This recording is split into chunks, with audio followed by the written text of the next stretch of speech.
Chapter 547. At the Duke's long table, Prime Minister Cullen sighed with lingering fear. Zayn smiled coldly, One-Eyed Dragon was expressionless, and Duke Val continued to drink as if no one else was around. Banquet speech, banquet speech. Thales muttered desperately, but his mind was blank. It was like the deadline for handing in homework at midnight, but the document in your hand was still empty until 11:50 p.m. Wait a minute. Banquet speech is not without reference, is it not? The next second. My lords, welcome, welcome to Mindy's Hall. Thales raised his wineglass with one hand and slowly walked out of his seat so that everyone could see him. Out of politeness, the guests stood up. He looked around the hall slowly and unhurriedly. Quick, quick, what should I say next? Thales' inner monologue. His voice reverberated and could be heard clearly. Our door is filled with honored guests and distinguished friends. I've only attended such a grand banquet once in my life. Thales lowered his head as if reminiscing. He paused for a few seconds. He looked up and smiled. You know, in Dragon Cloud City, King Nuven wants to thank me, for killing his son. Laughter rang in the banquet hall. Except for the Northland guests, all of them looked livid. Thales shrugged helplessly. Banquet. At that moment, King Nuven's bold and boorish appearance inevitably emerged in the teenager's mind as he raised his wineglass. The born king's powerful and shocking voice from the Northland welcoming banquet also came to mind. Come on. Drink. Fight. *CK. Do whatever you want. Until you're lying, rolling, limp, crawling, and being carried out of my palace. Bastards. The corners of Thales' lips curled up. He quietly glanced at the guests from Constellation, who were all well-mannered. He decisively kicked the roaring King Nuven out of his mind. Trust me, you don't want to be there. Thales sighed. The food in Dragon Cloud City is terrible, and the wine is terrible. It's torture. Some of the guests chuckled. Thales shrugged and his eyebrows danced. I guess this is why he wants to thank me for killing his son. The laughter in the hall rose and fell again. Elise glanced at Thales with a strange expression, worried about his boldness. Mallows comforted the nervous Gilbert in a soft voice, telling him that this was the Duke's way of complaining over the past few months, and that he just had to get used to it. Jorge snorted in displeasure. Yes, this is also why, when the Archduke of Black Sand region sat on the throne and drank Dragon Cloud City's terrible special wine, Thales swirled his wineglass. He regretted it. The laughter in the hall became the norm. King Chapman hated me and imprisoned me for 6 whole years. Thales looked at everyone and was rather puzzled. But I really can't help him, the Duke of Star Lake shrugged at the hall, his expression helpless. I can't possibly kill every king of Extet, can I? The laughter in the hall grew louder and louder. Unexpectedly, Duke Val was among them. He stared at his wineglass and did not bother to hide his laughter. King Kessel narrowed his eyes. Thales took a deep breath and pressed his hand to stop the laughter in the banquet hall. Alright, many of you may know me. At the Duke's table, many people had mixed reactions. That's right, I have just ended a 6-year journey. Thales faced the guests with a straight face and was satisfied to see that they were also sitting upright and still. He raised his glass and said, civilized, elegant, peaceful and peaceful. Some of the guests could not help but laugh. But Thales' tone immediately took a sharp turn for the worse. And my return must have brought many surprises, because I can see in your eyes doubt, wariness, alienation, hostility.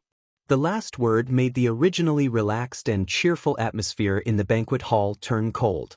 The One-Eyed Dragon and the Duke of Iris Flowers stared at Thales, deep in thought. Thales turned halfway to avoid looking at the king's expression. This prince who suddenly appeared 6 years ago, what has he become after returning from the enemy country? What will he bring to you? What will he bring to the kingdom? Will it be stability or turbulence, stability or change? Understandable, because I have the same suspicions. Thales' expression was solemn. Some are happy, some are confused, some are observing, some are hesitant. Of course, there may be some who do not want to see my appearance. Even the entire hall became completely silent. But I remember 6 years ago, When I was about to leave the kingdom and head north, a lord warned me. Thales looked at the wineglass in his hand with a serious expression. Go to Extet, to the place between the north wind and the dragon's children. Go to another angle, another world, and see another star. Maybe I will gain something. The way the Duke of Nanchester looked at him changed. I have indeed gained something. Thales raised his head and raised his eyebrows. Most importantly, don't drink Extension wine. The guests roared with laughter again. But Thales quickly got back on track. But I am still confused. This time, the Duke of Star Lake's eyes were no longer teasing. Jokes aside, there is no doubt that Nuvan VII was a great king.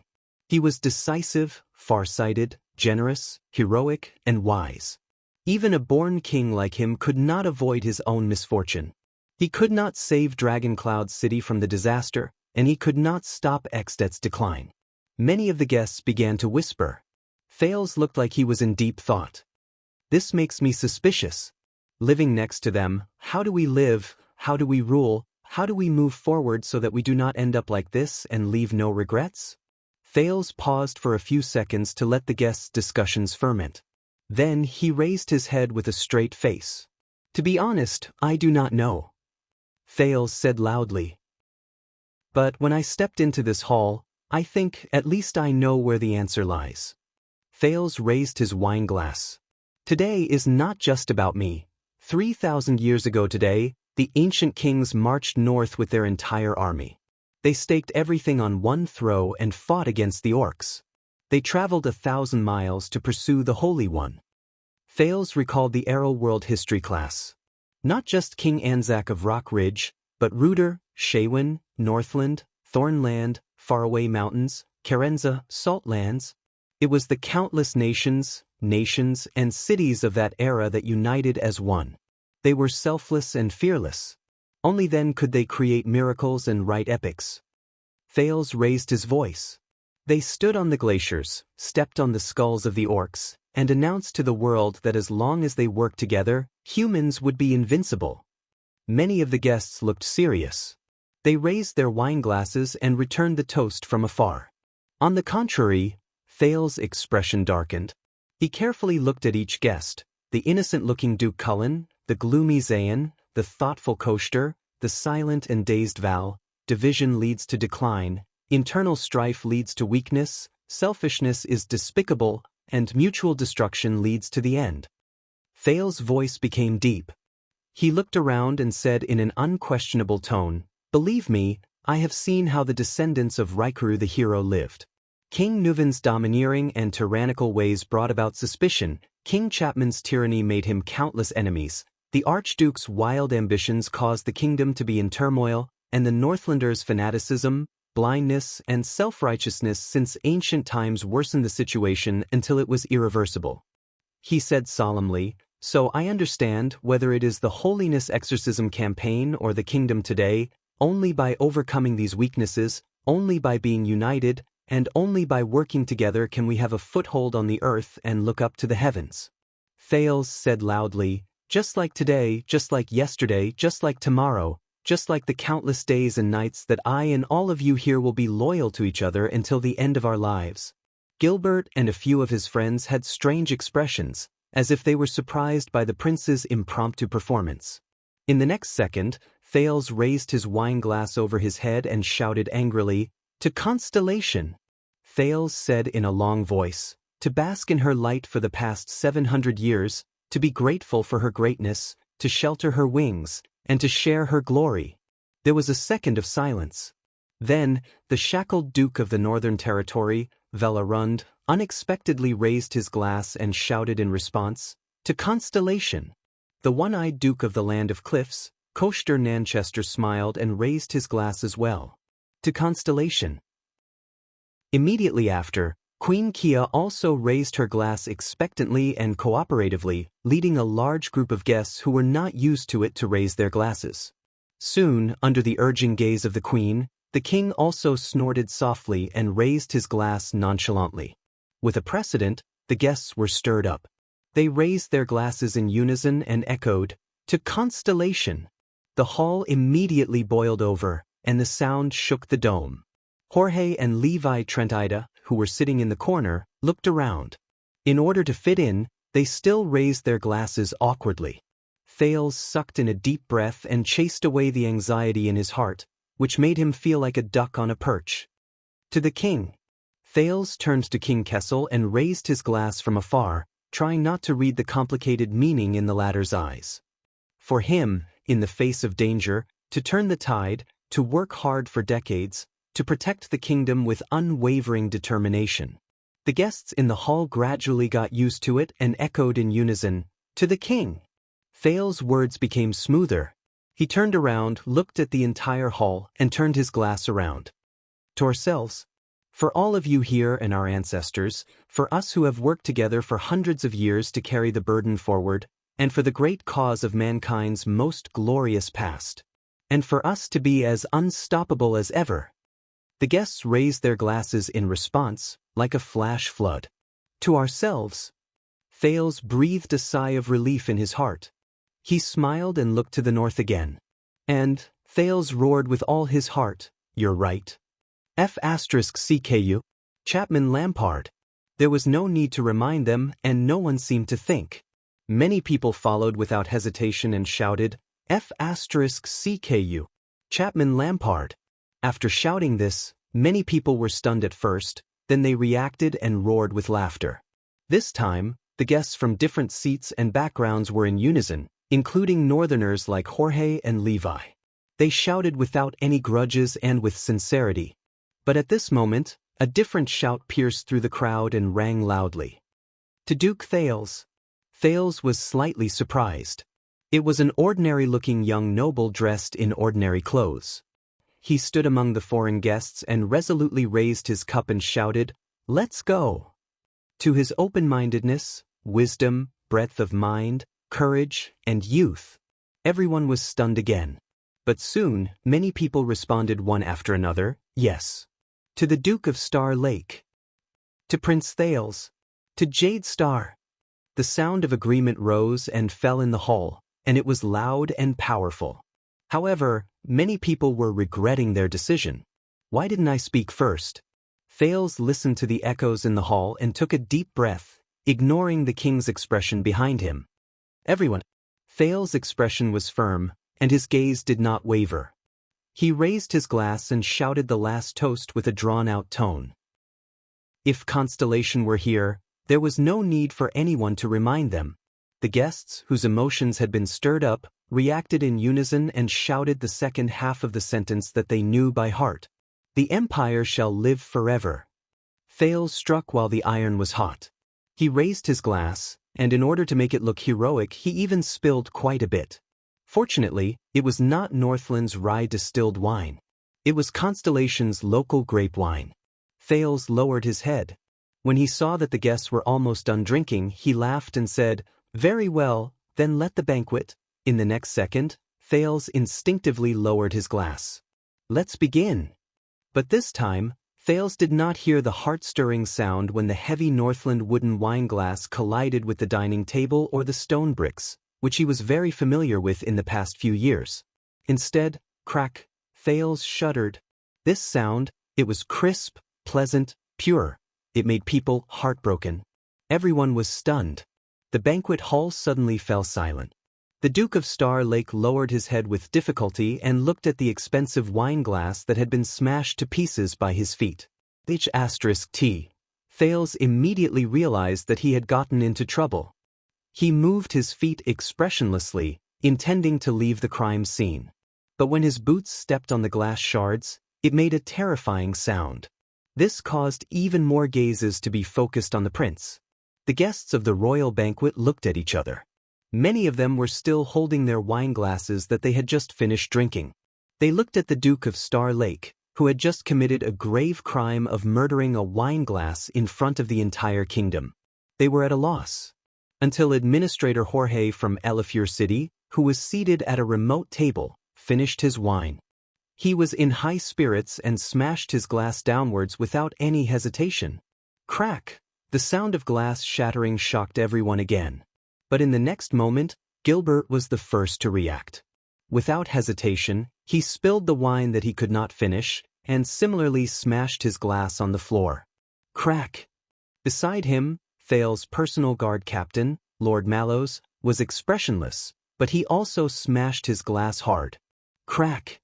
With such a precious gem in front of them, many of the observant Constellation guests reacted one after another. They came forward one after another. Whether they were familiar with it or not, used to it or not, liked or disliked it, they all raised their hands high and smashed their glasses hard. Crack, crack, bang, bip.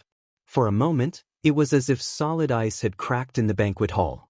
Silver bottles exploded, and the crisp and sharp sounds of shattering rose and fell, echoing each other like a marching concerto. Even the high and mighty Queen Kia threw her hand excitedly. She watched as the Queen's special wine glass flew in an arc and landed on the floor, dismembered. Not only that, Gilbert gave the Chief of Palace staff a meaningful look. The latter reacted and quickly waved his hand. Musicians, clowns, and minstrels came forward one after another. They played music and danced. The servants shouted at each other in a flurry. Their thick sauls stepped on the glass shards all over the floor, and they came forward in unison to serve the food. The banquet began. Music and performances, food and wine. The atmosphere in the banquet hall finally became lively again. The guests' conversations, discussions, and laughter finally rang out without restraint. It overshadowed the uproar, shock, abruptness, and awkwardness caused by Thale's passing action. It was only then that Gilbert exhaled. The Foreign Affairs Minister touched his forehead. It was already covered in cold sweat. His Highness, the culprit, the instigator, the Honorable Duke of Star Lake, Thales, stepped on the shattered glass on the floor with a lifeless look on his face. He returned to his seat mechanically while the dual music rang in his ears and under his feet. Thales, Elise calmly dragged her legs and swept aside the half a glass that she had not smashed into pieces due to her inexperience. She asked hesitantly and doubtfully, "What's the matter?" She asked hesitantly and doubtfully, "About what happened just now. I know. I'm sorry, it's my fault," Thales said with a fake smile. Remembering his aunt's teachings, even though his heart was filled with shame and awkwardness, he maintained a calm expression on his face, as if he was born this way. "I'm just used to it." At the highest seat, King Kessel was expressionless as he gently put down the undamaged wine glass in his hand. In the entire hall, in addition to toasting each other at the beginning of the banquet, many guests were also discussing, such as the seating of the 7 Jade-Star attendants. Is this a Constellation banquet or an Extet banquet? Baron Stone frowned. Viscount Patterson snorted softly and looked at Prince Thales, who acted as if nothing had happened. Is that important? Ha, liveliness is good, old Baron Doyle laughed. Liveliness makes people love you. The rest of the people were silent. But some people did not think so. As the chief steward of the palace, Baron Quinton, who came to Mindy's hall to help arrange the banquet, was dumbfounded. Trembling, he ordered his servants, "Clean. Also, send a message to deliver a new batch of royal goblets," but he quickly reacted and stopped his servants. "Wait. Remember, double the amount." Baron Quinton gritted his teeth in grief and indignation. He looked at the hall full of debris and said to the confused servant, "Spare." Just as the atmosphere of the banquet became more and more lively, and everyone was immersed in the food, wine, or conversation, and had no time to care about anything else, in a remote seat that no one noticed, a solemn guest had a dazed look in his eyes as he forked the goose meat on his plate intermittently. In the next second, his ribs twitched. The guest's expression changed slightly. He wanted to turn around, but a familiar, experienced voice slowly drifted into his ears, causing his movements to freeze. "Don't look back," the experienced voice said slowly. "You should know how difficult it is to bring this in." The guest stiffened, but he still put down his right hand and quietly took the thing from the other party under the table. "But?" the guest asked, puzzled. The experienced voice seemed to be faintly discernible, as if it did not care. "I know what you are going to do, but obviously, this is more effective. If you have really made up your mind." The guest's thoughts tightened. He looked at the forks on the table and said with difficulty, "Why?" But the experienced voice did not answer. It only said slowly, "Remember, find your target. You only have one chance." The guest clenched his teeth. "I don't understand, he clearly rejected me, why?" But the experienced voice no longer answered. It was as if it had never appeared. The guest took a deep breath, closed his eyes, and stuffed the thing under his ribs into his clothes. "Find target?" The guest slowly raised his head and looked at the top of the banquet hall, at the seat of the king. Sitting there was a calm and unruffled man with an extraordinary status, a teenager. The guest breathed in a daze. His gaze gradually changed from pain, suffering, indignation, jealousy, and hesitation to unshakable determination and viciousness. He stared at the high-spirited young duke and gently pressed the stranger's gift under his clothes. The skin on his hand felt cold. He knew that it was a short sword. Excellent quality. The blade was cold and sharp. Merciless. End of this chapter. Chapter 548. Thank you, I will remember your kindness. Please thank your daughter for her concern on my behalf. Happy 11th birthday, Baron Bourbon. Thales politely raised his glass in his seat and sent away a guest who came up to toast him. He then refocused his attention on the liveliness of the banquet.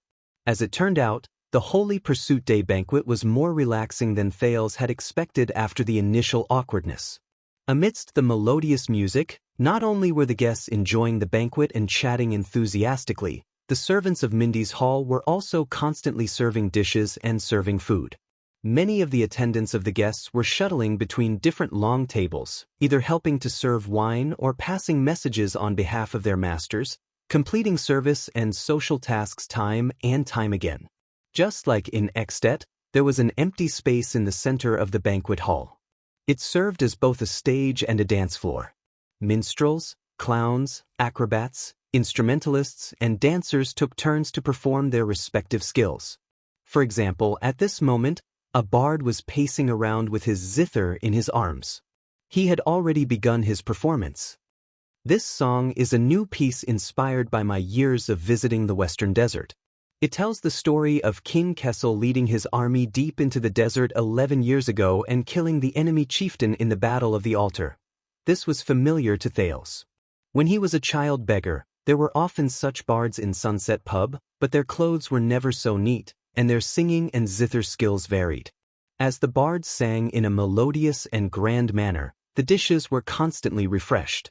They were served on the long tables in order.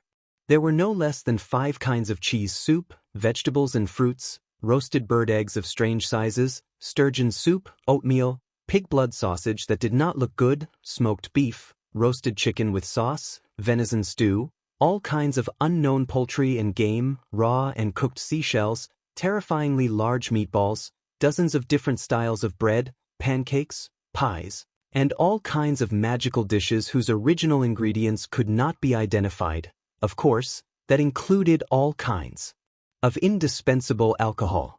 How should I put it? Is his dad really rich? Thales sighed. All right, Constellations do have a way with food, at least compared to the Northlanders in Dragoncloud City who only know how to roast, and stew. Dragoncloud City. At the thought of this, Thales' mood became gloomy. What's wrong? Not used to it? Aunt Elise, who was beside him, noticed him. No, it's just that there are too many choices. Thales stared at a plate of beans absent-mindedly. I don't know where to start. Princess Elise elegantly divided the vegetables on the plate and seemed to sigh with emotion. You should go to the dragon-kissed basin. The nobles in Enlenzo are very strict with their food. Of course, I can't get used to their taste. Once you get used to a place, it's hard to get used to the delicacies of another place. Thales forced a smile. In the end, he imitated his aunt and extended his claws to a plate of seemingly fresh lettuce. Someone poked him. Thales turned around and saw that it was Doyle, who was sitting on the vice table behind him. His cheeks were puffed up. Your Highness, you can... Doyle swallowed a mouthful of food and ignored Glover's disdainful gaze. He pointed at Thales' table and whispered, Can you pass me the seasoning salt? Oh right, and the plate of beef on your left, Thales frowned. Isn't there any on your desk? Yes, But I always feel that the food served on your highness's table is especially delicious, Thales sighed. He looked around and found that no one was paying attention. Then he quietly leaned forward, pushed the plate of beef behind his armpit, and stuffed it to Doyle. You're really not polite. Doyle took the food the prince gave him in a well-practiced and tacit manner. He smiled obsequiously. Because his lordship is not here. Ahem, I mean, because you're the most kind and gentle prince in the world. Thales rolled his eyes and continued to deal with his lettuce. Doyle sent the beef in Glover's direction, but the zombie just turned his head away in disdain and continued to drink his beer. Doyle shrugged indifferently and ate by himself. Your loss. As time went by, the music was played round after round, and the performers changed again and again. However, the guests became more and more interested, and the atmosphere in the banquet became more and more enthusiastic. More and more guests left their seats and took the initiative to talk. But fortunately, Thales' burden was not too heavy, because most of the people were diverted to the highest table, to his father. It was a rare royal banquet for more than a decade, and there were many guests who wanted to use this informal occasion to pay their respects to the king. King Kessel still looked calm, but he could not finish his meal for more than a minute. Every time, guests of different backgrounds and classes, either with friends or alone, respectfully and expectantly came to pay their respects to the king, interrupting his pitiful rest time. It also affected Guard Captain Adrian and Chief Quinton, as well as important ministers of the royal family such as Gilbert and Kirkirkman, who had to rush over frequently to offer toasts and divert the king's attention. Although the Iron Hand King had a cold temperament, on this occasion, with a face full of boredom, he had to raise his cup frequently, nod his head in response, and say a few warm words from time to time. Queen Kia, on the other hand, was at ease. It could be seen that she was skilled in this field when she was young. In just half an hour, there were 20 to 30 groups of guests who came to pay their respects to the king. Thales clicked his tongue in wonder. Don't laugh. Aunt Elise was indifferent and ruined his mood with one sentence. You'll be the same in the future. Thales sighed. With something on his mind, he could not enjoy his meal in peace, so while abusing his lettuce from time to time, he summoned the sin of Hell's River to strengthen his senses and pay attention to his surroundings. Compared to the Northland nobles' banquets, where only male guests were present, and other than eating and drinking, the occasions in Constellation were much more open. Not only were there no restrictions on men and women, and because of this, the banquets appeared much more elegant. When they were drunk, restless and eager men could often be seen leaving their seats to toast the well-dressed and dazzling ladies. There were even many young, beautiful, lively, and energetic women who would take the initiative to leave their seats, ignoring the supercilious looks and hostility of the men and their families, and leave their surveillance to chat and laugh with the person they liked, exchange drinks, and even enter the dance floor together when the dance music played. It was joyous, and the host and guests enjoyed themselves. But was that really the case? Thales' heart stirred, and the conversations from all directions entered his ears through the filtering and strengthening of Hell's senses. Oh, is that so? Persuade my father to propose marriage? That's what you said last time. Do you think that after you said this, I'll sneak out at night to let you *CK me for free like before? By the way, I'm getting engaged, and the child in my womb isn't yours. This was obviously an awkward conversation between a couple who had a grudge against each other. A marriage proposal in the land of cliffs? That's right, the other party is from a noble family, but I'd be blind to marry my daughter there. Those conservative mountain barbarians still believe in a heretical evil god called the Master of Mountains. I visited him once 2 years ago, and until now, I still can't forget a small village in the mountains. Their campfire mating custom is comparable to that of primitive people. This was from a local noble in Central Territory. Thales maintained his smile. What he heard from Hell's senses was mostly all sorts of gossip and social chatter in the capital. However, the guests were talking about different things in different directions and on different long tables. The contents of their conversations were quite different. After the bloody year, everyone realized that the 20,000 farmers recruited from the farms with 1,000 gold coins were not as useful as 200 professional soldiers trained with 1,000 gold coins. Do you still remember the scene where the Duke of Star Lake, The previous Duke of Star Lake's army of 2,000 chased tens of thousands of rebel soldiers all over the mountains and plains. This was the long table of honorary military soldiers. Their topic was rather fierce. I was thinking, since the prince is back, shouldn't we head north to take revenge? If we fight a war with your qualifications, you can at least be a deputy general of the guards, right? You must know that after the horse slayer Daira retired, he climbed up to a higher position and became the director of the police station. My son is learning grammar, theology, and mathematics. This was from a government bureaucrat at the next table. He was talking to his colleagues about his son's future. He's ambitious and wants to stay in Eternal Star City. Maybe he wants to become a civil servant in the government office, maybe he wants to earn a noble title. But I hope he goes back to his hometown to look for a job. After all, South Coast Hill is far away from war. It's well governed, and Jade City is prosperous and comfortable. It's even better than the capital. I'm so envious. My nephew is my heir. He's determined to learn martial arts and join the army. He dreams of becoming a legitimate knight. But you also know that unless you're born with a good family name, the title of a knight is a joke. What legitimacy is there to speak of? Look at the three generals. They're knights in name, but one of them is a Northlander, one is a tomboy, and one is a disgusting gigolo who relies on his face to make a living. Thales sighed. He sympathized with the legendary Wing, who was said to be able to unify the Western Peninsula with his face. Yes, Extet has no hostages, and it has increased the risk of war between the two countries. In addition to their endless internal strife, believe me, the northern trade route has come to an end. And the potential business in the future is all concentrated in the west and south. If you're interested, why don't we find a place to talk in detail? This was the long table of the head of the line and the merchants. The conversation was more practical and business. It's been 20 years. A new round of franchise sales should be put on the agenda. Maybe we should find the next scapegoat. He has to do this. His family's loan from the royal family's bank is almost due. If he doesn't bet on this long-distance fleet, he can only transfer his fief to make up for the deficit. Thales did not really understand this business, so he turned his attention to the table of the central politicians. No, the riots at the border of Western Desert a few months ago were just local incidents. It will not affect the kingdom's policies.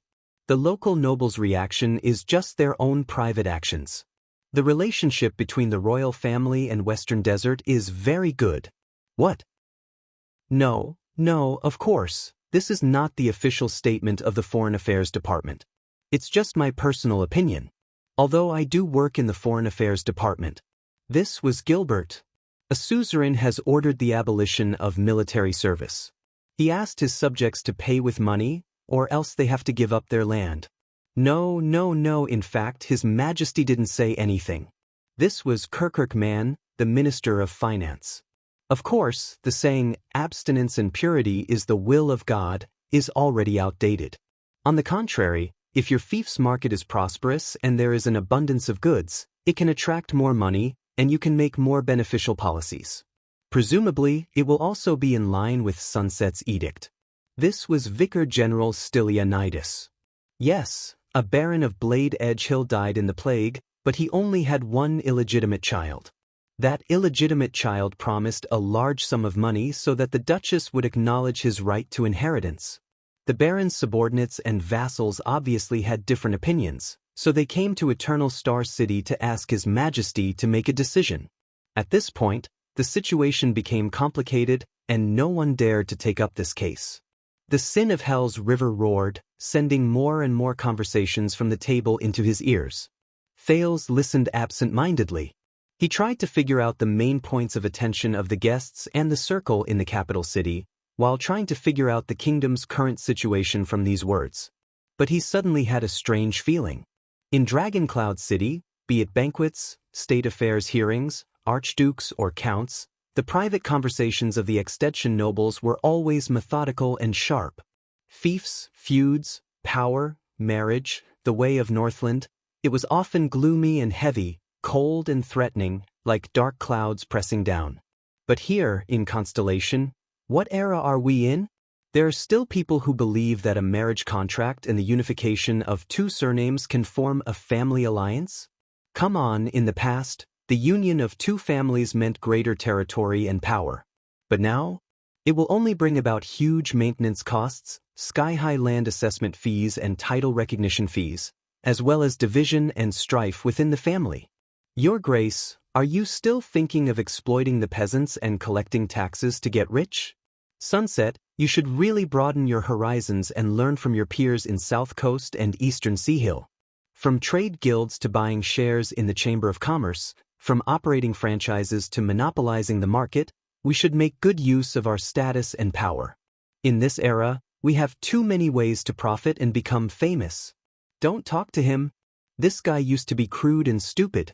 Even after he became a suzerain, his mind hasn't changed. His way of ruling is the most primitive and uncouth way. I'm telling you, within 2 generations, he will decline. Thales listened quietly and began to understand. In Eternal Star City, the social interactions and conversations of the Constellatiate nobles were so restless, fiery, constantly changing. Thales took a deep breath and suddenly had a more direct understanding of Constellation. Mindy's Hall. Thales looked at the royal manor and sighed. Mindy's, look at the good things you've done. But before he could finish sighing, Jorge's voice drilled into his ears. F***ck, I'm telling you, at that time, dark clouds covered the sky, lightning flashed and thunder roared.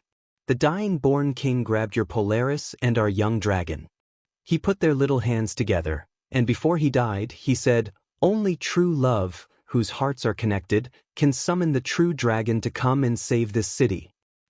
Thales' expression darkened, and he looked around. In the foreign guest seats, Jorge of Elifure City was drunk, and his spittle was flying everywhere. The king passed away, and the young dragon trembled with anger. She faced the calamity and howled at the sky. Dragon clouds do not perish, the Waltons will avenge this.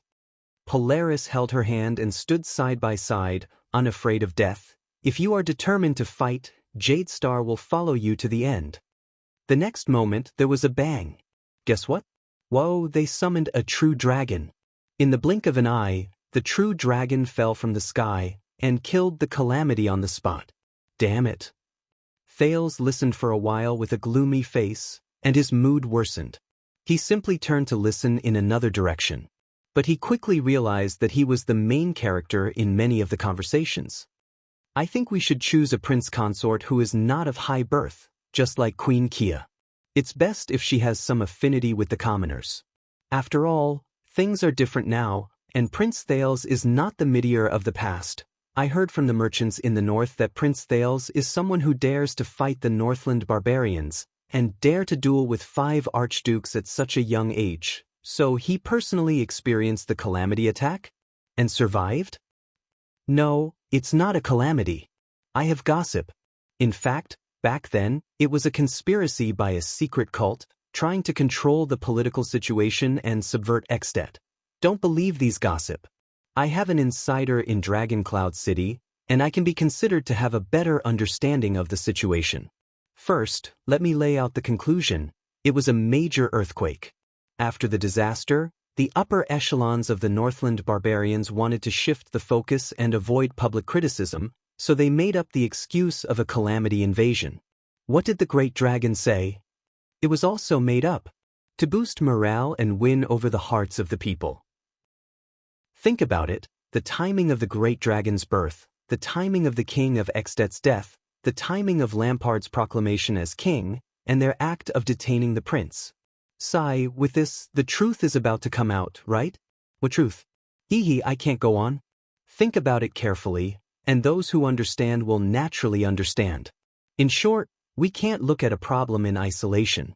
We have to look at the pretentious bullshit. Do you understand? Pretentious bullshit. Look at the big picture. In the pretentious bullshit of a national strategy, everything is linked together. I see. Sir, you have great foresight and know how to pretentious bullshit. As expected of a professional, you flatter me. Thank you for the invitation. I was in Extet a while ago, and I just got off the carriage. See, you asked me the moment I arrived. Thales could only snort softly in his heart. But why do I feel that the prince and Lampard are in cahoots? Look, they sowed discord among the Northlanders, got rid of the Archduke of Beacon Illumination first, and then joined forces to get rid of King Nuven? I can guarantee that our secret intelligence department is definitely involved. Thales' expression changed. Shoo, don't talk about national affairs. Just think about it and you'll know. What kind of existence is Constellation? There are so many things that we can't handle every day. Why would we do this kind of thing? 2 words, not worth it. I heard that the prince seduced the Archduchess of Dragoncloud's city so much that she would die for him. Come to think of it, that's true. That woman only knows boorish men from the north. When she sees us Constellatiate men who are handsome, elegant, knowledgeable, and gentlemanly, won't she immediately fall in love with him? She won't be able to stop herself from marrying him. Hearing this, Thales' cheek twitched. Perhaps Constellation and Ekstedt have something in common, more than I imagined. But Saroma, Thales clenched his fists. You don't drink? Thales came back to his senses and realized that it was Princess Elise beside him. The beautiful aunt was swirling the wine glass in her hand, tilting her head and looking at him playfully. He looked at the new wine glass in his hand and thought of an archduke who had invited him to drink. His heart felt stifled. The Duke of Star Lake was slightly distracted. Children don't. I don't like to drink. Elise looked enlightened. Drink a little, a few sips is good. There was a slight blush on the princess' face. She was obviously enjoying the wine in her glass. According to the rules, it's best not to let others see the pattern of the royal family's eating habits. Yes, I heard about it. Thales sighed, feeling a headache coming on. He looked around the lively banquet hall. Fortunately, we're sitting high. No one is looking at me. Elise chuckled and stared at the wine in her glass. Yes, no one is looking. The princess swirled the glass. Her voice changed a little, and her gaze was profound. But I bet that by tomorrow, you'll feel that everyone is looking at you.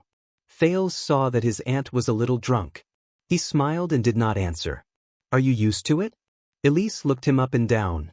This is the first banquet after your return. It's probably the first one the royal family has held in more than a decade. Everyone has to thank you. Thales paused for a moment. He looked at the increasingly lively banquet and curled the corners of his mouth. I think it's pretty good. It's safe and peaceful. Thales exhaled slowly. There are no dozens of nobles pointing out in unison that you're an illegitimate bastard. And there's no damn king forcing you to find his son's murderer. Or a bunch of ferocious northern men yelling that they are going to chop you into pieces. Thales was a little lost in thought. If I omit the part about meeting and exchanging pleasantries, it's been a long time since I've seen such a peaceful and festive gathering of nobles. Thales was silent. He suddenly felt his wrist heat up. It's okay, Thales. Thales snapped out of his daze and realized that Aunt Elise was holding his wrist under the table. She said gently, "It's okay." The princess stared at him quietly. The gentleness and pity in her eyes was a little unbearable for Thales. At this moment, Mallows appeared beside them. Your Highness, the watchman bent down and whispered, you should go. Elise let go of Thales' hand and frowned. Your Grace? Mallows lowered his voice.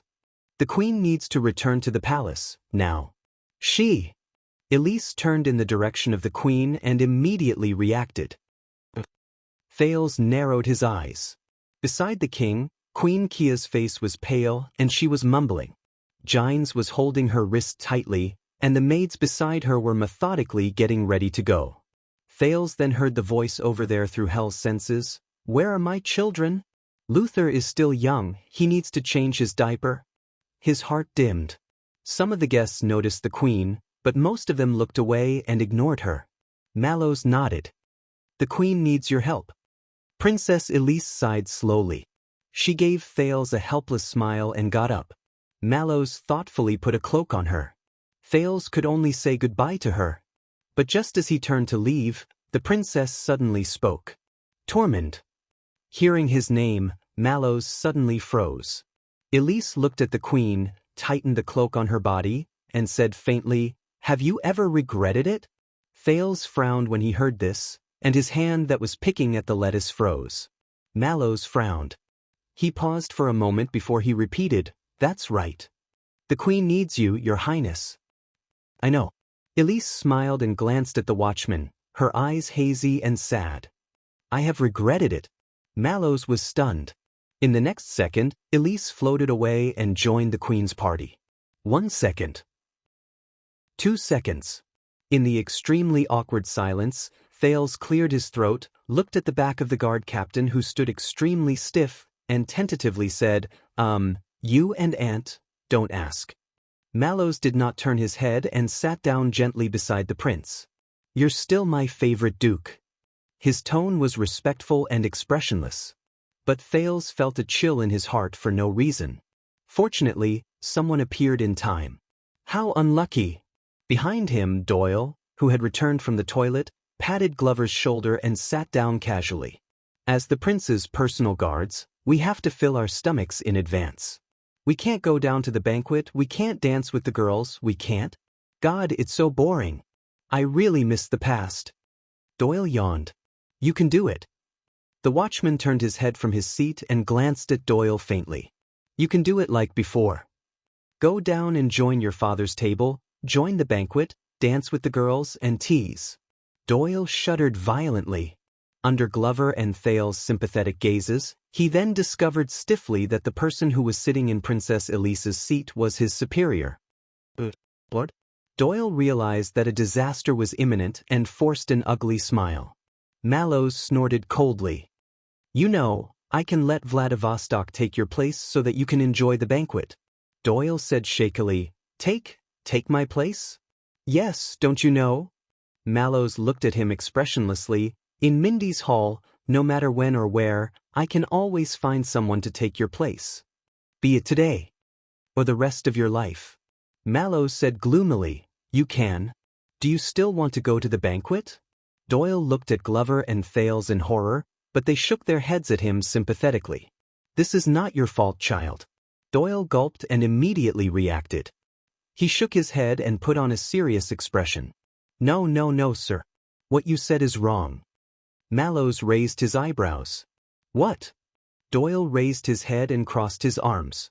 He looked awe-inspiring and generous. "This body will either be buried in the throne's resting place, or be buried in the middle of the Emperor's life. There is no other end." Doyle said with a righteous expression, "Banquets and whatnot? As royal guards, we should be loyal to our duty. How can we be selfish?" Glover looked at him in disdain. Thales snickered. "Really?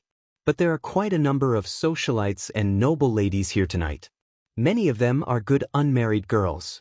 "Hey, don't mention this again." Doyle waved his hand, his expression was firm and unmoved. "Since I have you by my side, Your Highness, why would I need any more girls?"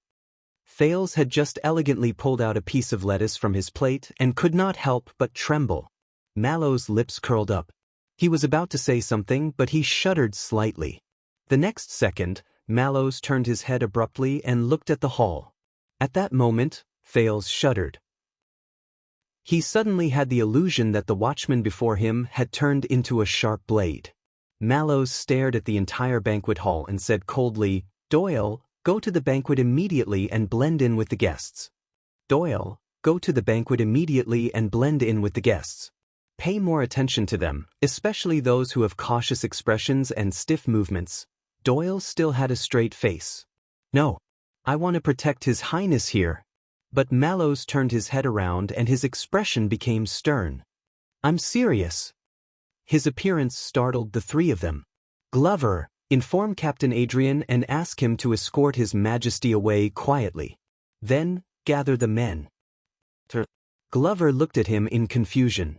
"What's wrong?" Amidst the melodious and light music, Mallows looked at the lively banquet below again with a vigilant gaze. Just now, someone glanced up from below. Glanced. Thales frowned. "I don't know." Mallows shook his head. "But I recognize that gaze. It's the resentment and despair of facing death with equanimity." Thales was stunned. "Facing death with equanimity?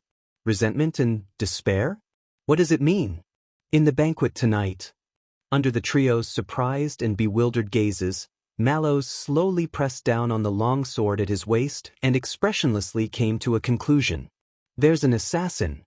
No matter how I write it, it doesn't feel right. It makes me feel despair. End of this chapter. Chapter 549. The music was melodious, and the candlelight was romantic. The banquet entered the next stage. On the dance floor in the middle of the hall, many men and women began to hold hands and dance passionately. Except for Thales. No, my lady, your boldness and straightforwardness really amazed me, and even brightened up this banquet. In his seat, facing a young, lovely, lively, and adorable noble girl in front of him, Thales dryly said some polite words, which could probably only deceive Ida. It's just that my identity is sensitive. This is a serious matter, and I cannot act rashly. Especially the first dance after returning to the country, no matter who I dance with, it will not be fair, and the others will resent me. Thales noticed from the corner of his eyes that Mallows had ended his communication with his subordinates and was walking towards him. The watchman's eyes were filled with urgency and vigilance at the same time. Thales understood what he meant. Do it quickly. So, for the stability and balance of the kingdom, for the prosperity and peace of Constellation. Thales braced himself and looked kindly into the girl's sparkling eyes. He gently held her palm and held back his disdain for himself. I can only bear with the great sorrow and give up the beauty of dancing with you. This breaks my heart. The girl in front of him bit her lower lip. Her eyes were resentful and hurt. But she lifted her skirt and bent her knees with slight annoyance. She glanced at Thales sadly, then turned around and left. She didn't seem sloppy, but she was graceful and graceful. People could not help but look at her. Thales breathed a sigh of relief and felt exhausted. This was the 9th lady who invited him to dance tonight, as well as the 44th, or was it 54th? He could not remember clearly guests who came to visit him. So you just got rid of Lady Xianxia. Mallow's voice came from behind him. Well done. So that's her name, Xianxia? Thales sighed and said, I feel guilty looking at her expression. Mallows denied it decisively. There's no need for that. Lady Xianxia is not only bold and straightforward, she also knows how to use her charm to capture spoils of war. Many young and handsome men are willing to go through fire and water for her. The watchman sat down at the secondary table and was as calm as water. Believe me, you do not want to duel with someone in the first banquet, especially when there are assassins around. Thales felt a headache coming on.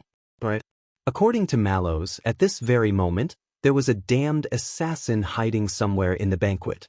This was going to be big news. The king, his father, and countless nobles were all present, eyeing him like a tiger watching its prey. The prince sent off the next guest who came to visit him while exchanging pleasantries.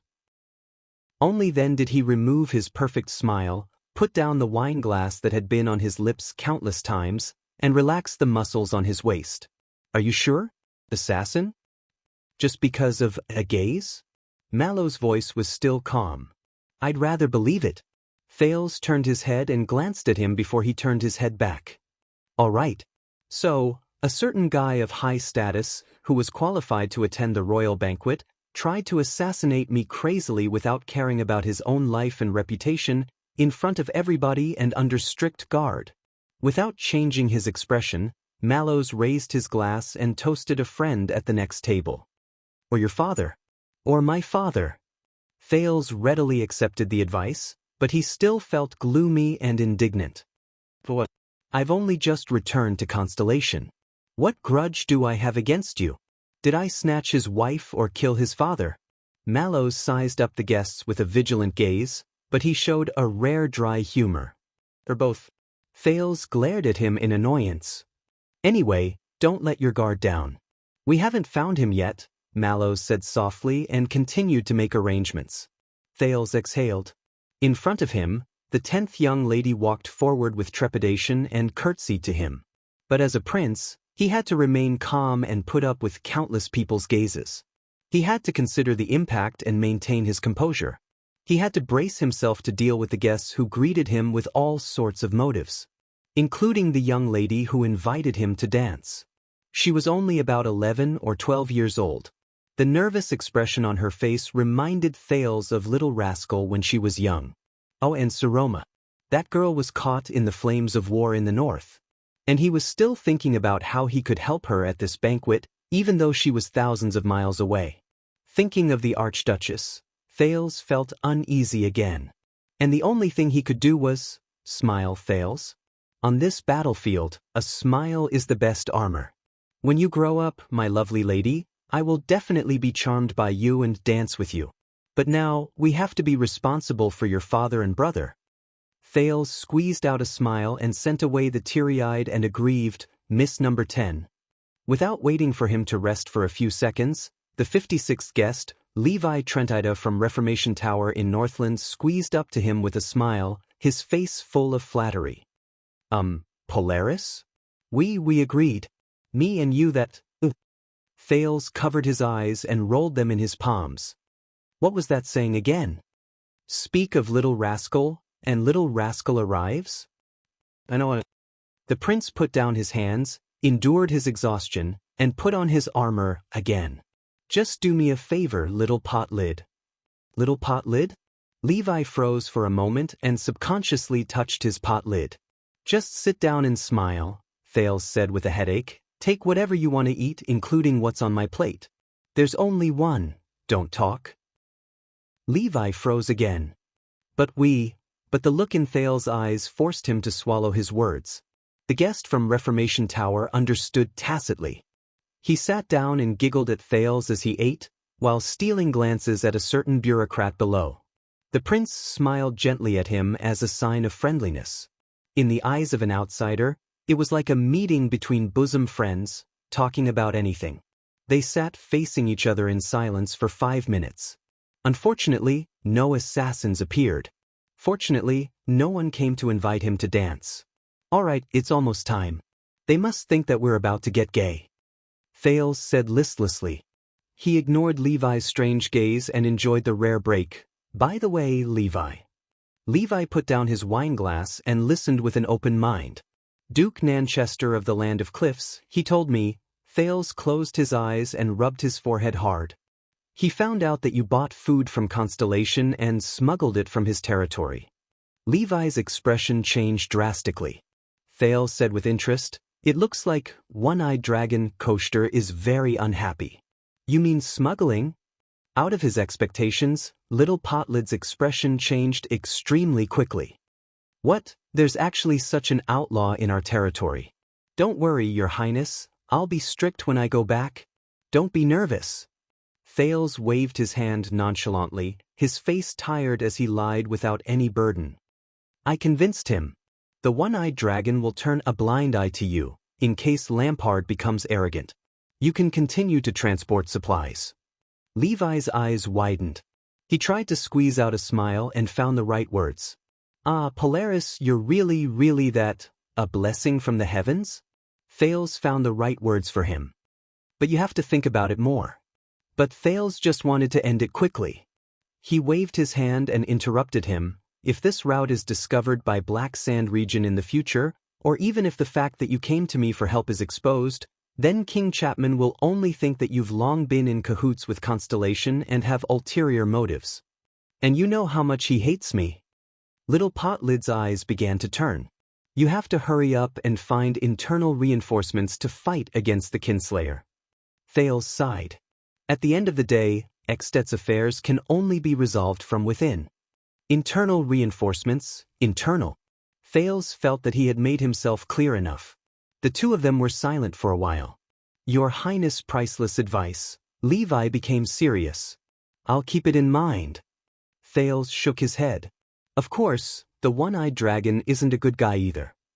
The teenager raised his glass and clinked it with Levi's. If he goes back on his word behind my back and cuts off your supply route, or tries to blackmail me, Thales' gaze turned cold. Remember to let me know. Levi's expression was solemn, but he only nodded. Lastly, your previous promise. Thales was nonchalant. Levi was resolute and decisive. I will definitely do it for your highness. Just like that, the Polaris sent off the troubled little pot lid. Thales exhaled heavily. He was tired and did not like it. It was as if even the sin of Hell's river had dried up. But the benefit of rest that Levi brought was only these 5 minutes. Soon, Thales had no choice but to put on his armor again and greet Miss 11, fully armed. After sending her off, he tried to focus and looked around. There was still an assassin to worry about. During this time, Mallow's Star Lake guards had already begun to move, going into battle lightly and quietly.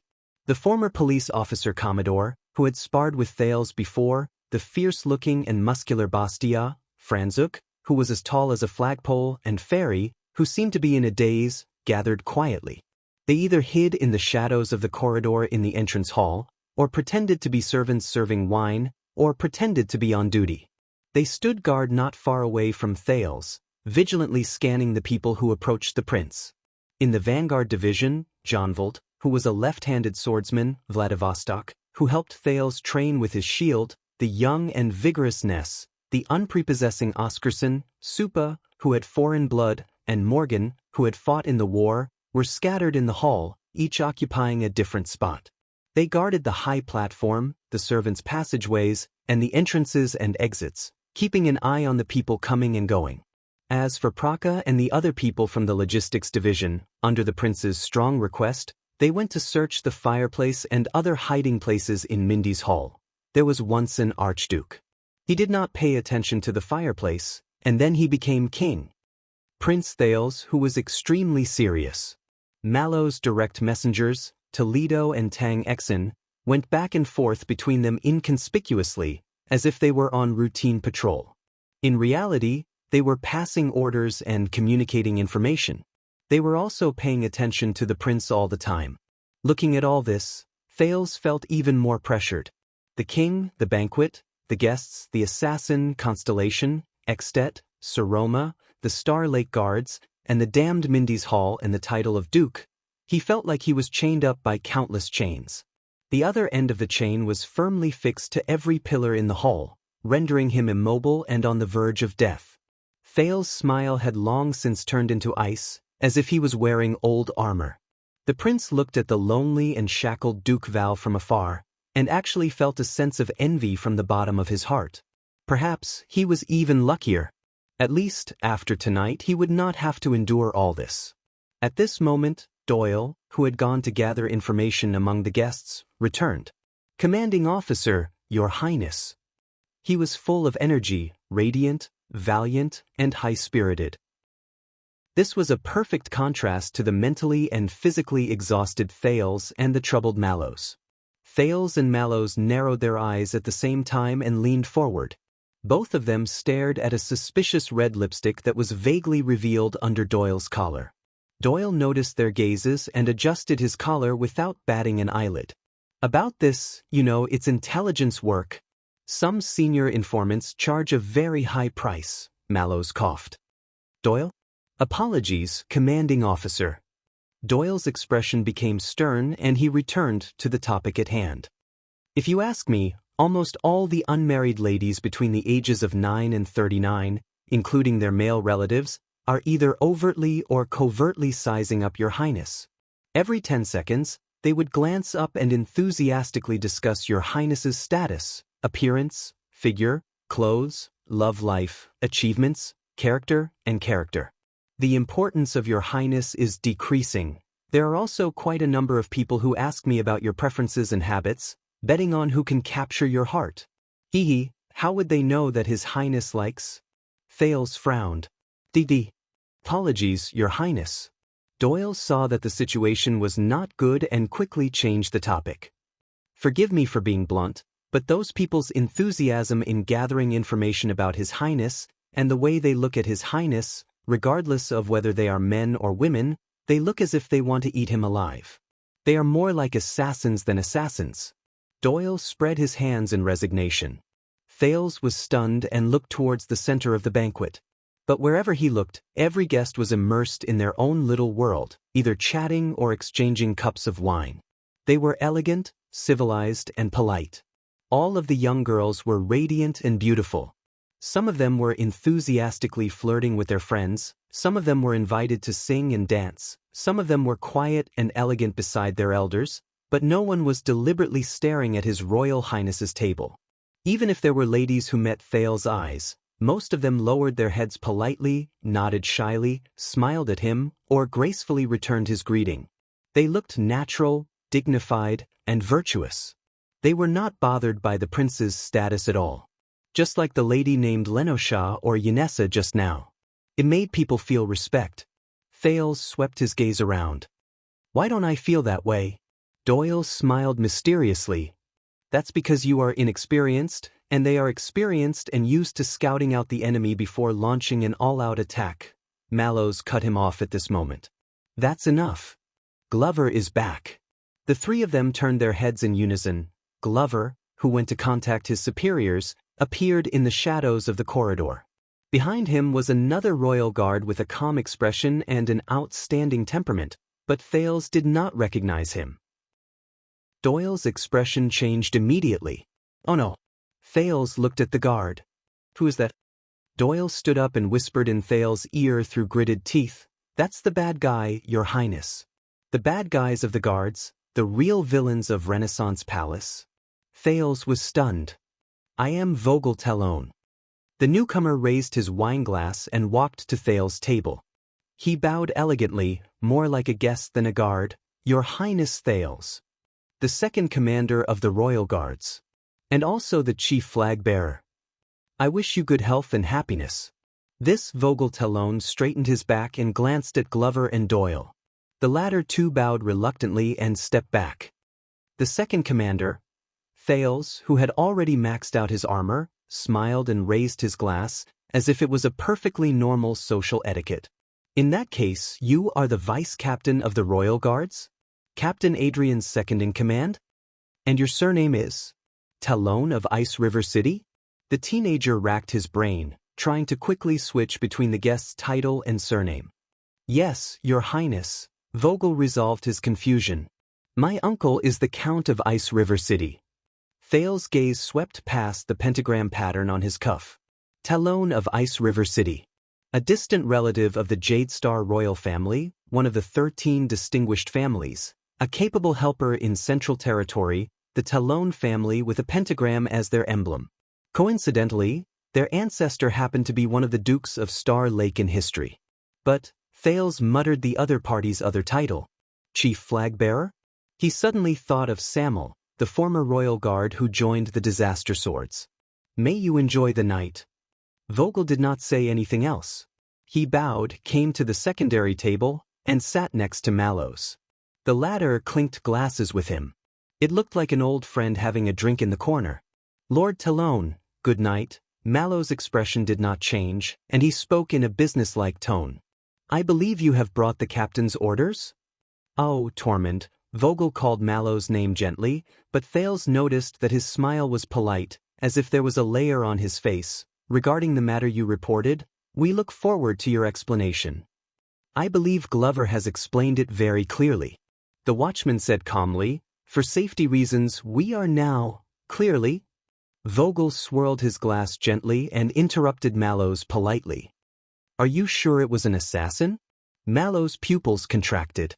Thales frowned as well. A few seconds later, Mallows said slowly, very likely. Vogel put down his glass, and his tone slowly tightened. Likely? Dear Tormund, do you really know what you're talking about? Glover and Doyle sensed the tension in the air and looked at each other.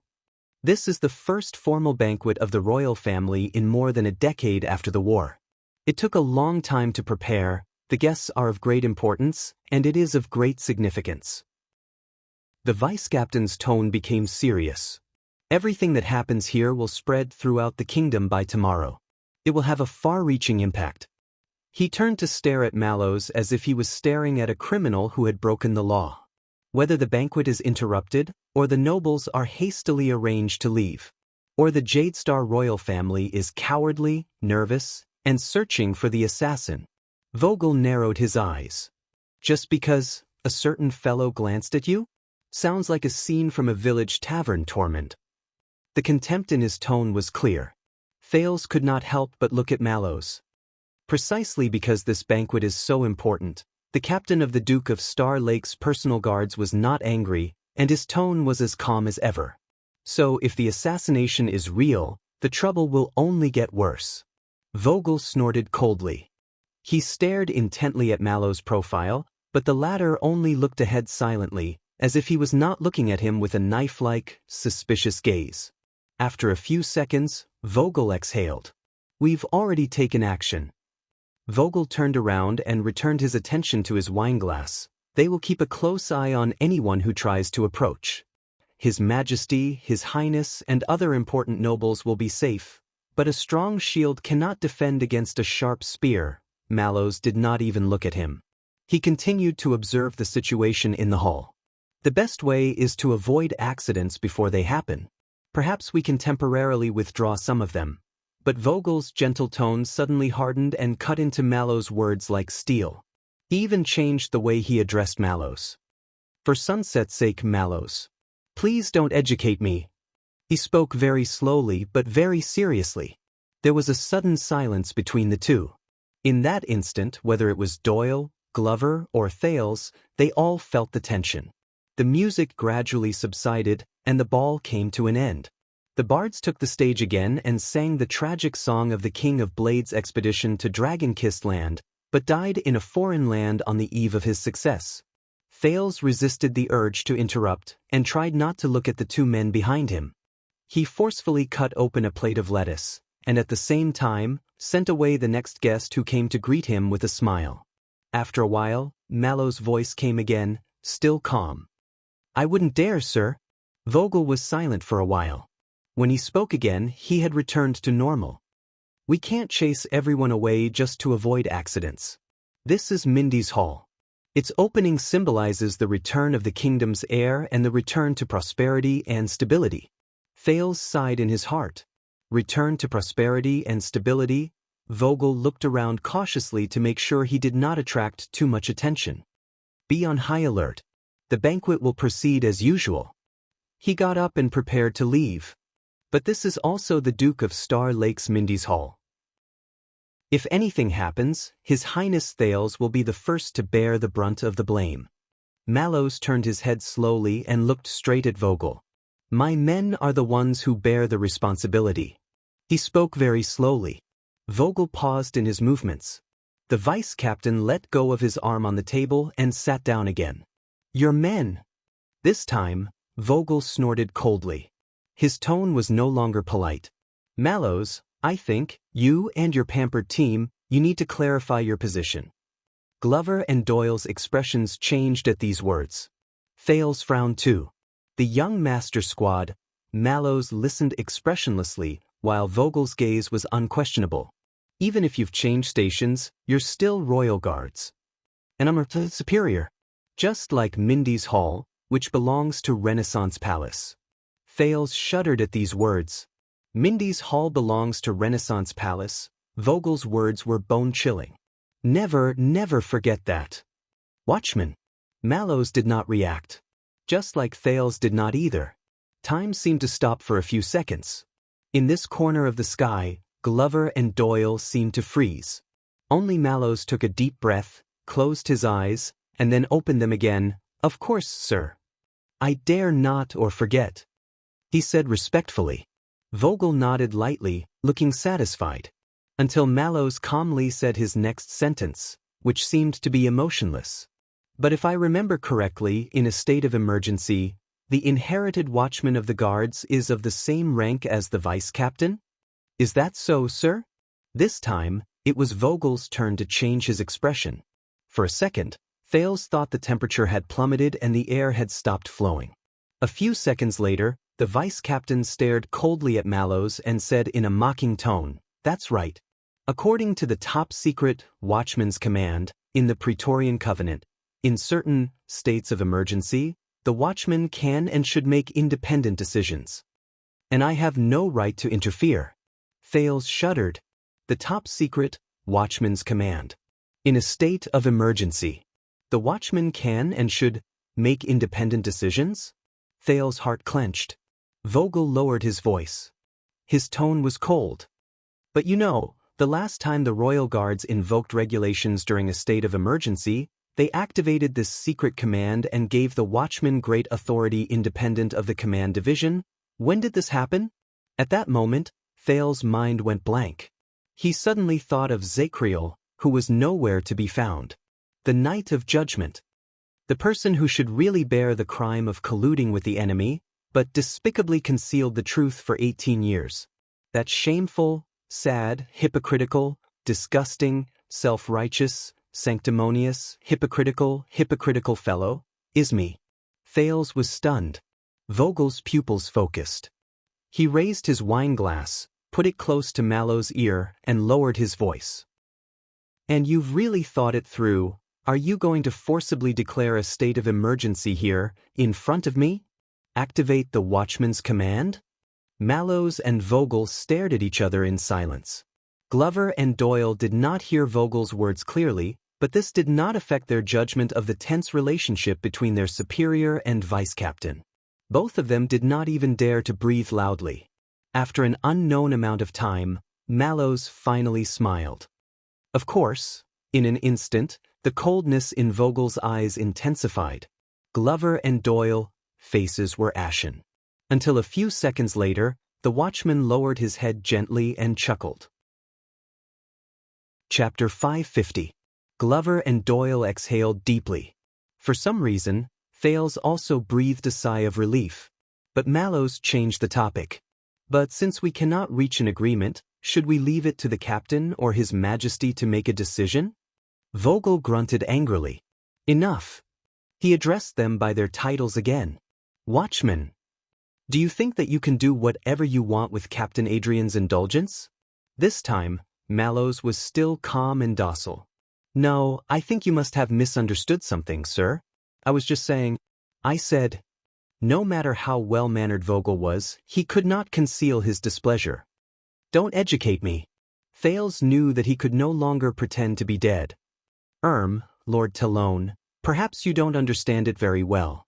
Thales turned his head and raised his glass as he happily inserted himself into their conversation. But honestly speaking, the number of people in this world who have a grudge against me, who have a conflict of interest with me, or who simply dislike me, can form a line from here to Dragon Cloud City. Vogel looked at him. The coldness melted like ice and snow, leaving only a smile on his face. You are outstanding, Your Highness. Naturally, you will be hated and envied by petty people. You don't need to worry about it. While Thales thought to himself, this guy's armor is even harder than mine, he tried to smooth things over.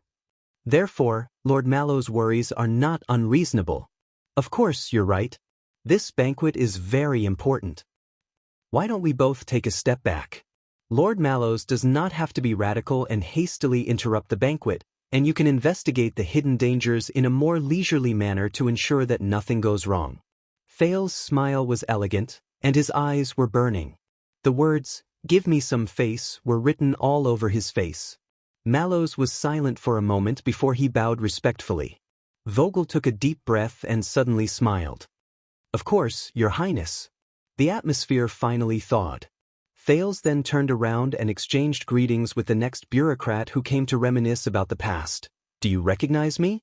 I am the city gate officer who guarded the city gate on the day you went on a diplomatic mission. That look, or the look you claim to have, Vogel adjusted his emotions and said softly, is it against Prince Thales or His Majesty? Or is it someone else? I don't know. Vogel's gaze turned cold again. Mallows narrowed his eyes. Because from the angle below, His Majesty and the others are also in this direction. I only know that it was a man. That's great, Vogel said sarcastically as he looked at the crowd at the banquet, which was getting more and more unrestrained because of the alcohol. At least a quarter of our suspects are gone. So it's best to let His Majesty evacuate first? Impossible, Vogel rejected flatly. Maybe your family has stayed away from politics for too long, Mallows, but do you think that banquets are only about having a meal? Mallows was stunned. Vogel slowly raised his head. At some point, the Blade King's crusade song had ended, and the background music had become long and majestic. With the announcement of the chief of palace staff, everyone shifted their attention to King Kessel's throne. There, a few nobles who had come from afar knelt down sincerely, and one of them, an older man, was excitedly saying something. The king nodded and comforted them with gentle words as he rose from his seat and walked towards them. Thales felt his heart skip a beat. King Kessel walked up to a young man kneeling on the ground. The young noble straightened his back, raised his hands in excitement, and placed his palms in the king's hands. King Kessel asked a few questions, and the young man answered them one by one. Then, the king announced loudly to the 4 thrones that this person had inherited his father's glory and authority, and was officially a baron of a certain territory. Thales had no choice but to raise his glass with the ministers to congratulate this grand occasion.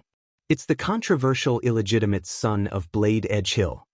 He actually bypassed the Duchess and came to the capital on his own to ask for a title and recognition.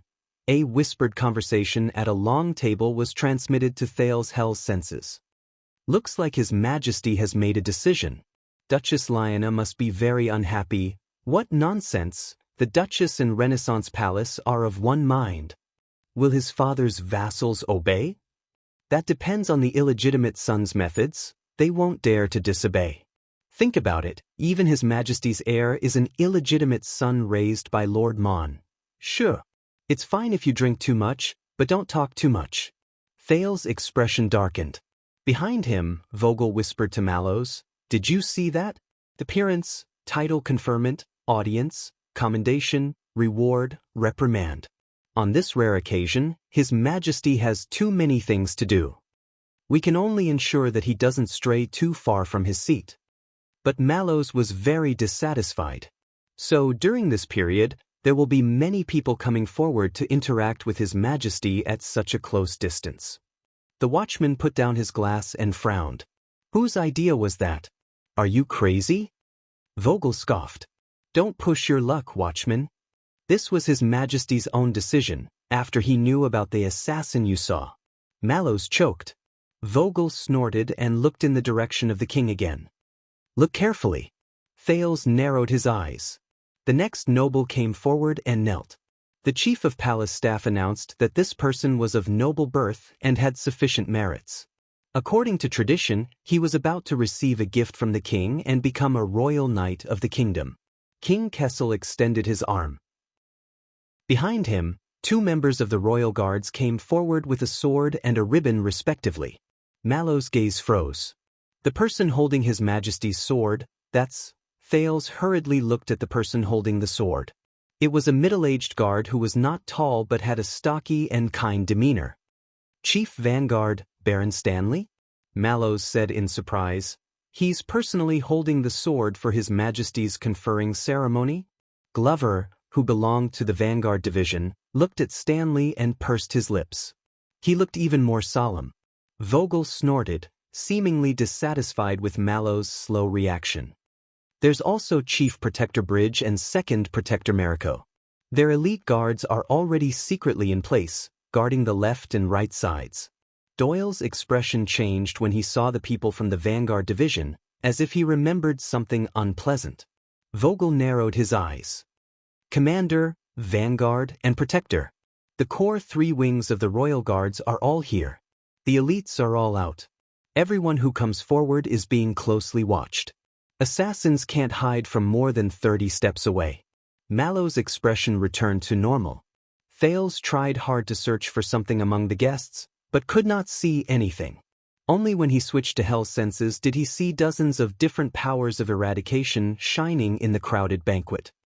If this is still not enough to reassure you, Vogel lowered his voice, but could not hide it from Thales' senses. His Majesty's secret protector, also known as the Royal Assassin, is also present. No one noticed that the wine in the prince's hand spilled a few inches. At that moment, Thales suddenly felt that the assassin hiding in the dark was no longer scary. He raised his head and looked at the huge empty pillar. He looked at the shadow cast by the light, but he was no longer nervous.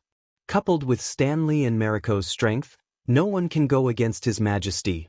Vogel glanced at Thales. Or against the Duke. Mallows did not speak, but pursed his lips. As long as the nobles are safe, even if the assassin appears, we can react immediately and suppress it, turning it into a civil case of drunken misconduct or jealousy, a topic of conversation at the banquet. Vogel scoffed. Of course, the premise is that the assassin exists. In addition to my men making inquiries, the logistics division and the chief of palace staff are also checking the guest list, checking the guests' luggage and gifts, while the inner-city police station is on the periphery, clearing out the area within a 5-mile radius. The vice-captain spoke more assertively. It is reported that the kingdom's secret intelligence department is also mobilizing manpower to gather intelligence and try to find a suspect, if there really is one. There are even more people on the move. It can be said to be mustering a large force. Just because of your... Maybe. Vogel stared at the watchman in displeasure. Mallows was silent. See? As soon as he received your report, Captain Adrian led the entire guard team to respond and took adequate security measures. Don't make it sound like you're the only one dedicated to the country, and we're all villains who do nothing. Doyle and Glover looked at each other. At this moment, Mallows spoke slowly. This is the captain's decision? Vogel glanced at him in displeasure, but did not deny it. I don't know why he trusts you so much, whether it's the watchman selection or this. Even if it's some bullshit like, someone glanced at me. Thales could feel Mallows' breathing quickening. Of course, maybe he thinks you're born to be unlucky and attract trouble. Vogel said sarcastically, be prepared to clean up the mess. Mallows was silent for a moment. When the third person was conferred, he squeezed out a sentence. Thank you. Vogel shook his head in disdain and turned to leave. But he immediately turned back. Also, you'd better pray that the assassin is real, because if not, the vice-captain approached Mallows and said threateningly, you should know, watchman. Vogel's gaze turned cold. You won't be the only unlucky one. Mallows was as silent as ever, unmoved. See you later, Torment. Good night, Your Highness. Vogel bowed respectfully to Thales and left discreetly, sticking close to the wall. The Duke of Star Lake's dining table fell silent. Thales exhaled and looked at the lettuce that he had unknowingly chopped into powder. See? Doyle, who finally dared to breathe, did not dare to look at his superior's expression. He shrugged at Thales. Bad guy. Glover spoke cautiously. My lord, since Renaissance Palace has taken action, then what we should do next? Mallows suddenly looked up. Gather everyone, set up the alarm and defense as usual, the watchman said with a dark expression. That's right, our colleagues in Renaissance Palace have taken action, but this is ultimately our territory. Doyle and Glover exchanged glances. Mallows turned around and looked at the curious Thales. We'll take care of ourselves. Doyle and Zombie quickly left to carry out the order. Thales and Mallows were left behind. Fortunately, the conferment of the Royal Knights continued and attracted most of the attention. Fewer people came to visit the prince. Thales stuck his head out and looked at Mallows, who had been frozen for a long time. For some reason, looking at this personal guard captain who had always been unpredictable, Thales had an illusion. He was in a good mood. So, your relationship with your superiors, especially the second-in-command of the guards? Thales looked at Vogel, who had returned to the king's side. Not bad? Mallows tilted his head and looked at his favorite highness the Duke. In life, there are always things you don't want to do, but have to do. Mallows' expression did not change, as if he did not hear Thales' sarcasm. We call them work. Thales snorted strangely. Just like your work, under my hands?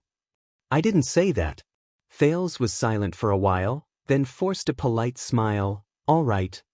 But that's what you think, right? He lowered his head and continued to work on the lettuce. But... Thales watched as the next royal knight kissed his father's ring excitedly. Just now, the bad guy said your pampered squad? What do you mean? Mallows looked up. Thales looked at him and blinked. We may have an assassin hiding among the guests, the watchman said coldly, but you're taking it easy. My favorite highness the Duke? Oh, my favorite personal guard captain. Thales looked at him thoughtfully and shook the fork in his hand like a pointer, deliberately acting like an elder who had gone through the vicissitudes of life. If you grew up like me and experienced what I went through, Mallows looked back at him and frowned.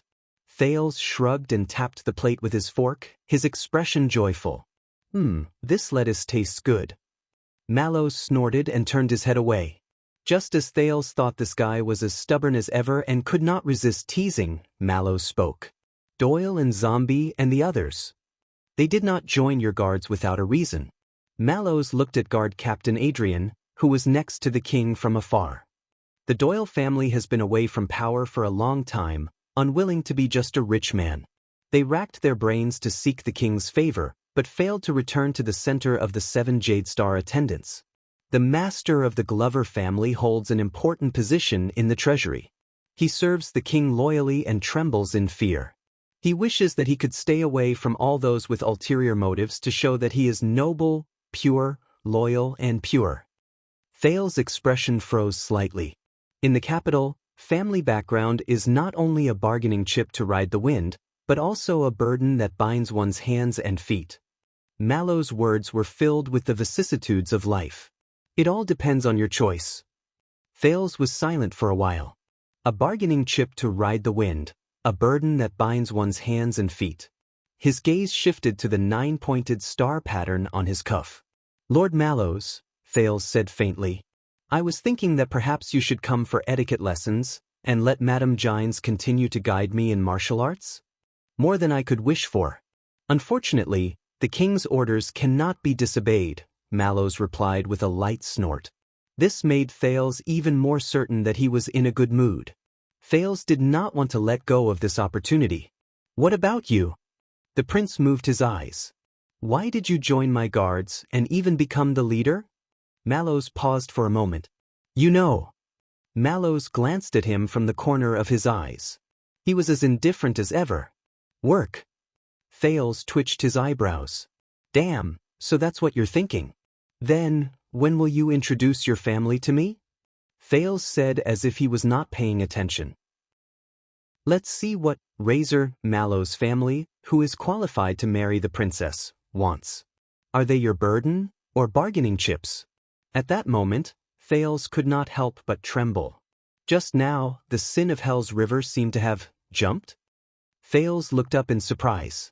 Mallows' posture remained the same, and he looked at him with a frown. What's wrong? Thales looked at him and smiled awkwardly. I did not mention the grudge between you and my aunt. All right, I'll mention it now. Mallows frowned. Thales shrugged and teased him in a tentative manner. So, am I still the duke you like the most? Mallows stared at him for a long time. It was not a normal stare, it was the kind that made Thales' hair stand on end. In horror movies in his previous life, ghosts would unknowingly appear in the scene and stare at the protagonist. Just as Thales could not help but turn his head back, Mallows spoke. Another day, Your Highness. Thales was puzzled. Another day? Mallows nodded and regained his composure. Another day, I can take you to the East Mountain Cemetery on the Awn Hill outside the Eastern District. To introduce my family to you. Sure. Thales agreed readily, but immediately felt that it was inappropriate. Wait, did you say cemetery? Mallows nodded and smiled in a refreshing and natural manner. Yes. My grandparents, parents, uncles, brothers and sisters. Mallows' voice was rather deep. Coupled with his smiling gaze, Thales felt a little creeped out. In the Mallows family, all my blood relatives that can be found in the genealogy. Everyone. They're buried there. Mallows' tone was very calm. It was as if he was talking about someone else. Except that he kept staring at Thales, unblinking. Shall I introduce you to each other? Thales chuckled and turned around stiffly. Hee, that, you know, the prince pushed his plate and said awkwardly, this lettuce is really good. Thales knew that the watchman's good mood ended there. Just like his luck that night. Because 10 minutes later, a man came uninvited and sat down next to Thales, smiling at him. Do you remember the first time we met? It's quite a coincidence. At that time, I happened to meet you being chased by an assassin and happened to save your life. Now that I think about it, maybe it's fate? Thales looked at the man helplessly. He waved at Mallows, who was looking over, to indicate that everything was normal and asked him to calm down the Star Lake guards who were on guard around them.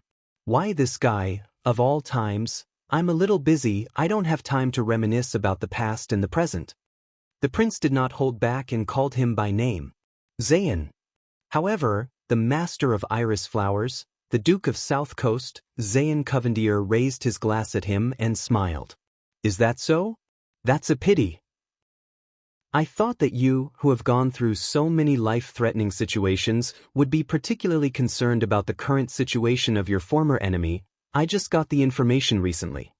Thales was stunned. "Former enemy?" "Zayn, he mentioned the assassination when we first met, and the enemy who tried to assassinate me." Thales subconsciously looked at Duke Arund. "Oh no, not the Duke of the Northern Territory, and it's clear what his current situation is." Duke Zayn put down his glass, his eyes shining. "I'm talking about that cunning, unpredictable, crazy and vicious." Thales was stunned. "He has nothing and is a fugitive," Zayn spoke softly. "Yet, he still managed to catch you and me off guard with just a wave of his hand, causing us to be disgraced." The Duke snorted coldly. "Lady Serena Corleone." Thales was confused for a second, followed by a daze. In an instant, a sudden sense of unfamiliarity and long-lost familiarity struck him at the same time. Serena. Thales' expression changed slightly. A blood vessel on his neck began to ache, just like it had many years ago. Zayn deftly turned the glass in his hand and was also slightly lost in thought. "What do you think, Your Highness, about this name?" At that moment, the Duke of Iris Flower's gaze was filled with dread and coldness. Chapter 551. Indeed, Thales had not thought of this name for a long time. Serena Corleone. He even had to admit that most of the time, he deliberately sealed it in the depths of his memory. He did not want to think of it, and he hated to think of it. But when it rang again, he still felt the discomfort from the bottom of his heart. Betrayal is the true meaning of an alliance. As the memory became clearer, just as that face was about to reappear in his mind, Thales suddenly looked up and focused his attention on what was in front of him. "What do you want to do?" The prince looked at Zayn suspiciously. "Why mention her?" In the center of the hall, the coronation ceremony was still in progress. From time to time, nobles walked up the steps and knelt in front of the king's seat. The Duke of Iris Flowers smiled slightly and raised his glass to the youth. "About this, Your Highness, you might as well consider it a banquet gift from me." Thales did not move, his gaze cold. Zayn waited for a while, but the youth had no intention of raising his glass in response. He did not take offense and put down his glass with a smile. But Zayn immediately frowned and looked around. "Is this my illusion, or are your guards really much more nervous and strict than usual? Why, are you suspecting me of plotting against His Highness?" Thales' heart tightened, but his expression did not change. "My personal guard captain does things seriously and is strict." Thales smiled at Mallows and Glover, and repeatedly gestured to their men not to be nervous. The Duke of Star Lake turned around, his eyes burning. "As for suspecting you, well, you can't really blame them. You know, I still haven't digested the gift you gave me 6 years ago." Zayn's lips curled up. "Then you need this gift even more. It will help you digest the last one. What do you think?" Thales snorted sarcastically. With indescribable emotions, they looked at each other silently for a few seconds. Finally, Thales said faintly, "So, Serena, where is she?" Zayn smiled. He raised his hand gracefully and called for a waiter. Under Thales' displeased gaze, he ordered a portion of beef. Then, amid the soft clatter of cutlery and plates, he spoke unhurriedly. "Ever since 6 years ago, that ruthless and ambitious schemer from the Night Nation has been recuperating in the Star Realm for a period of time, after bringing great losses to both you and to me." It was as if this was just an ordinary conversation. Thales pondered for a moment. "You really have guts. You've caused so much trouble and provoked so many people." Thales remembered the threat and harm she brought him and snorted coldly. "She actually dares to stay in Constellation?" But Thales immediately paused. He looked up and stared at Jen in disbelief. Zayn picked up a piece of beef and looked back at him with a smile. Thales understood something. With slight surprise, Thales furrowed his eyebrows. I'm guessing that when you completely broke off relations with the Corleone family, that ugly woman, Serena Corleone, who betrayed the family, became your natural ally? Zayn only tasted 2 pieces and did not continue. He maintained his smile and wiped the corners of his lips with a napkin. After you chased Lady Serena away, I did, offer her some shelter. True enough. The surprise on Thales' face slowly faded. I still remember someone telling me, the youth looked at him disdainfully, if you're in the same boat as a jackal and wolf, there's always the risk of your boat capsizing. At that moment, Zayn's expression froze for a moment. Especially before you and Serena Corleone were so lovey-dovey. Half sincere, half sarcastic, Thales snorted. Believe me, this is from experience. Zayn was silent for a moment. But in just a fraction of a second, the Duke of Iris Flowers looked up and returned to a decent smile. Yes, indeed, he said, bowing politely. I found it myself afterwards. Zayn's eyes were slightly cold. Especially after she broke free of her shackles, sucked a few of my men dry, and left without saying goodbye. Broke free of her shackles. Thales looked enlightened. It seems that the shelter you gave her was limited. But, since it's Serena, put shackles on her, hiss little Zayn. The prince gave him a silent thumbs up in his heart. Well done. In the hall, the conferring ceremony finally came to an end. The music started again and the performers returned to the stage. Liveliness and noise became the main theme of the banquet again. Perhaps due to the passage of time and the effects of alcohol, the guests were either calling their friends or in groups of 3 to 5, becoming more and more unrestrained and free. Thales also saw many male and female guests disappear from the same place one after another, and did not return for a long time. King Kessel returned to his seat, but the queen was long gone, and he looked a little lonely. The king's eyes glanced briefly at Thales before looking away. The royal guards around him were as solemn as ever, but Thales, who knew the inside story, could clearly feel that they were relieved. The assassin did not appear. This was a good thing, but also a bad thing. Zayn raised his wineglass, his gaze subtle, dragging Thales back to the current conversation. The sea routes in the Eastern Peninsula are very profitable. The Duke of Iris Flowers smelled the wine. Since the misfortune 6 years ago, the Covendier family has been looking for an opportunity to mend their relationship with the Corleone family and make up. So I think the family criminal they are after may be a breakthrough. Thales raised his eyebrows. Make up? After you tried to use the Night Queen's hand to kill the Prince of Constellation? The prince revealed the truth without any psychological burden, his tone sarcastic. I'm afraid it won't be that easy. We have to try. Zayn smiled again, perfect and elegant. Better to die for a friend than to perish for an enemy. Thales shook his head disapprovingly. But there was a small voice in his heart. No. If the Covendier family really tied up that ugly old witch and sent her to her sister as a gift, Thales retracted his gaze from Zayn and frowned. Perhaps they might actually reconcile. Fortunately, Serena broke free of her shackles and was not caught by Zayn. Yes, an ugly woman. Thales secretly nodded for his nemesis. Well done. The prince thought as he put a piece of lettuce into his mouth. But you said you have the latest news about her. Zayn nodded. Anyway, after that, we paid extra attention to Lady Serena's whereabouts. In the past 6 years, the Night Kingdom's exile politicians' whereabouts have been uncertain.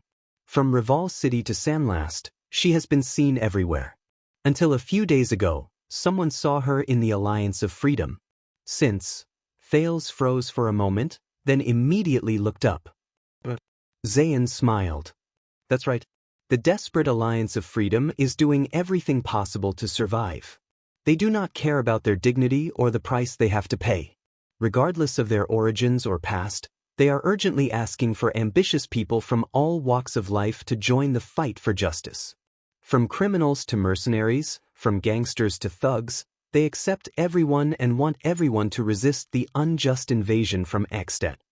And Lady Serena is one of them. She is even treated as a guest of honor. The ugly woman is in the Alliance of Freedom? Helping to resist Extet?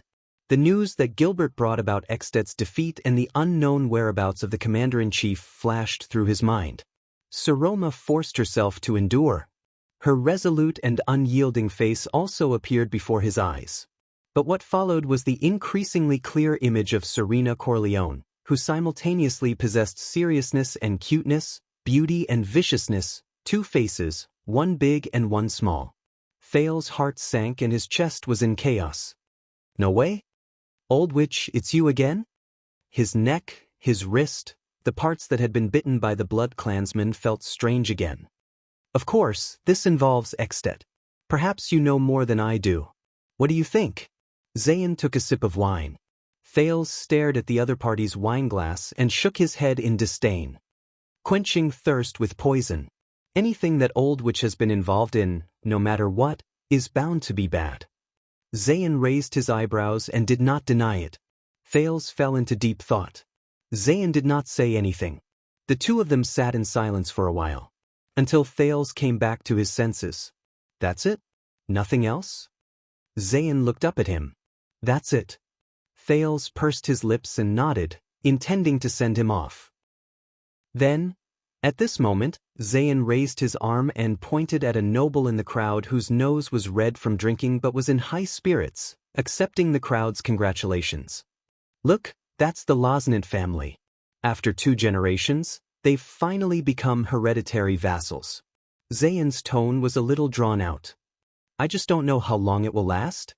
Thales frowned slightly and pondered the other party's intentions. But the next moment, the Duke of Iris Flower's words surprised him. Thales. Zayn looked at Lord Loznant in the crowd with a deep gaze and a faint tone. Do you know how the relationship between a lord and a vassal came about? Thales was a little taken aback. This was the first time the other party had called Thales by his name tonight, without any title or title. The prince looked at the other party in confusion. The Guardian Duke of South Coast seemed to be deep in thought. When humans had just emerged from the age of ignorance, when kings stood side by side and empires had yet to be born, the world was not peaceful. In the age of chaos and war, the weak would attach themselves to and surrender to the kings who had power, armies, and territory seeking protection. And the people who were protected in exchange had to go to the land belonging to the king, lead their family and friends to farm, graze, work and produce, and work for the king in exchange for safety. Zayn turned his gaze and looked at the groups of guests who came forward to see the king. Cheryl, Northland, Rock Ridge, Rooter, Faraway Mountains, Thornland. All the ancient human kingdoms were built this way without exception. Zayn narrowed his eyes and looked at King Kessel in the distance. Safety is the king's duty and the vassal's right. Safety. Thales suddenly remembered the oath King Chapman swore in Heroic Spirit Palace when he was crowned. As a Northlander, I will bear this heavy responsibility. As the king of the entire territory, I will rely on my breadth of mind and wisdom to stand at the forefront of the kingdom. As the king of the entire territory. Stand at the forefront of the kingdom, is that so? Thales remembered that day when Chapman wore the blood-stained crown and looked down from the crowd who were shouting, "Long live the king." Labor is the vassal's duty and the king's right. Zayn chuckled, seemingly disdainful. See, the essence of the monarch and vassal order is actually just a transaction. I work for you, and you protect me. He stared at the banquet hall below, at the guests who were drinking to their heart's content. If the vassal can no longer work, serve, or pay taxes, then the king has the right to drive the vassal away and take back the land. He turned his head again and looked at the highest point of the banquet hall, at Kessel V, who was looking down indifferently. If the king can no longer defend against foreign enemies and ensure safety, then the vassal has the right to abandon the king and look for another master. Thales frowned hard. He knew what the other party was going to say. Zayn turned his head and stared at the prince silently. This right and this matter is a matter of course and custom. Thales had the illusion that the Duke of South Coast, who was originally amiable and approachable, was showing off his abilities at this moment. Vassals and their vassals, suzerains and their people, all of them are the same. This is the cornerstone of our rule, the contract, and more importantly, The covenant. Zayn said softly, two sides, two sides, two sides, two sides of the scale, two ends of the road. But when the scale tilts, you must increase the stakes on one side and return to balance. Zayn stared at Thales. His tone was calm, his gaze indifferent, but for some reason, Thales still felt like he was being locked on. The prince looked at the lively banquet hall, listened to the decadent music, and slowly inhaled. I can't say that you're wrong. Thales looked back at Zayn and said seriously, at least, not completely wrong. Zayn stared at him for a few seconds before he chuckled. It was unclear whether he was laughing at this sentence or at Thales himself. The Duke of Covendier, who had a strict demeanor and a rather good reputation, turned his head and raised his goblet. His attitude slowly became casual and undisciplined. What's interesting is that, compared to us, in many places in the East, from Hanbol to Mainyi, from Liger State to Deshang Khanate, the rulers there truly have absolute power. Their monarch alone is supreme, close to godlike. He took a sip of wine and said faintly, even better than the empire. Thales exhaled. I remember now. You said that you once traveled through the Eastern Peninsula. Yes, I'm a returnee. Zayn snorted and swirled his wine glass. Thales looked at Zayn's unusual casualness and raised his eyebrows. So? Zayn's eyes sparkled as he continued. From what I've seen and heard, the subjects there are simple and kind, but they are numb and tolerant. From top to bottom, they tremble in fear of supreme power, and are full of awe and even worship and appreciation. From when they were alive to when they died, they believed that the king who ruled them was incomparably holy. They believed that it was important to obey the traditions of their ancestors, and that as subjects, they only had the obligation to submit to adversity, or should I say, glory? Zayn's fingers squeezed the wine glass tightly. Among them, the widely respected morality is to hope that the high and mighty monarch is virtuous and benevolent, and to hope that the bureaucrats who ruled over the land are perceptive. If the ruler is not benevolent, the subjects will at most remonstrate with death, move the heavens and earth, and make the ruler change his mind. Their books are full of such stories as a model. Someone told me that this is determined by their history and tradition, their nature and habits, and it has its reasons. Although I think most of the time, it's just helpless self-deception. Thales did not speak. Zayn turned his head. This time, he left his distant memories and looked seriously at Prince Thales before him. During the days of traveling, I couldn't help but think, in that kind of place, once the king goes against the law to the extreme, once the court is dark and filthy to the extreme, then the dissatisfaction of the subjects and servants is due to tradition and lack of evidence, so they become gentle, weak, and non-threatening? His tone turned cold. Or is it because they have been repressed for a long time and have nowhere to vent, so they become more violent and bloodthirsty, leaving no leeway? Thales shuddered. At this moment, it was as if he had returned to Ghost Prince Tower, and the person in front of him was the repulsive Fakenhas. A fierce horse will not succumb to an iron whip, and the rider will not give up whipping. Is it better than us? Or worse? Zayn stared at him, as if demanding an answer from the prince. Us and them. Which is more in line with the future of the world? Thales was silent for a long time. During this period, he even forgot that he was still at the banquet, that the king was still at the table, that his loyal subordinates were still diligently investigating a possible assassin, and that thousands of miles away, the girl he once went through life and death with might still be in prison. Zayn just waited quietly for him, his gaze deep and his intentions unclear. Finally, Thales took a deep breath and slowly spoke. I don't think we are qualified, and we don't need, to judge and compare. Let alone talk about the future. Zayn frowned, as if a little disappointed. But Thales raised his head and looked at the endless stream of people coming and going in the banquet hall. He said seriously, but I believe that all things happen for a reason. I also believe that all things change and are not confined to one another. I also believe that all things come in different shapes. Zayn's frown deepened. I believe even more that no matter when, where, what, and who, Thales looked at him, his gaze was firm. History itself will choose the most suitable future for itself. Zayn thought for a moment and then smiled. History? You make it sound like it's a person and can decide for itself. Thales raised his eyebrows. Isn't it? Zayan seemed puzzled. But Thales just gently picked up a lettuce and looked at it attentively. The age of ignorance is over. The era of kings and the calendar of the empire have long become a thing of the past, he said in a seemingly casual manner.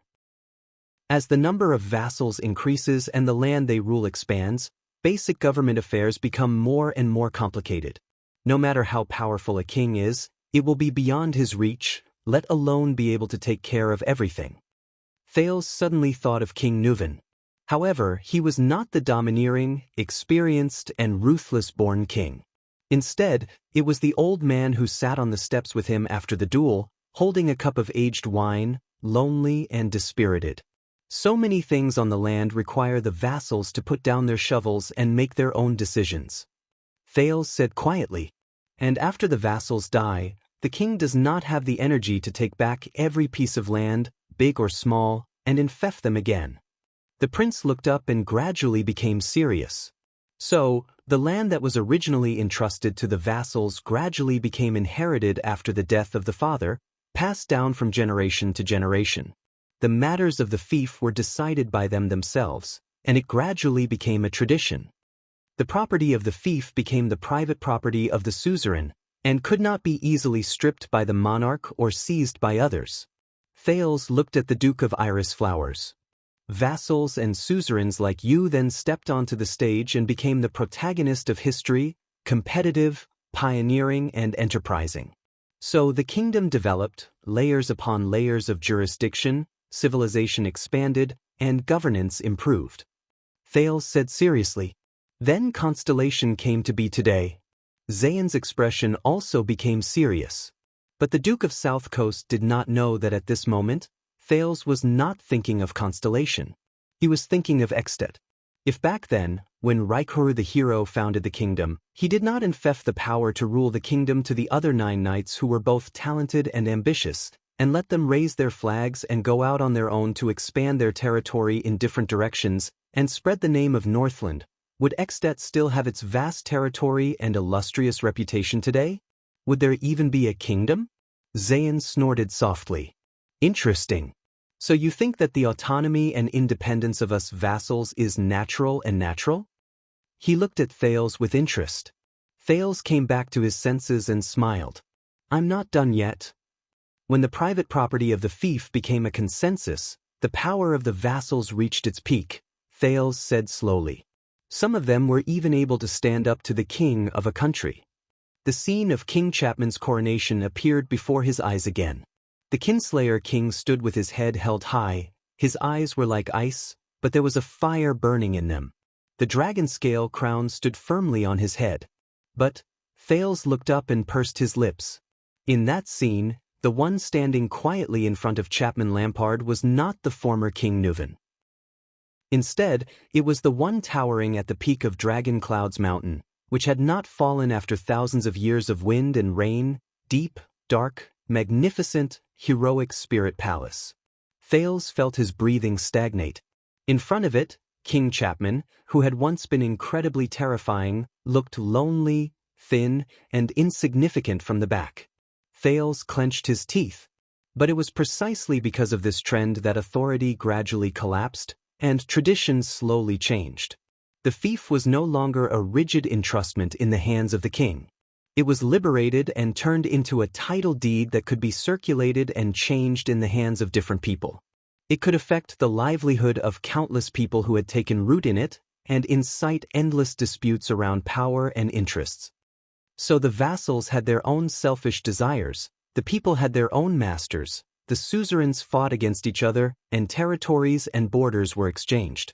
What flashed before his eyes were Archduke Pofrit, whose neck had been broken in a duel, and King Nuvan's head in a pool of blood. There was also Chapman Lampard's cold and sparkling eyes. When the land disputes in the kingdom became more and more intense, when the boundaries between king and vassals became blurred, when the contract of safety and labor gradually became invalid, and when the last bit of traditional dignity disappeared, the kingdom on the land fell into a crisis. He took a deep breath and continued. Just like that, the tradition and system that you said was born for the sake of safety, overdoing it is as bad as falling short, and harming itself, put an end to safety. In his mind's imagination, Thales quietly watched the terrifying king who faced heroic Spirit Palace alone. His footsteps were firm and never wavered, let alone weak. But, Chapman Lampard, you have to face. But in the next moment, Thales was shocked. For a moment, the scene before his eyes seemed to have changed. The figure standing in front of him was no longer King Chapman. Instead, it was another young man whom he had clearly never seen before, but was extremely familiar with. The young man was tall and straight, but he was alone. Thales was stunned. He saw that on the other party's head, there was a glittering silver crown adorned with 9 stars. And in front of the young man, Thales turned his gaze with difficulty. He saw the domed thing in front of the young man. It was a black pyramid that rose from the ground and reached the sky. It was quiet but dead silent, vast but heavy, magnificent but cumbersome. Thales stopped breathing for a moment. It was the one that endured and lay dormant under the starry sky, took root under the setting sun, and stood firm under the storm Renaissance Palace. Chapter 552. Are you okay? Zayn looked at him in confusion. Thales tried hard to adjust his disorderly breathing so that he would not reveal any clues. Yes. Thales forced a smile and pushed the plate of lettuce away from him. It's just that I'm full and can't take it anymore. Zayn was silent for a moment, his gaze sharpening. So, in your opinion, a vassal like me is still the main culprit? Is he the source of the country's chaos because of his selfish desires? Thales neither admitted nor denied it. He looked at the Duke and tried to forget what he had seen in his mind. Maybe. But this is not an accusation, because you are powerless. There was nothing he could do. Zayn savored the words for a while. He opened his mouth expressionlessly. Based on what you're saying, everything is inevitable. There's no room for negotiation between us? Thales stared at the Duke for a long time. He suddenly remembered the first time they met. At that time, they encountered the assassins sent by Arund. According to Stake, they were from Shadow Shield. If the hidden assassin jumped out at this time, wouldn't Zayn become the shield for him again? He was silent for a while before he shook his head. Who knows? But now that the crisis has arrived, new demands must originate from it. Thales was a little lost in thought. I think, when history gets tired of repeating itself, when people get tired of disputes, when countries get tired of internal strife, when the time comes, the absolute, sole, and supreme power of the monarch will be called upon again, needed, and pushed to be the protagonist of history. Zayn frowned. Just like in the past, after the kings, who always said what they wanted, fell from the peak of their power. Thales pointed at the man and smiled.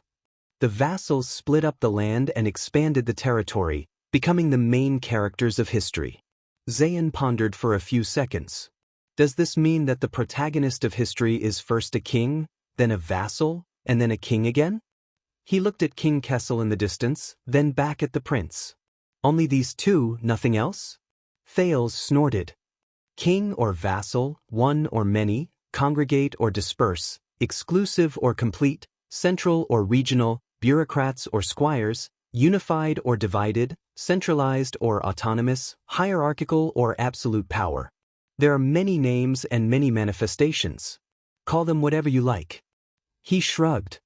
But just like what you just said, duality, bidirectional, two sides of the scale, two ends of the road. Zayn scoffed.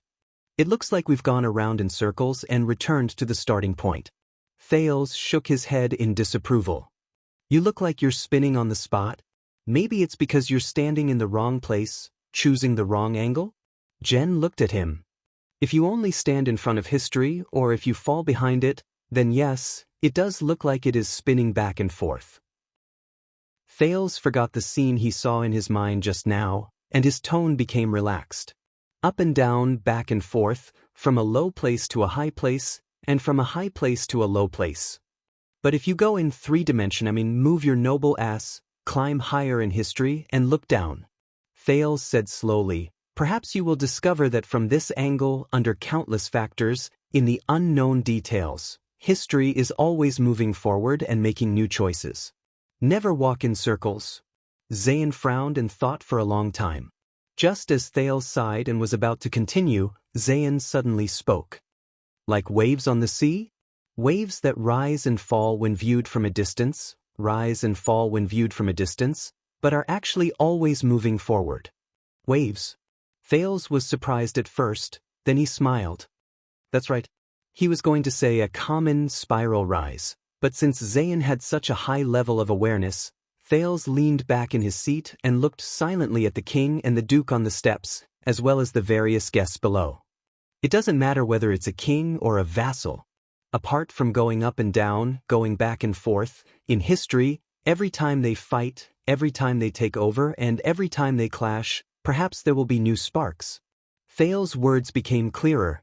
From the rise of ancient chauvinism to the divided governance of the kings, from the coexistence of city-states to the conquest of the empire, from the rise of warlords to the final empire, from the battle of eradication to the establishment of constellation, from the enfeoffment of the king of Renaissance to the reform of the virtuous king, under the sun, everything is new.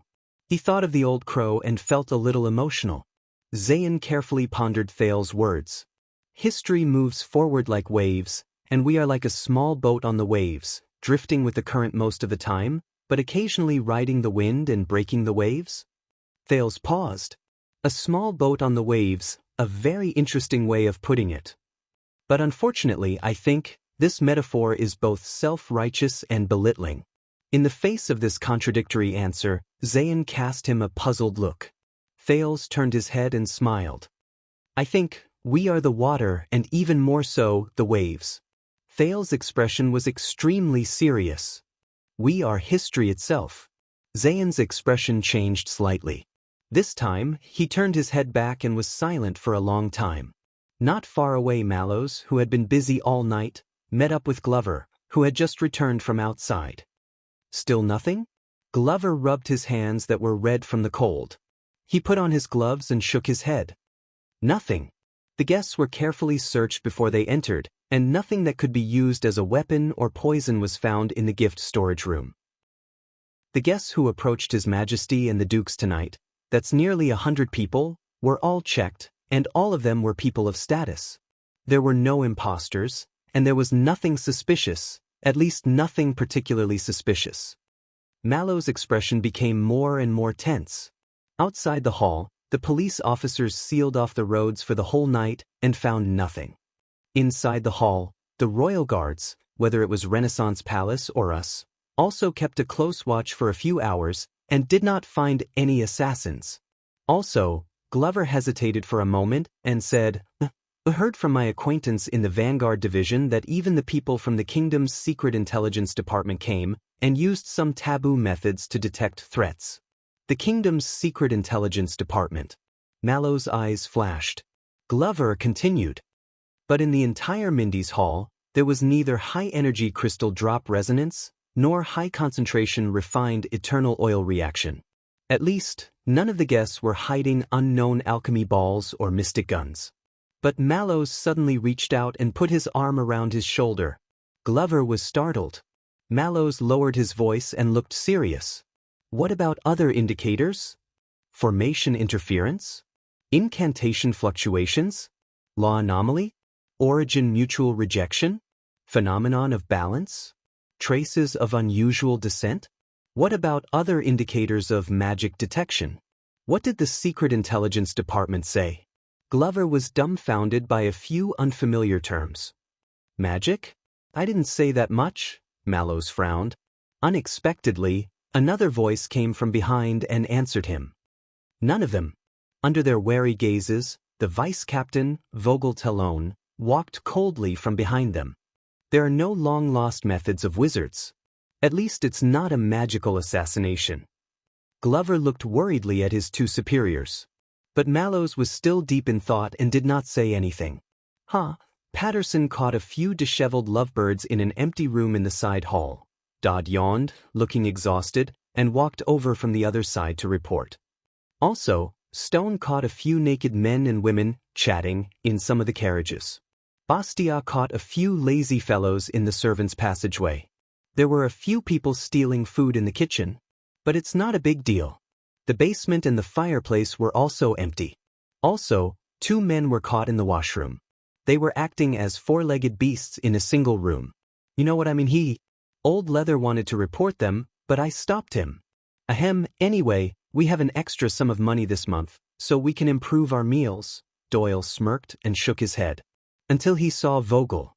In shock, he tensed up as if he had been electrocuted. Vogel glanced at him, concealing the disdain in his eyes. Doyle coughed violently and became serious again. Reporting, sir. Many of the elderly important guests have left. Count Casso can't hold his liquor. Baron Garth and his widow lover have gone home early. Duke Arund will be escorted back to his cell soon, and it's said that Prime Minister Cullen has also asked the chief of palace steward if he can leave. He turned his head and looked at the guests in the center of the hall who were getting more and more hysterical. Only these youngsters are left. Mallows frowned as he watched a guest snatch a bard's lute, sing a love song to himself, and confess his love to a troubled lady. Aren't you tired after a night of eating, drinking, singing, and dancing? Doyle narrowed his eyes and watched as the guest was stopped by another angry young man. The 2 of them exchanged a few harsh words and then came to blows, acting out a scene of 2 brothers fighting over a woman's affections. Stop fighting. A girl with a tired expression. Until they were successfully stopped by their sweetheart waving a handkerchief. The one I really love is actually your father. A girl with a face full of affection. That depends on who you're dancing with. Vogel snorted. So, we have to be prepared to work through the night? To wait for your assassin to appear? Glover and Doyle both glanced at Mallows, but the latter did not respond. You should be thankful that His Majesty has few matters to attend to tonight, and they have all been completed, Vogel said unhappily. Captain Adrian is persuading His Majesty to cancel the secondary arrangements and leave early. Can we put an end to this farce? Mallows pondered for a moment, then his eyes lit up. Perhaps the assassin is still biding his time. Still biding? Vogel said disdainfully. After His Majesty and the dukes have left, Mallows looked up. That will take away a large number of guards and make the rest relax. The watchman looked up at the prince's seat. There, the Duke of Iris Flowers and Prince Thales seemed to be in the middle of a heated conversation, as though no one else was present. He frowned. And brings the target closer. Beside Thales, Zayn raised his wine glass again and watched the amorous anecdote that had attracted the attention of the crowd in the banquet hall. A green-faced old baron was quarreling with an old friend of many years, accusing him of seducing his daughter, whom he had planned to marry to his son, in spite of his age, his honor, and the friendship between the 2 families. Zayn retracted his gaze. King, vassal, and then king. Count Casso just proudly told me that your teacher in the north was Merrill Hicks. This was his teaching? Hearing the familiar name, Thales was in a daze. Half of it, he said wistfully.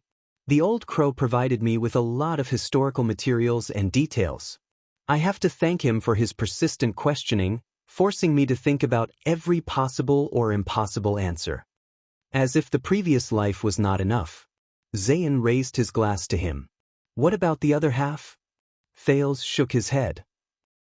That's another person's. I guess it's a way of thinking. Zayn looked puzzled. 3 stages. Thales was a little absent-minded. Affirmation, negation, negation of negation. Looking at Zayn's puzzled expression, Thales smiled. Or you can understand it this way, king, vassal, and then a new king. Zayn immediately understood, but he still frowned. Way of thinking? Who said that? Thales sighed. Hegel. I don't remember. Who is he? Thales shook his head. You won't know. To be honest, he was a very, very, very long ago. The prince thought for a moment and smiled. Probably a wizard. Zayn was stunned. Wizard? He looked at Thales. The seriousness in his eyes deepened. I see, the Duke of Iris Flowers said faintly. Very enlightening. Zayn's gaze froze. No one knew what he was thinking. Thales looked at Zayn's thoughtful look and suddenly smiled. You know, according to this logic, Thales felt something in his heart, You have an apple, I also have an apple. If we exchange, each will still have an apple. Zayn looked puzzled. Thales raised his finger. But you have an idea, I also have an idea. When we exchange, Zayn seemed to have understood something and continued, 2 ideas? But Thales shook his head. No more than that. He was a little lost in thought. That way, we will have an unprecedented third. New idea. Zayn was silent for a long time. At this moment, Thales suddenly saw King Kessel get up from his seat, and his attendant Stanley draped his cloak over his shoulders. The entourage of the king began to move. Some guests noticed the king's actions and came forward to bid farewell. But King Kessel did not seem to want to be high profile. He just waved casually and disappeared from the side door, surrounded by the royal guards. Queen Kia and Gines were not there, and Kessel's back looked even more lonely and cold. And the royal guards around him looked like they were facing a formidable enemy. Thales' heart tightened. If the assassin wanted to make a move, this was the last chance. He ignored Zayn's sizing gaze and looked around warily. However, a minute passed. Even when the king's huge entourage walked out of the banquet hall, no one jumped out with weapons and shouted slogans to assassinate the king. Thales watched the last person in the king's entourage disappear and breathed a sigh of relief. Well, he did not expect the other party to say, "Son, I'm leaving." The prince subconsciously broke his perfect sitting posture, stretched, and hurriedly sat up straight before anyone could correct him. For some reason, without the king present, Thales felt much more relaxed, as if a heavy burden had been lifted. Obviously, Thales was not the only one who felt this way. The biggest evidence was that after the king left, the music in the banquet hall grew louder instead of weaker, and the crowd's agitation increased instead of decreasing. But what if the assassin's target was not the king? Thales touched the knife on the table, turned his eyes, and confirmed with Mallows. Fortunately, the Star Lake guards guarded the main roads around him very well. His Majesty left just like that? Zayn frowned. Yes. Thales turned back, and the absurd idea of Zayn taking the hit for him popped up in his mind again. There are other guests present, I think it's time for you to, but Zayn interrupted him. Your opening toast today was not bad. To God, to the country, to the king, to others, to faith. Zayn's gaze focused on Thales, clearly not wanting to leave. But few would say, to myself. Zayn said lightly, to myself. Thales frowned slightly. He felt that Zayn's mood had changed. Because of the king's departure, there were more guests who wanted to squeeze to the Duke of Star Lake's side, but they were all stopped by the Star Lake guards. The reason was ready-made and obvious. His Highness Thales was having a pleasant conversation with Duke Zayn and was not to be disturbed. Tell me, Thales. Zayn once again addressed the prince by his name. He swirled the wine glass in his hand and said softly, Have you ever thought? The Duke of Iris Flowers raised his head from his seat and looked at the huge pillars in the hall with a serious gaze. Back then, if that Lady Serena had not taken you by surprise and abducted you to Vine Manor, making you and I enemies from the beginning, later, if she had not sneaked into your convoy and attracted the Night Queen's pursuit, then today, we would be in a different situation? Thales stared at Zayn, his expression turning serious. What do you mean?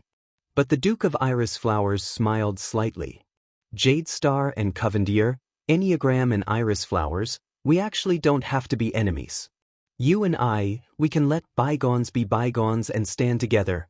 Zayn stared at him, emotions churning in his eyes. In the future, in this crumbling world, achieve greatness. Thales' gaze shifted. Zayn slowly approached him, raised his wine glass for the third time, and revealed his signature, refreshing smile. As long as you are willing to accept peace, and no longer be my enemy. Thales was stunned. Zayn raised his eyebrows, moved his wrist, and gestured at Thales' wine glass on the table. The two stared at each other for a few seconds. At that moment, Thales felt like he had returned to many years ago. Back then, in the Northlanders' military tent, another much rougher man did the same, pushing his wine glass to the then prince and inviting him to drink with him. Thales quickly came back to his senses. He looked at Zayn's expression and smiled. Let bygones be bygones and stand together. This sounds familiar, the prince said playfully. 6 years ago, when I was on a diplomatic mission to Extet, didn't you say something similar?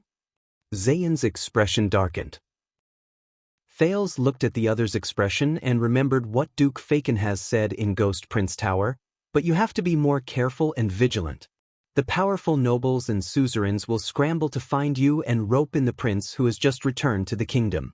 They will do everything they can to win you over to their side and turn you into the vanguard of Renaissance Palace. Thales stared at Zayan's expression and chuckled. I'm sorry, but maybe you should say, Jadestar and Covendier, let's just unite by marriage and become one family. In the future, our bloodlines will blend, advance and retreat as one, and share the constellation throne? At that moment, the prince clearly saw Zayan's expression turn cold and his breathing quicken. It was like a warm spring breeze suddenly crashing into a cold air mass. On the periphery, Doyle, who had returned to stand guard, yawned and nudged the honest-looking guard officer Fairy beside him. What did His Highness and the Covendier family talk about? Are they so close? They haven't left after so long. Speaking of which, Fairy, don't you think that although many ladies tried to get close to him tonight, His Highness, he prefers to stay with men?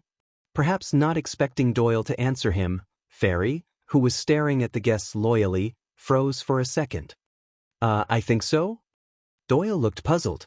Why do you think that is? Fairy answered without hesitation. Because His Highness is also a man. Doyle was stunned.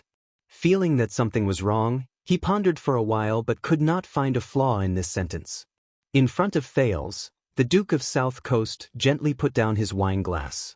Our past conflicts were caused by accidents or forced by circumstances, but they were never intentional or personal grudges. Zayan took 2 deep breaths as if adjusting his mood. But this time I'm serious. This time, it's just me and you. It has nothing to do with the families behind us. There's no need to involve them. The Duke of Iris Flower's tone was stiff, as if he was forcing himself to endure. It's just you and me. It has nothing to do with the families. This time, I'm serious. Thales chuckled in his heart. What's with this scumbag script of déjà vu? Chapter 553.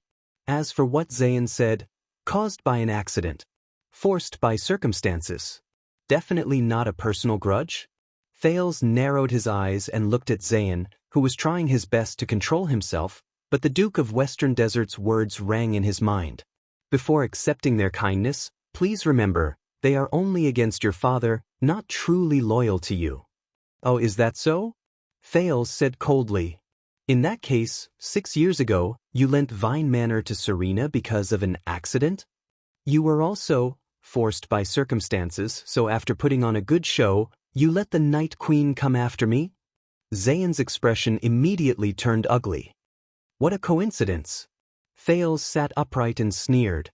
Do you know what lesson Lady Serena, who came to me thanks to you, taught me? Zayan's gaze stopped in the air and trembled with his breathing. But this is what you said. Times have changed. We have to look forward. But Thales shook his head slowly and enunciated each word. No, Your Grace, I reject your offer, because I don't believe you at all. The two faced each other in silence, their postures normal and polite. However, the atmosphere was so tense that no one could imagine it. The Duke of Iris Flower's brows struggled for a while. He seemed to be struggling to enunciate his words. I tried my best. I suggested it to you in a friendly manner.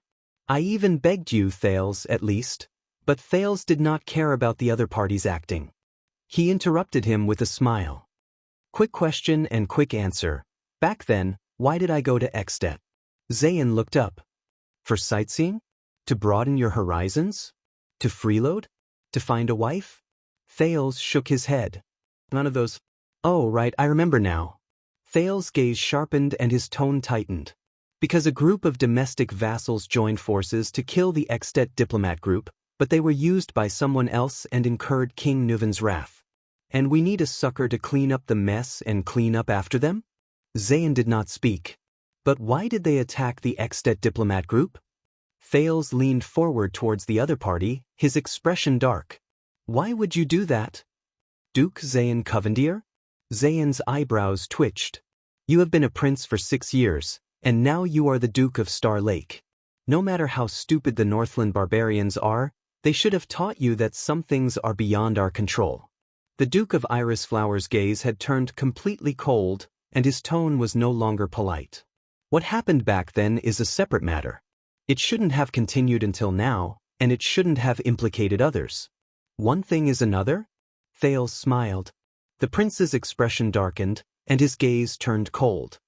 Tell me, Zayan, even now, have you ever thought, back then, if I had not appeared, or if I had simply died in the hands of the vampires or the extensions? Thales gestured at the banquet hall with his chin. Then today, with this title, occupying this manor, sitting in this position, watching the endless stream of guests below, will it be you? Zayan looked up abruptly. Thales, this is the last time. Think carefully about your decision. The Duke of Iris Flowers gritted his teeth and hinted at a threat. I have given in enough, and my proposal is sincere enough. Don't force me to be your enemy. You won't think of that. But Thales responded with a sneer. The last time? Given? Thales shook his head. If you don't cooperate with me, I will be your enemy. You call this giving in? Zayan stared at him. The Duke of Iris Flowers with a friendly smile was long gone. I have never forced you, Zayan. Your so-called forced, Thales said coldly, is just a choice you made yourself because you could not withstand the outside world's wavering. On the contrary, from the past to the present, from the beginning to the end, you have been the one forcing me. Thales' tone carried a warning. And everyone has to pay the price for their own choices.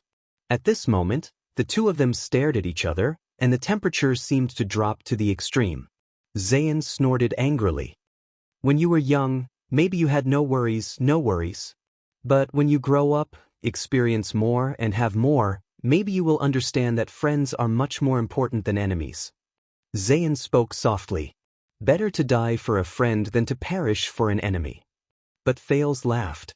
Do you know, when I first arrived in Dragon Cloud City, that insufferably arrogant Nuvan VII also threatened me like this, either cooperate obediently or die obediently. Zayan's gaze shifted. Thales' smile turned cold. Guess what happened to him that night? Zayan Covendier, how much harder is your skull than his? Zayan did not speak. But in the next second, the anger on his face melted like ice and snow, turning into a faint smile. It was as if the elegant, civilized, gentle, and friendly Duke of Iris Flowers had returned. But at that moment, Thales only felt a surge of coldness in his heart. Tell me, Your Highness. Zayan's smile did not diminish as he enunciated each word. You went to the north and lived in peace for 6 years. Did you really become strong, fearless, and tough? Thales frowned. No, the truth is, you know it very well. In the past 6 years, you were alone in the enemy's country, but you were still able to return safely without fear. You were even able to gain today's glory, fame, and fortune because of the powerful backing you relied on, because of his supreme crown and scepter. Thales' heart trembled. Zayan's dangerous smile made Thales extremely uneasy. And now, as the heir to the kingdom, you have escaped danger, returned to the kingdom's shade, returned to the shadow of the throne, returned to the vision of royal power. The Duke of Iris Flowers chuckled. Guess what that powerful backing gave you was still unreserved protection and support due to the situation between us and the enemy? And you can dare to repeat the masterpiece that you relied on to become famous, like rejecting King Nuvan, like confronting King Chapman head-on. Rejecting him, confronting him head-on? At that moment, it was as if some kind of power had tightly bound Thales from the inside out. It made his chest feel heavy and he could not move. The second prince? The Duke of Star Lake? The royal bloodline? You know it very well and are even more afraid. Thales breathed with difficulty. As if he could smell what Thales was feeling, Zayan's tone also began to tighten. Believe me, in Constellation, you can be hurt much more than in Extet. A cold glint flashed in his eyes. And the people who can hurt you are also much stronger than the archdukes in Northland. Thales stared at him without saying a word. How does it feel, Your Highness? And when it happens to me? Duke Covendier clicked his tongue. This feeling of having your disguise and concealment torn apart, your vital parts pressed down, unprotected and threatened? Thales used all his strength to resist the urge to turn his head away and fly into a rage out of humiliation. Threaten? Thales knew that he could not show weakness, let alone reveal any clues. His tone was calm. No, Your Grace. You know, you are not threatening me, but the Jade Star royal family and my father. Zayn chuckled. Then go tell him. The smile in his eyes made Thales very uncomfortable. Tell him that the Duke of South Coast is not on good terms with you. When everyone loves you, fawns over you, and expects you, he dares to speak rudely and threaten you maliciously. Look at your father, look at our king, who loves his people like his own children. Is he inclined to stand up for his son to achieve you, love you, and guide you? Or is he more willing to see me as a good axe in this kingdom to beat you, threaten you, and suppress you?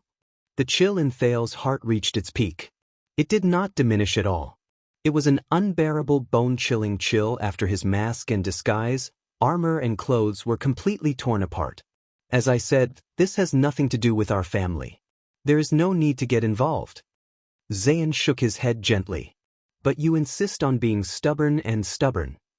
Thales looked at him sharply. Then what can you do? The Duke of Star Lake gritted his teeth, but he knew that this counterattack was futile. Send another female vampire to kill me? Kill his heir?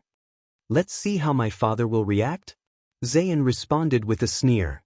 Didn't we try it once? Zayn Covendier clicked his tongue. You're injured, and he benefits. Isn't he quite satisfied with that? Thales held his breath. So, is this a declaration of war? The prince said through gritted teeth. Zayn stood up gently, still amiable and friendly. No, of course not. Zayn replied with a beaming face, which then turned into a biting chill. Next time. And believe me, I can do far more than that. Thales clenched his fists. Then, have a pleasant evening, Your Highness, Duke of Star Lake. The Duke of Iris Flowers, Zayn Covendier bowed gracefully and made his final farewell sarcastically. May you rather die because of your friends, than perish because of your enemies. Thales looked at Zayn's receding figure and tried to return to being the qualified master of Mindy's Hall. But he found that it was not that easy. Zayn Covendier. What the hell is wrong with this guy? At the banquet, following King Kessel's departure, elderly people such as Prime Minister Cullen also left. But most of the guests were still present, drinking and laughing without restraint. Due to the departure of the elders, the banquet hall became even noisier. The laughter and shouts became crazier and more unbridled. The people from the flag-bearer division urged Duke Arun to leave, but the latter dilly-dallied, obviously not very cooperative. Most of the 7 Jade Star attendants remained in place, seemingly determined to show their attitude towards the Duke of Star Lake. The only thing that made Thales happy was that because the revelry in the banquet hall had reached a new stage, no one came to disturb His Highness. Mallows finally had a chance to report to him. You and Duke Covendier seem to have a good chat? Thales snorted softly and tried to suppress his emotions. Very good. We're old acquaintances, old friends. Old enough to explode at the slightest provocation. Mallows looked at Zayn's receding figure thoughtfully. Then, Your Highness, if you have any questions, you might as well consult your police officer friend. Police officer friend. Thales was stunned. What? You mean, Cohen? Mallows nodded. The Caribbean family of Walla Hill has always been a pillar of South Coast. They've been on good terms with the Covendier family of Jade City for generations. I know them very well. Especially, Mallows looked at the expressionless Thales, then at the Duke of Iris Flowers in the distance. Ease the enmity and mediate the peace. Of course, when I said, consult, I meant to contact Police Officer Cohen Caribbean's father and consult him again. Not that big blockhead. Ease the enmity. Thales was shocked. He quickly pinched his face to make sure he did not show any hatred or anger. Is it that obvious? No, you've done very well. You've improved since the last time, Mallows said calmly, confirming that his senses were still sharp. It's just that I'm more sensitive to the emotions and atmosphere around me. Thales sighed. Speaking of which, where's the assassin? Mallows was silent for a while. We're fully prepared and have been waiting for him to reveal himself. The watchman was still unperturbed, but Thales, who had been with him for a long time, could sense that Mallows was not too happy. But until His Majesty left, Mallows said calmly, to be honest, if he didn't show up, even I would have started to wonder if I was being overly anxious. Oh? That's a rare display of self-awareness, Mallows. Both of them turned around at the same time. Vice Captain Vogel walked up with a frown and bowed to Thales. Your Highness, although His Majesty has left, I've been instructed to stay with some men until the end of the banquet to ensure your safety. Thales forced a smile. Thank you. No need to thank me. Vogel looked at Mallows with displeasure. I have to thank someone for his selfless advice and diligence. Mallows was expressionless. Both Glover and Doyle returned, but their report was still that everything was normal. Maybe he gave up after His Majesty left. Thales rubbed his forehead tiredly. From Saroma to Zayan, his head was now packed to the brim. He did not feel like talking about the assassin at all. It's okay, it's a good thing. Or he's still waiting, including for His Majesty to leave. Mallows looked around the banquet, seemingly dissatisfied. And now is the perfect time to strike. Vogel snorted sarcastically through his nose. Thales could only fake a helpless smile. After His Majesty leaves. So you mean he's here to kill me? Or one of the dukes present? Mallows did not answer. Thales looked forward to it with all his heart. For example, the one with the surname Covendier? On the other side, Duke Zayan returned to his seat. He greeted everyone with a warm and amiable smile. As always, he was impressive. His old butler, Ashford, poured a glass of wine for his master without a word. It was Zayan who spoke first. Ashford, when you go back, check the library in the house. The banned books, no matter how old they are. Ashford nodded expressionlessly. What do you want to check? A wizard, Zayan said calmly. His name is Hegel. Ashford frowned slightly but did not say anything. Wizard. Magic.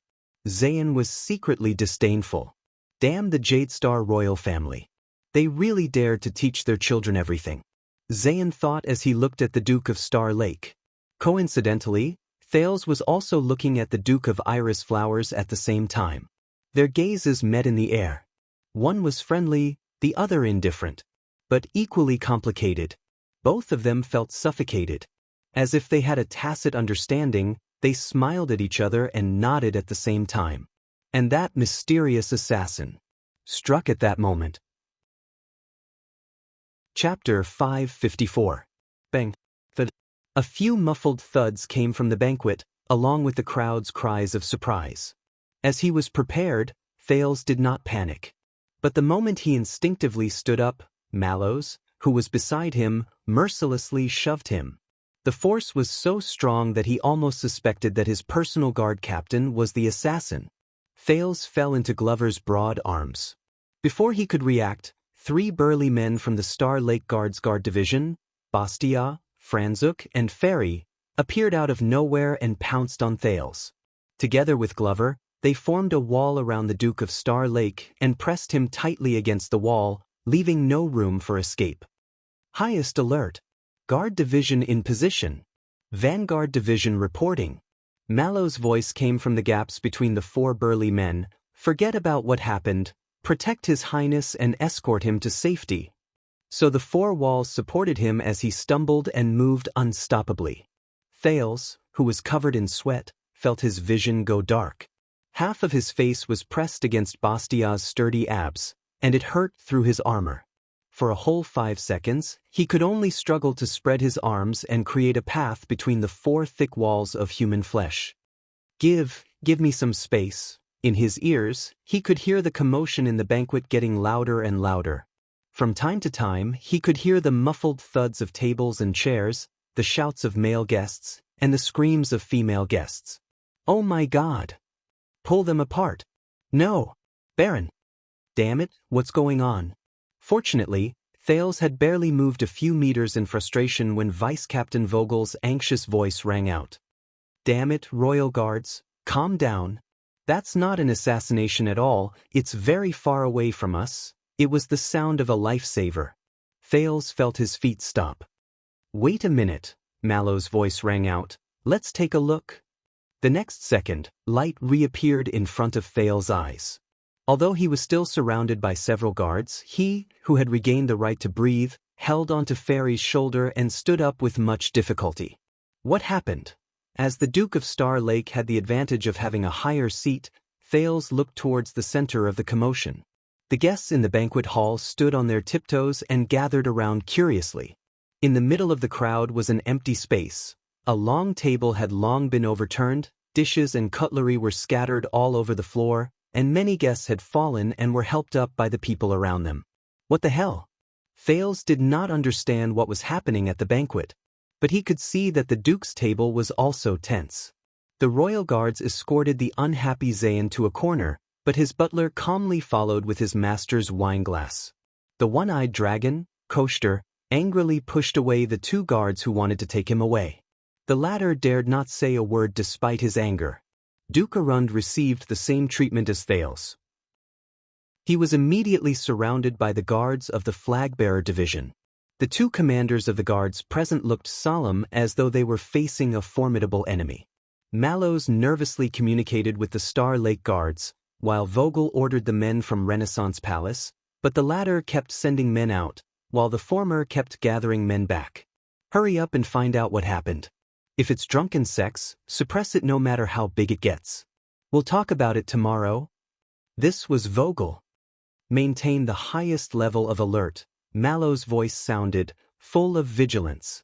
Protect His Highness well. This may be a disturbance caused by an assassin looking for an opportunity to strike. Doyle was annoyed at not being able to squeeze into Thales' protection team of 4 immediately, but after hearing this, he said confidently, "Leave it to me, sir." He tried his best to move to Thales' side. "With me here, even if the entire Mindy's hall blows up, no one can touch a hair on His Highness." But at this moment, "Hey," Franzuk, who was the tallest and had the best view, stared at the restless crowd and said hesitantly, "That looks like your father." Doyle was stunned. What? He hurriedly squeezed out of the formation of the guard division, stood on his tiptoes, and grabbed onto Franzuk's shoulder. Not only Doyle but everyone else was stunned as well. Franzuk, who saw the truth, stuttered. "He's probably drunk and fighting with someone?" Thales narrowed his eyes. Sure enough, a figure that bore some resemblance to old Baron Doyle was knocked to the ground and dragged, screaming nonstop. Someone tried to rush forward to stop it, but it did not seem to work. Around them was a screaming crowd. They kept retreating as the center of the conflict shifted. "Oh no, this is an occasion." Doyle saw the situation clearly, stomped his feet in anger, and scratched his head anxiously. "Stupid old man. I really King give up." Doyle pressed down on his weapon and was about to charge down instinctively, but Mallows pushed him back to Thales' side with a furious expression. "Stay at your post, Dennis Doyle." Doyle snapped out of his daze and awkwardly returned to the formation. "Indeed, it's that slippery, greedy, opportunistic old baron." Vogel came to Mallows' side and frowned.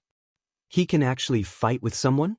A few servants rushed over, trying to maintain order while helping the guests affected by the conflict. But the next moment, the man dragging old Baron Doyle turned around and threw the two servants a few meters away. "Oh, Sunset. Stop fighting. Good. Good fight. Keep fighting. Hit him. We Northlanders support you. Help him. Step back. There's nothing to see." A number of guests of higher status and character tried their best to maintain order and get everyone to step back. The crowd yelled and moved a little further away. Mallows and Vogel frowned at the same time.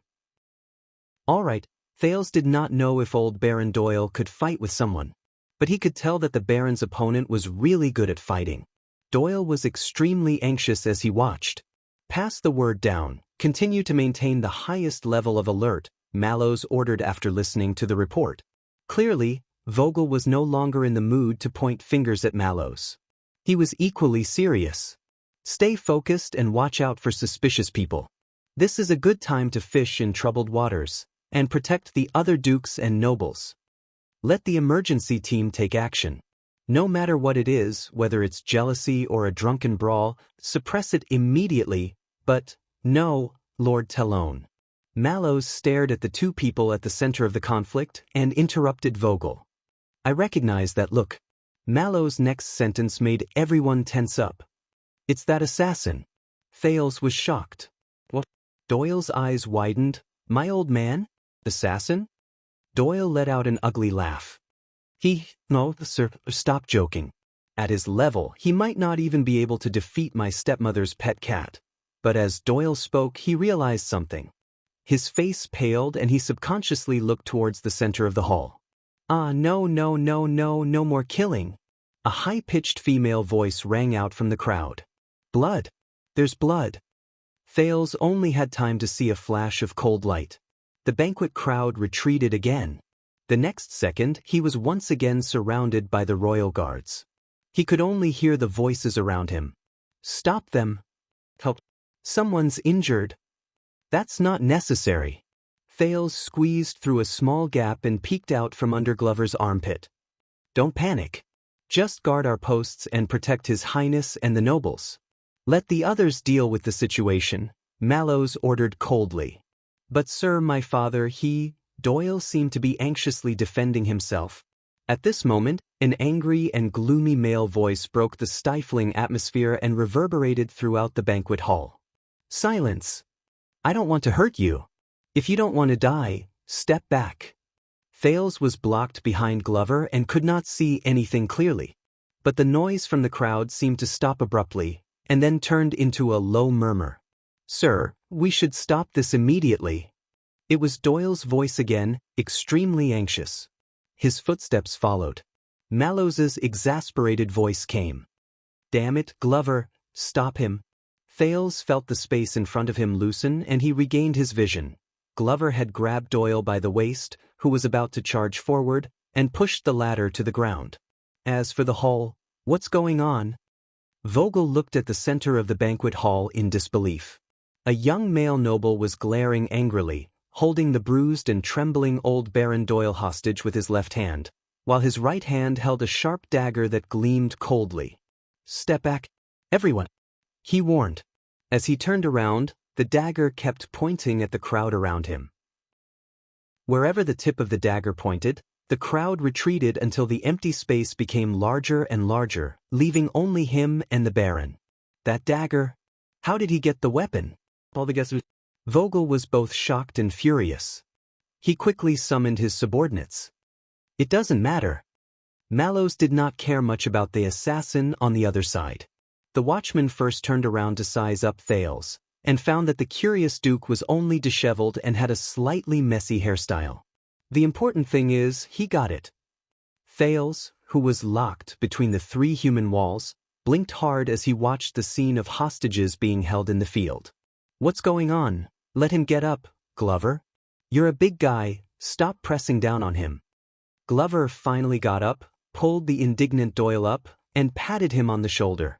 In the hall, a few guests with higher prestige came forward and advised the young man who was holding the hostage. Calm down, sir. There's no need to use swords. We can slowly talk through any conflict. Everyone, the weather is so good, why don't we sit down and have a drink? As they spoke, two Mindy's hall guards saw the opportunity and pounced from behind, trying to subdue the hostage-taker. But Thales saw the young man slam the hilt of Baron Doyle's sword, causing the latter to fall to the ground in pain, and immediately turn around. The sword flashed. Clang! Clang! With a few soft clangs, the young man's figure flitted past the guards surrounding him. One of the guards fell to his knees in pain and was kicked a few meters away. Another guard screamed as his weapon fell to the ground, and he held his bleeding arm as he retreated. Seeing the blood, the crowd exclaimed again. In an instant, reinforcements arrived. 3 guards pushed their way through the crowd, but paused just as they were about to swarm forward. Take a step forward.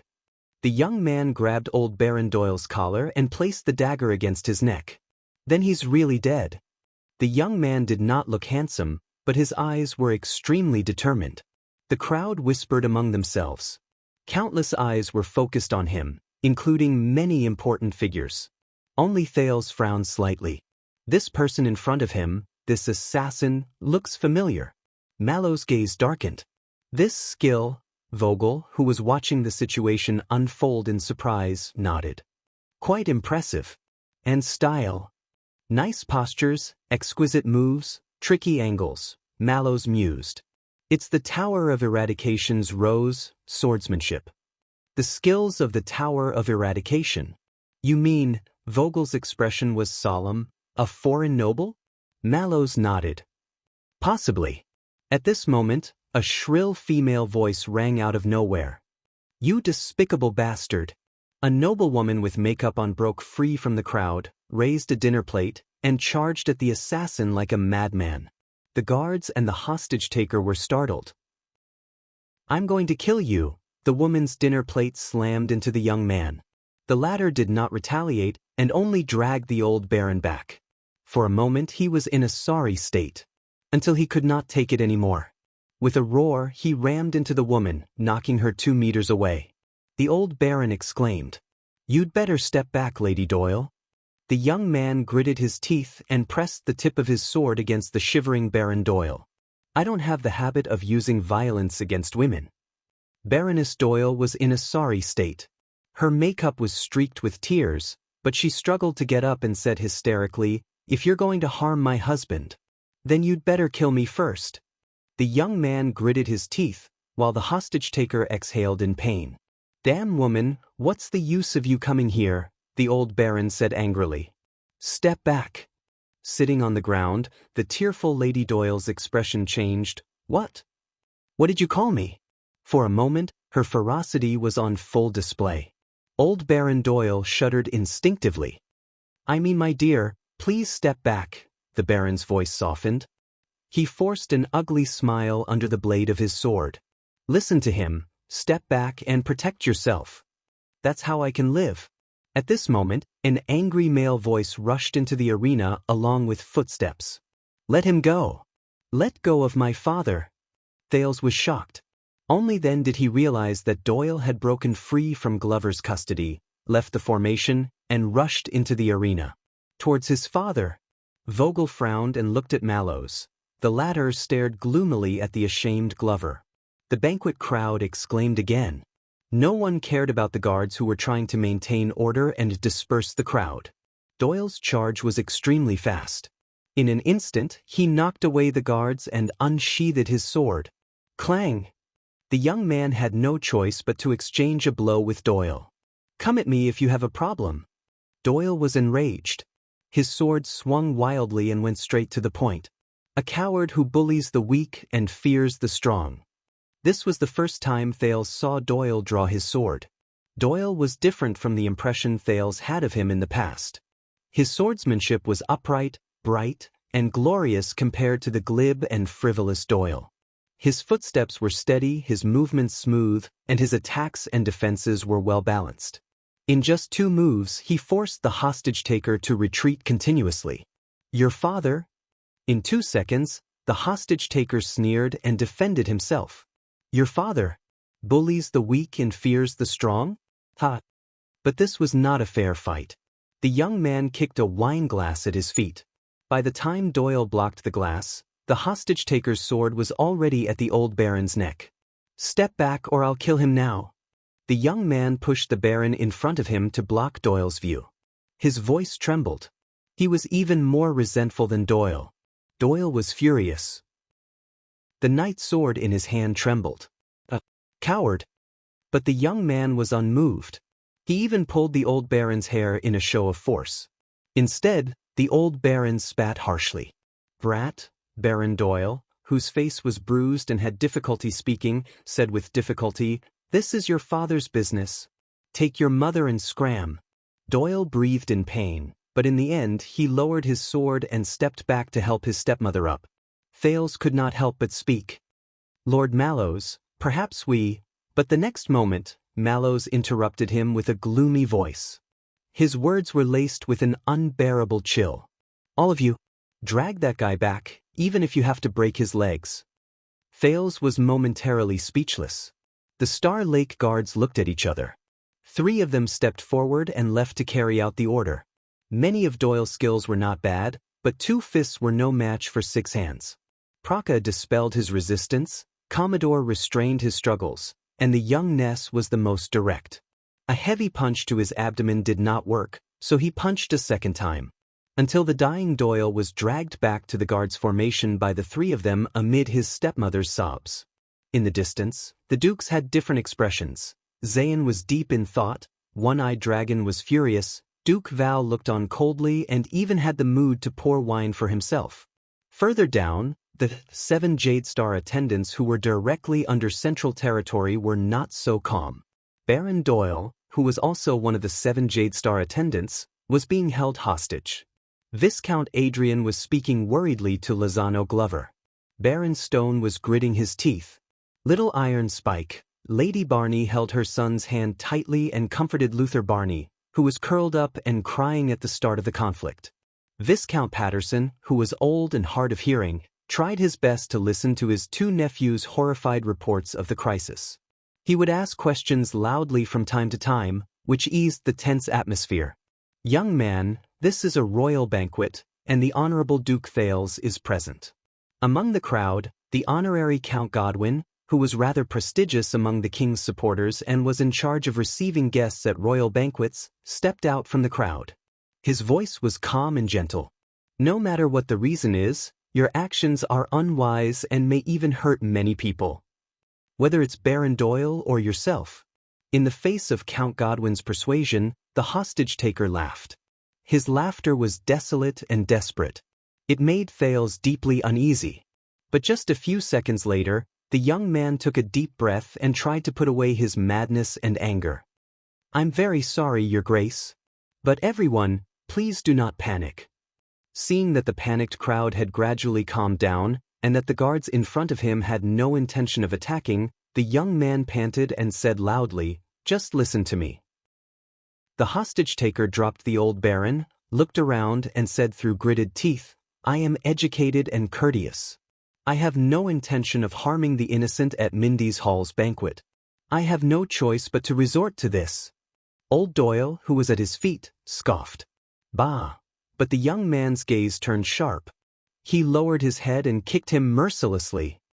"Shut up, old varmint!" The crowd exclaimed again. "The guards here can't handle it. We have to do something." On Thales' side, Vice Captain Vogel instructed his orderly in a low voice, "Control the perimeter. Quietly and gradually evacuate the crowd. Observe your surroundings, don't let your guard down, and don't let that guy discover you." Many people obeyed the order and got to work. Vogel turned around. "Are you sure it's him? Is it possible that it's someone else and he's just bait?" Mallows nodded calmly. "Judging from his gaze, I'm sure." The watchman ignored the unresigned Doyle, who was restrained by the 2 men, "But I'm wrong about one thing. His target is not His Highness, but Baron Doyle." "So what should we do?" Thales could not help but ask. "Let him take hostages?" "The king is not here. Perhaps the highest-ranking Duke of Star Lake, the owner of this place, should step in." "No," Mallows rejected quickly and left no room for negotiation. "Listen up, Your Highness, you stay here." Thales was rendered speechless. The vice-captain furrowed his brows. Mallows turned his head around. His expression was capable and swift. "Glover, go and gather Morgan, Itariano, Pedrassi, and Toledo and Trefanov." Glover was startled and looked puzzled. In the Star Lake Guards, it was understandable that Morgan was a veteran of the Vanguard Division. But Itariano belonged to the Logistics Division, and Pezzarassi was Penal Officer Patterson's follower. As for Toledo and Trefanov, both of them used to be Mallows' subordinates in the Command Division. After arriving at Mindy's Hall, they continued to serve as his messengers. But these candidates who seemed to be unrelated to each other, they're all good at scouting or sniping. The solemn Mallows explained clearly in one sentence, "Equip the crossbows. With you as the leader, split into 3 groups and go up to the platform. Find a firing range and wait for my signal. It's best if you can kill with 1 arrow, or 2 will do." But Vogel's expression changed drastically. "You're crazy." The vice-captain held down Glover, who was about to leave with the order, and said to Mallows through gritted teeth, "Look around, from dukes and counts to the 7 Jade-Star attendants." Thales subconsciously glanced at the guests and noticed that many of them were secretly casting glances in their direction. Mindy's Hall, a royal banquet. All the influential nobles and high-ranking officials in the capital are here. It's as if the entire kingdom is watching. Vogel glanced around worriedly and said in a low voice, "If he's stabbed without saying a word, that would be fine.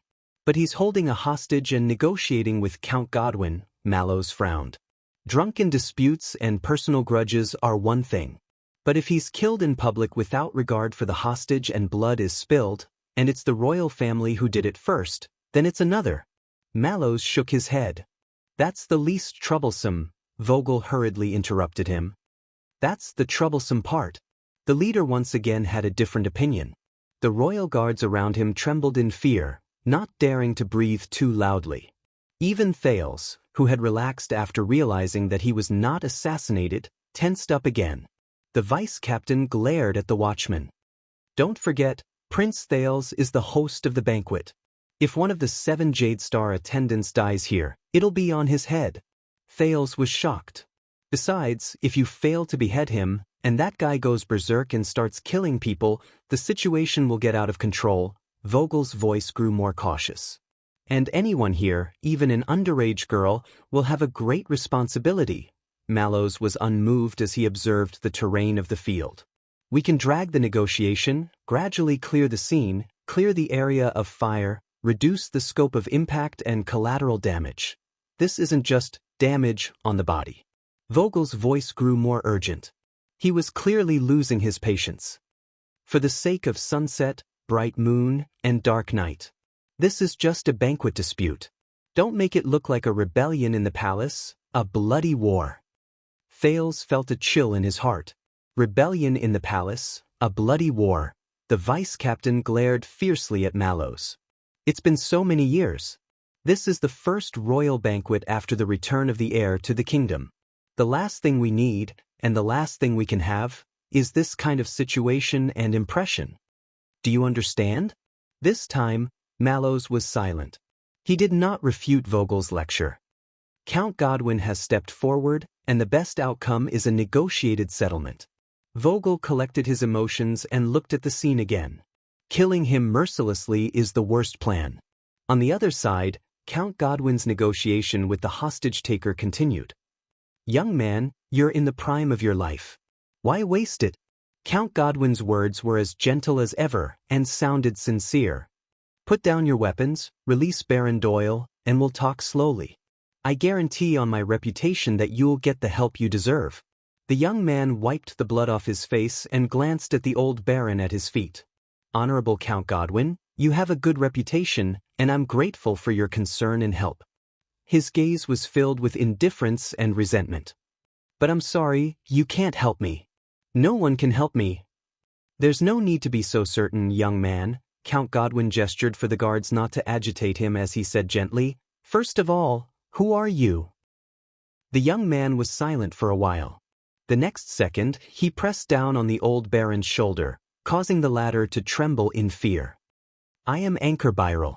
The hostage-taker, whose face was covered in blood, looked up, but his words exuded a sense of pride. "From the Byral family of Crow Caw City in the Western Desert." The young man who called himself Anchor Byral's voice trembled. "I'm His Majesty Kessel's loyal servant, a brave warrior and..." His voice trailed off. "Insignificant subjects." Anchor slowly raised his head and looked at everyone with a sharp gaze. "And my father is one of the thousands of suzerains in Constellation, the Baron of Crow Caw City." There was a small commotion in the crowd. Many turned around to look for friends who were in the Western Desert, or were familiar with it, in an attempt to dig out some information. "Damn it, it's a foreign hereditary noble." On Thales' side, Vice-Captain Vogel hurriedly waved his hand and summoned his subordinates from the flag-bearer division. "Go check if it's true, and inform Renaissance Palace immediately." Count Godwin discussed with a few friends. "Anchor, right? The Byral family. Since you're of noble birth and have been educated since you were young." Count Godwin turned around, his tone gradually turning from gentle to stern. Then you should know, whether it's kidnapping the old and weak or despicable assassination, disturbing guests or insulting the banquet host, it will bring shame to your family. Anchor panted on the spot in a daze. Please forgive me for taking the risk and disturbing all of you because I have nowhere else to go. His voice was dry and hoarse, filled with despair. Anchor raised his sword with a face full of hatred and pressed it against the old baron's neck again. Because only here can I catch this damned old varmint. Force him to look me in the eye. Looking at the other party's determined gaze, Thales had a thought. This bastard, Doyle, who had recovered a little, was still held down by his arms by his colleagues. He gritted his teeth and struggled. If you have the guts, you... But he did not finish, because Mallows suddenly turned around and mercilessly slapped him across the face. Smith. Doyle was stunned. He stared blankly at Mallows, whose gaze was as sharp as a knife. If you want to kill your father, just say it. The watchman said coldly, let him go. I'd like to see how many more stupid things you can do today. Praka, who was holding him, hesitated for a moment before loosening his grip bit by bit. Commodore, on the other hand, decisively let go of Doyle. The latter took a few deep breaths, touched his swollen face, trembling as he looked at his father who was being held hostage. Finally, he clenched his teeth and squatted down in pain. Mallow's actions were swift and decisive, without the slightest hesitation. Vogel, who was watching from the side, frowned. Thales was also taken aback. But the Duke of Star Lake recovered and looked at the situation. He was focused on another part. The assassin, Anchor Byrel. It's him. Thales' expression was solemn. He recognized him. At the start of the banquet, the prince improvised and gave an opening speech. And after his bold F*CQ, Chapman Lampard, a young noble was the first to respond by raising his glass and shouting back. To Duke Thales. To his open-mindedness, wisdom, breadth of mind, courage, and youth. It's him. It was his generous echoing response that elicited a tidal wave of responses and blessings from the guests to the Duke of Star Lake. Thales recalled the scene just now and looked at the young man with mixed feelings. He held a sword in one hand and held the dying Baron Doyle hostage with the other. His expression was resolute and determined, just like what Mallows had said, facing death with equanimity. Anchor, you said your father is a suzerain, the Baron of Crow City, Count Godwin said slowly. Would he be willing to see you like this? Anchor shuddered. My father, Baron Byrel of Crow City? He clasped the old baron's neck tightly, his eyes glazed over as he murmured, no matter how unwilling he is, he won't be able to see me anymore. Count Godwin was stunned. Anchor took a deep breath, became angry and focused again, and looked at everyone. A few months ago, as one of the suzerains of the Western Desert, my father responded to Duke Fakenhaz's call. He led the army westward on an expedition into the desert. Thousands of miles away, he spread the might of Constellation. Thales was stunned. An expedition into the desert? Wasn't that? Anchor's voice echoed in the hall, high-spirited and generous. He was ordered to lead the army. For His Highness Thales' return journey, clear the way. Thales was stunned. Many gazes were directed at the prince, encompassing all kinds of things. Among them were Zayn's interest, the one-eyed dragon's sharpness, and Duke Val's indifference and silence. Wait a minute. Thales suppressed his surprise. The trip to the Western Desert replayed in his mind. A few months ago, the local conscripts of the Western Desert Dukes who cleaned up the desert with the regular army of the royal family. Their fate, until that early morning, a few hours before Duke Thales was finally found, Anchor said in a daze, taking advantage of the legendary wing's absence from the camp, the Baron Bone people and orcs launched a massive attack and invaded the Blade Fang's dune camp. My father, who was still in the camp, was suddenly attacked in his sleep. His army was almost completely wiped out, and he himself was seriously injured. Blade Fang's dune? Thales' heart trembled. The murderous gaze of the legendary wing, Baron Roman, appeared before him, and his chilling words, kill our way back to the camp, no matter who we meet, be it humans, mixed breeds, Kai.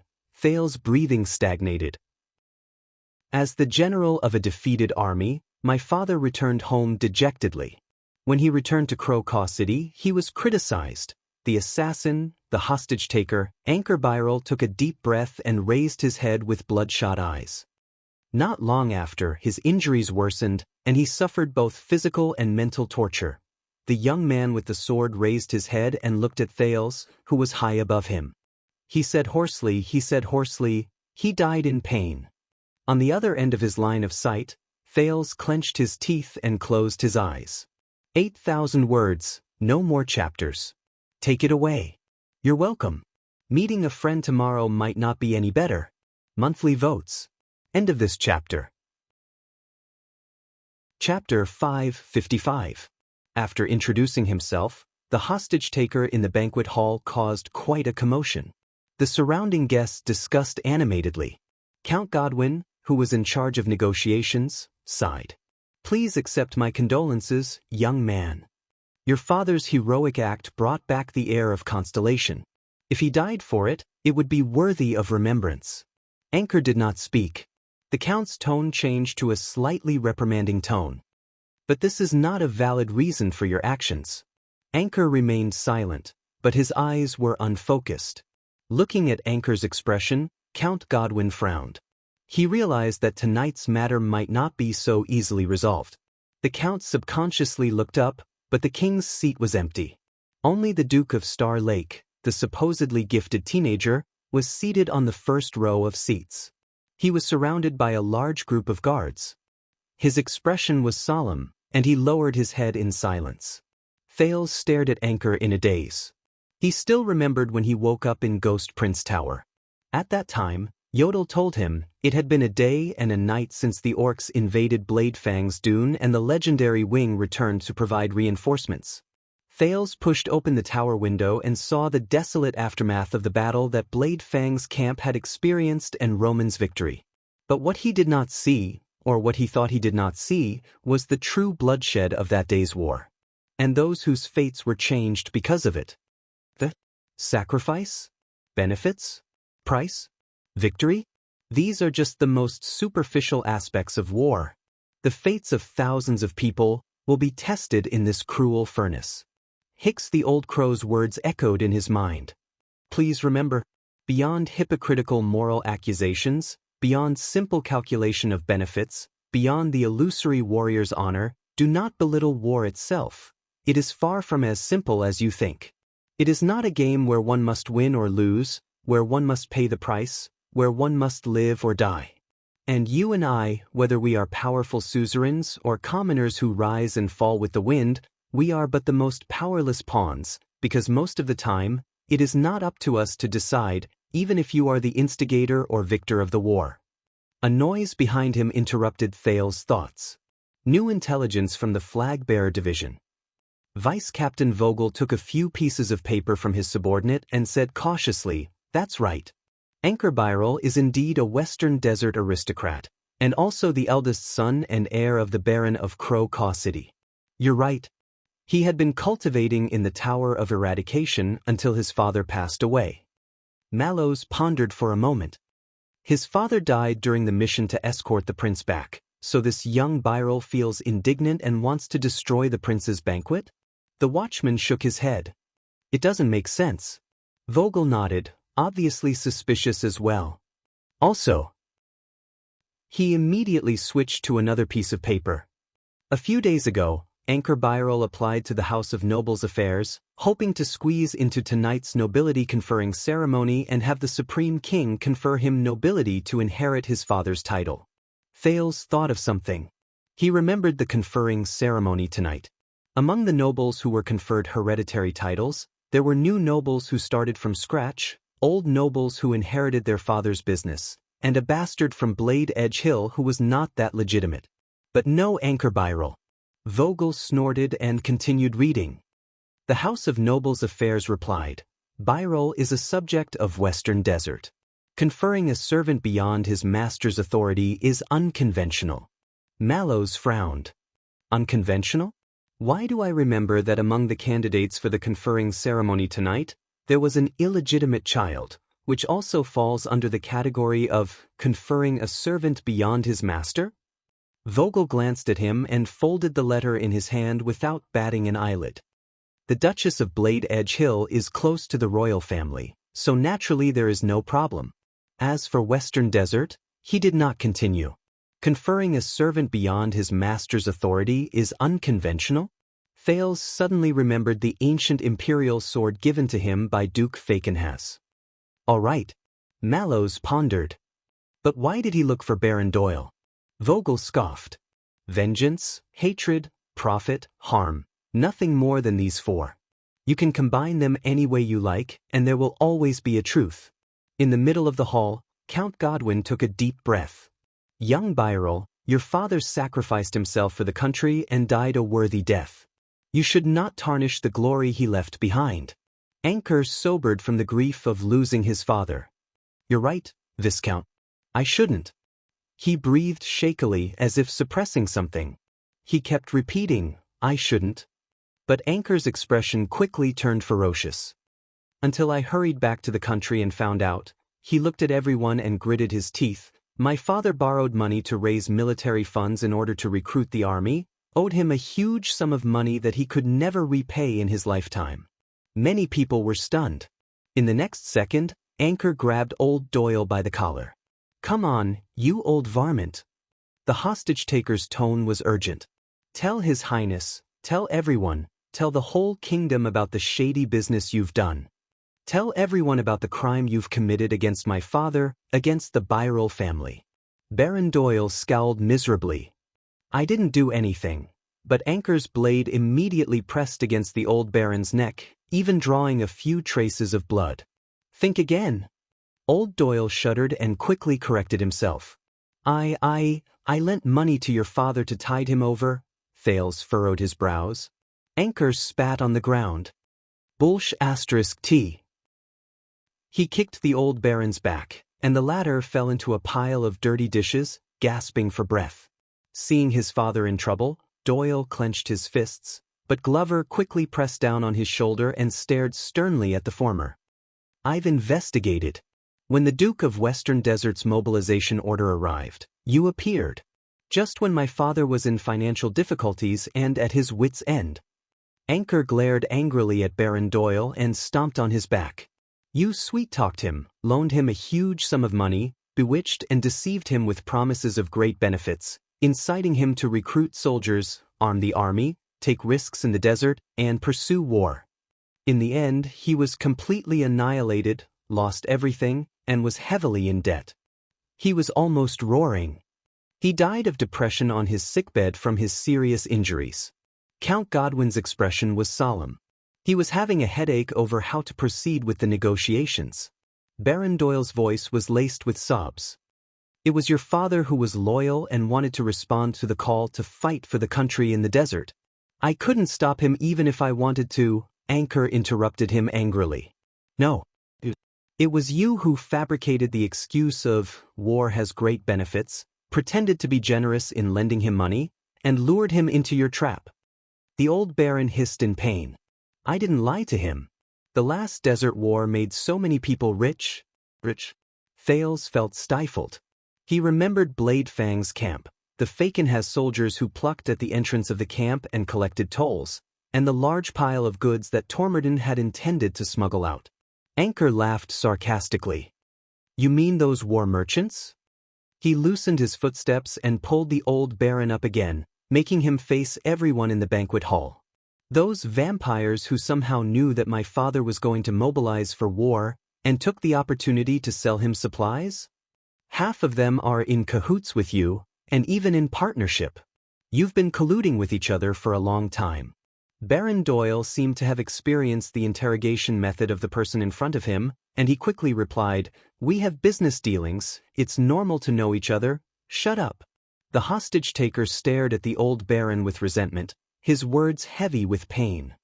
You took advantage of my father's generosity and lack of financial knowledge, used trap-ridden grammar and dazzling numbers to trick him into signing an unfair contract, and owed him several times the original debt. Old Doyle seemed to have resigned himself to his fate. He tried to squeeze out an understanding smile. It's a loan. How can there be no interest? And you're of noble birth and have a large business, so it's understandable that the interest is higher. Anchor suddenly reached out and grabbed the hair at the back of Baron Doyle's head, forcing the latter to look up. As the Baron hissed in pain and his wife cried out involuntarily, Anchor gritted his teeth. But in the deliberate trap of your contract, the unpaid debts were mortgaged using the land and population of Crow Caw City. Land, population. The crowd exclaimed softly. No, old Doyle refused to relent despite the pain.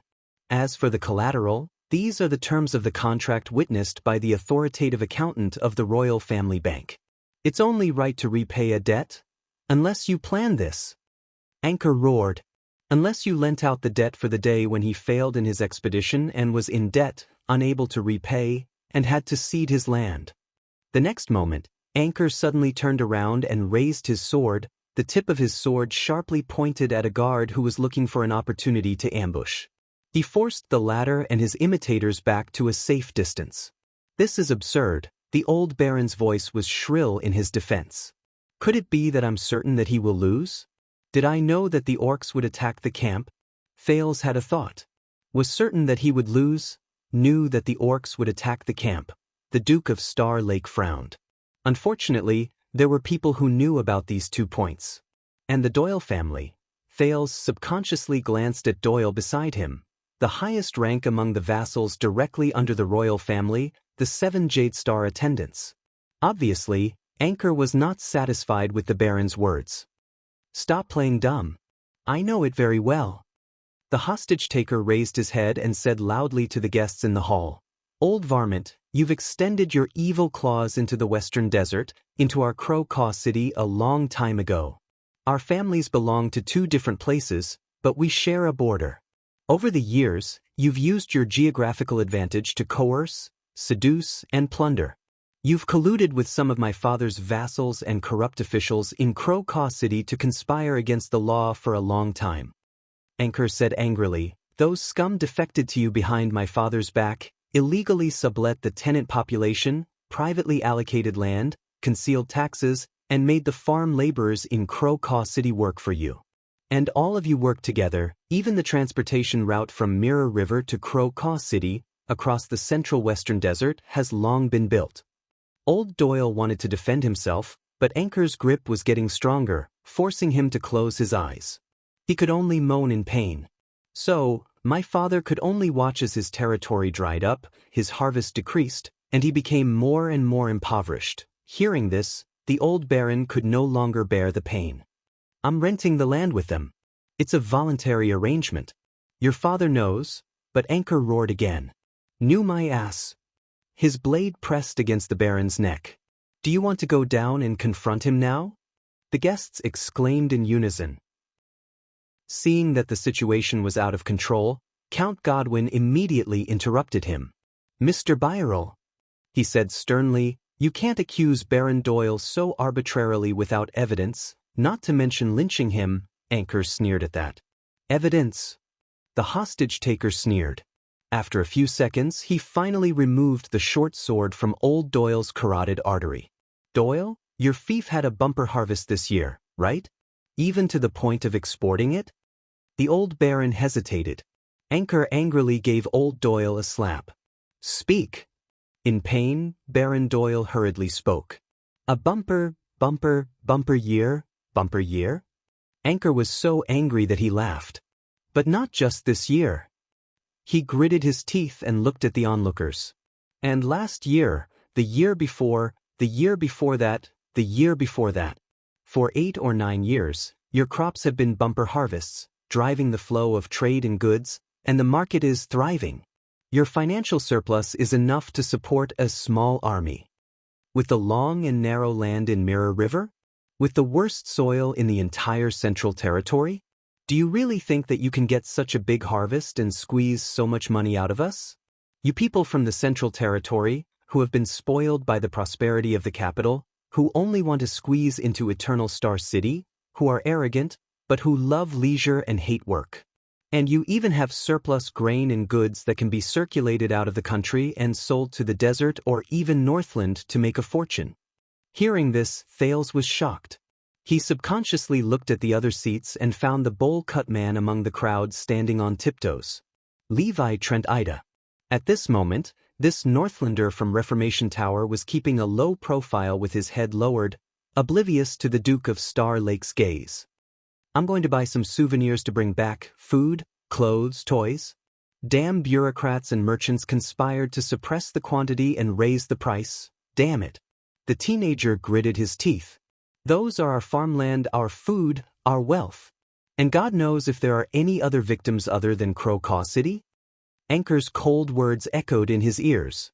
The discussion in the crowd broke out again. This time, there was much less controversy. Most of them were whispers. At this moment, Mallows began to ponder. Speaking of this, Glover, the watchman suddenly looked up. Do you remember what your brother, Viscount Lozano Glover, said to His Highness before the banquet? The expression of Glover, nicknamed Zombie, changed slightly. He subconsciously looked at one of the tables, at the other Glover with a calm expression and composure. Lozano? Glover hemmed and hawed, as if unusually sensitive to the name. Lozano, he told Doyle to stop his father from sending money to the Department of Finance? Doyle, who was firmly held down by Glover, shuddered and looked at his colleague in disbelief. Mallows nodded. Viscount Lozano was very respectful when he met His Highness. He didn't even have time to talk to his half-brother. Why did he look for Doyle and bring up this internal matter of the Department of Finance? Just to badmouth the Doyle family? Doyle was stunned, while Glover's expression became very unpleasant. I remember now. Zombie recalled and his face turned pale. Lozano also told Doyle that even if he sent money, he couldn't avoid this year's land settlement and tax inspection. Land settlement. Thales took a deep breath and focused his attention back on the center of the venue. Anchor waved his short sword and sneered. So, old varmint, how long did you originally plan to do this? Do you intend to keep it up? Since it benefits yourself at the expense of others, why not?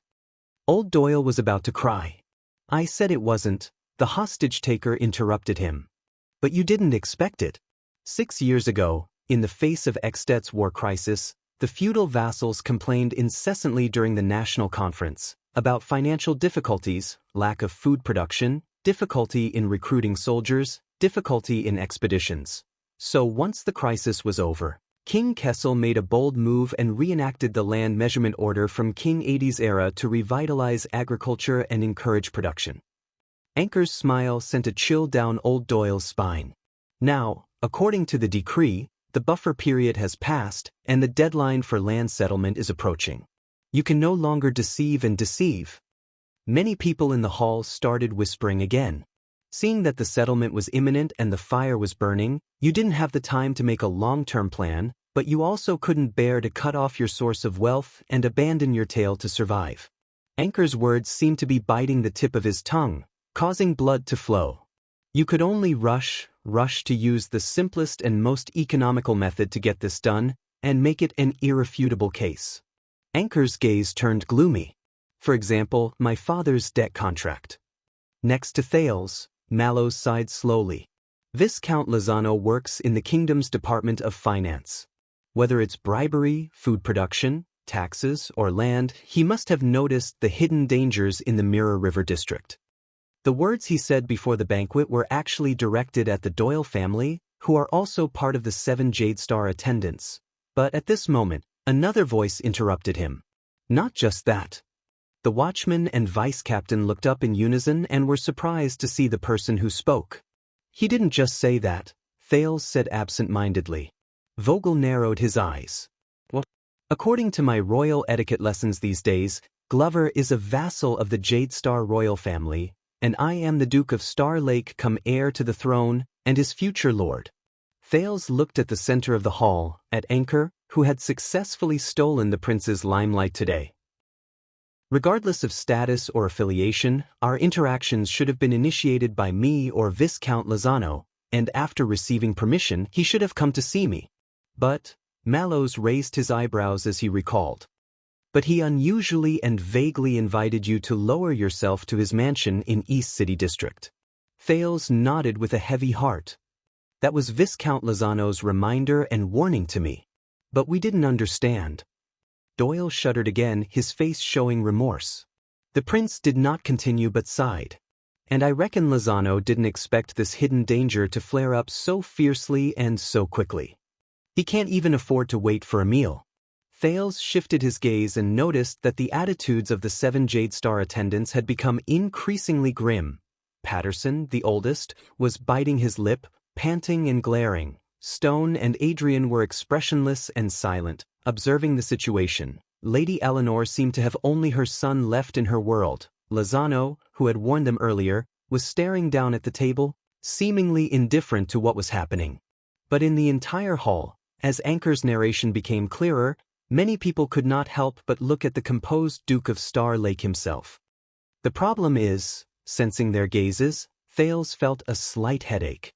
How are we going to clean up this mess? Vogel snorted softly.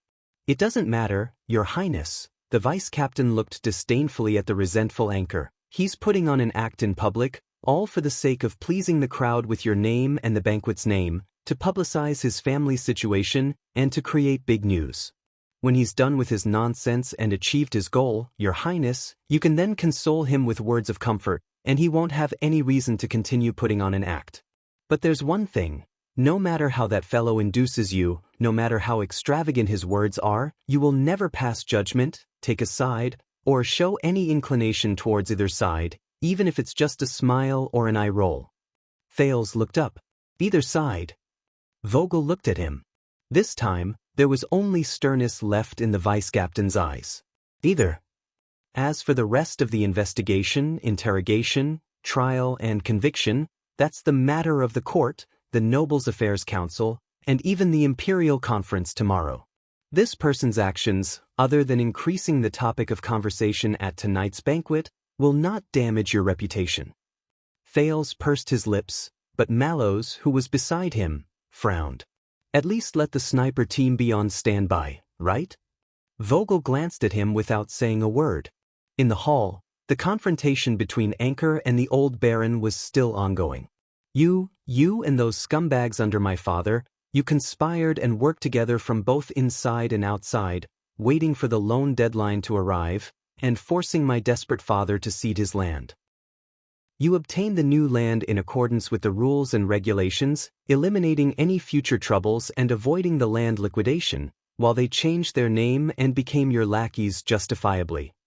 But you didn't expect that when my father passed away under the pressure, who took over his position was a stubborn fool. Anchor raised his short sword and pointed it at the old Baron's nose. His voice grew colder. Tell me, when you set the trap, plotted against my father, and ultimately killed him, did you think this day would come?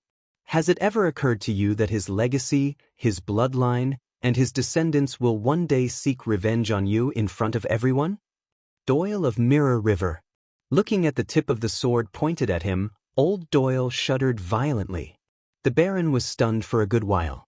His entire face turned red, and he could only spit out a few monosyllabic words through his muzzled mouth. No, he... At this moment, Count Godwin's furious roar resounded in the banquet hall. Anchor Byril. His tone was unprecedentedly stern and unrelenting. No matter what grievances you have, whatever reasons you have, do not forget that the kingdom has its own laws, and this world has its own reason. Anchor was lost in thought for a moment. Laws? Reason? He lowered his sword and turned his head. Count Godwin breathed a sigh of relief. As a noble, you are courteous, wise, loyal, and righteous. You should know how to use legal means, go through the normal channels, appeal based on reason, defend your rights, or communicate rationally, negotiate a solution, and seek justice and fairness. The Count's words were stern and righteous. Why bring a knife to the banquet and threaten someone's life? At Duke Thales' banquet, resorting to violence and taking risks out of desperation. You stand up for your father and family, but are you going to let your father's honor and family's reputation be completely ruined in your hands? The last sentence was obviously quite effective. Anchor shuddered and looked at Godwin in a daze. I did it. Count Godwin was taken aback. What? When I first returned to the country, Anchor said dejectedly, legal means and methods. At first, I wanted to wait for the next year's harvest and settle my debts. He stared at Count Godwin in pain and said hoarsely, "But I was told that the deadline for the contract was only before the land was settled. After that, I wanted to invoke the nobility's law and appeal for an extension." He stared at the short sword in his hand and muttered, "But I was told that I had not yet inherited the title and had no right to appeal for an extension. Finally, I wanted to inherit my father's title early." In the end, Anchor looked at everyone in despair, but I was told that this would require a hefty recognition fee and that I could only wait for the next year's harvest. Count Godwin was speechless for a moment, but he hesitated for a moment before speaking. "If you can't solve it yourself, you can ask for help," but Anchor roared back in a louder, more agitated voice. "I did it." His blade trembled with his movements, waving futilely in the firelight of the entire hall. "I went to the Ruins and Brave Souls Fort to ask for help from the bigwigs of Western Desert, but they said that the war at Blade Fang's camp had just ended, and it was a critical period. They did not want to offend the vassals of Renaissance Palace, and said that this was a private matter between us and Doyle, and that they had no right to intervene. When I arrived at Eternal Star City, I submitted my complaint to the Court of Justice according to procedure, but it was rejected multiple times. A secretary who had been paid told me in secret that the Doyle family had just gained the favor of the Duke of Star Lake, and that Mindy's Hall was of great significance. They could not afford to offend them. When I arrived at the Nobles' Affairs Chamber, I wanted to inherit the title on a special basis, but they told me that the prince had just returned, that the kingdom was thriving, and that everyone was living in hope. So, don't spoil the fun with your own trivial matters." Thales listened to his account with a heavy expression, and uncomfortably realized that these reasons were all related to him. Anchor inhaled sharply. "So, in the end, I could only go to Renaissance Palace, guard the palace gates, and wait for His Majesty to appear. But the moment I saw His Majesty's troops, the royal guards, and spoke," he grinned, showing calmness and resignation, "I was sent to prison." Amidst the soft but unnoticeable buzz from the crowd, Count Godwin did not say a word for a long time. He appeared to be at a loss. "I reasoned with you, and you reasoned with me about the law. I reasoned with you about the law, and you reasoned with me about tradition. I reasoned with you about tradition, and you reasoned with me about reality. I reasoned with you about reality, and you reasoned with me. I did it." Anchor rested his blade on old Baron Doyle's shoulder. His eyes were lifeless as he muttered absent-mindedly, "What methods, what means, what possibilities? I did it." He looked up slowly. Only the last one left. The uneasiness in Thales' heart grew stronger. 3 days ago, I spent the last bit of my travel expenses and finally got the police station to release me. Anchor's arms slowly tightened. The old Baron's expression changed as he groaned in pain. "So I found him and told this old varmint, I am willing to execute the contract and cede my fief. All I asked was for my father's funeral expenses. And that exorbitant amount of funeral fees allowed me to buy a seat at the edge of Mindy's Hall tonight." Anchor smiled. A very happy smile. "Anchor." Count Godwin seemed to have a premonition of what he was about to do. For the first time, there was panic in his voice. "No." Doyle struggled to move forward, but Glover held on to him tightly. Anchor said coldly, "If you don't kill, no one will listen." His wrist slowly lowered. "If you don't shock the world, there is no way out." His teeth slowly clenched. "If you don't give up, you will suffer." His eyes gradually dimmed. "Please tell me, Count Godwin, His Highness Thales." Amidst old Doyle's screams of pain, his wife's heart-wrenching, and the horrified gazes of all the guests in the hall, Anchor looked up. His gray gaze pierced through the bright lights and fell straight on Thales. "What kind of logic is this? Swordless only returned home at 5 in the afternoon and finished dinner at 8. Obviously, he could not have been writing. So, this chapter was written by me, Swordless next-door neighbor's dog. End of chapter. Chapter 556. Anchor Viral. Amidst the chaos, Thales' voice rang out clearly, echoing throughout the hall. The Duke's words carried a lot of weight. The entire banquet hall fell silent. Anchor's long sword stopped at old Doyle's neck, leaving the Baron panting nervously. Thales pushed away Mallows, who subconsciously tried to stop him, stepped out from the crowd, and spoke from the seat second only to the king. Your words, your story, your experience, the entire Mindy's Hall has heard it. His tone was stern. Isn't that enough? Anchor looked up, and for the first time, met the heir of the kingdom's gaze without interference or hindrance. So, Your Highness, are you going to be like everyone else, using perfectly valid reasons and excuses to obstruct the justice you deserve? So, your past, your reputation, including your opening speech just now, are all lies? Mallows and Vogel looked at each other, exchanging only worry and apprehension. Thales could feel that at that moment, everyone's gazes were focused on him without the slightest scruple. Whether it was guardian dukes like Zayn, Koster, Val, 7 Jadestar attendants and Central Territory dignitaries like Viscount Adrian and Lady Eleanor, or the king's loyalists and new nobles like Count Godwin and Viscount Kenny, and all kinds of conscripts, officials, chiefs, and other distinguished guests from all walks of life. Their gazes were like boulders weighing down on his vocal cords. It was as if they were trying to cancel out the respect and reverence he received throughout the banquet.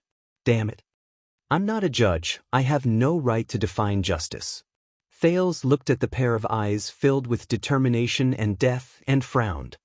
But what you've done today is already shocking enough. But you're only blocking your way out. Anchor breathed absent-mindedly. Killing and taking lives might make people listen. Thales glanced around and tried to stabilize his voice, which was still undergoing puberty. But if the audience is only here for novelty, there's no benefit in listening. The crowd buzzed. And abandon yourself to depravity. Thales said loudly, even if you can avoid suffering for a while, the outcome is bound to be miserable and regretful. Anchor turned his head and looked at old Doyle, who was trembling under his sword. He smiled. Your Highness, your words are as sharp as the rumors say. I can't refute you. No wonder he could protect Constellation's dignity and interests in the barbaric and dangerous Northland. Anchor's gaze sharpened. But I'm not here to listen to your lecture. What I've come for is revenge. Then trust me. Put down your weapons and wait for a fair judgment. Thales tried hard to maintain the dignity of the Duke of Star Lake. There's no need to resort to private punishment and harm more lives. He said sternly, revenge without justice is no different from despicable murder. Behind him, Vogel and Mallows were conversing, but Thales could not hear them clearly. Anchor subconsciously looked around, looking a little lost amidst the chatter of the banquet guests. Until he looked at the Duke again, casting a questioning gaze at the latter. Murder. Anchor stared at Thales and was distracted for a moment. Murder? Justice? He gritted his teeth and his voice trembled. No, Your Highness Thales. My father held his weapon tightly in his arms, filled with remorse for his ancestors and his bloodline. He died on his sickbed, in his ancestral land. I didn't even have the time to bury him. I had to travel thousands of miles to find him, and only today can I stand before you. He roared. That's murder. Where's his justice? Under his sword, Baron Doyle interrupted with a trembling voice. I didn't do anything. Your father died of his own illness. Anchor turned his head abruptly, frightening the Baron back into his stomach. After you took everything away from him. After you used despicable methods to make use of merchants, Anchor shouted at the top of his lungs. After you forced him into a dead end. Thales reached down and stopped Mallows from sending someone to pull him back into the group. Anchor roared. Everyone open your eyes and see. How is this trap and humiliation any different from murder?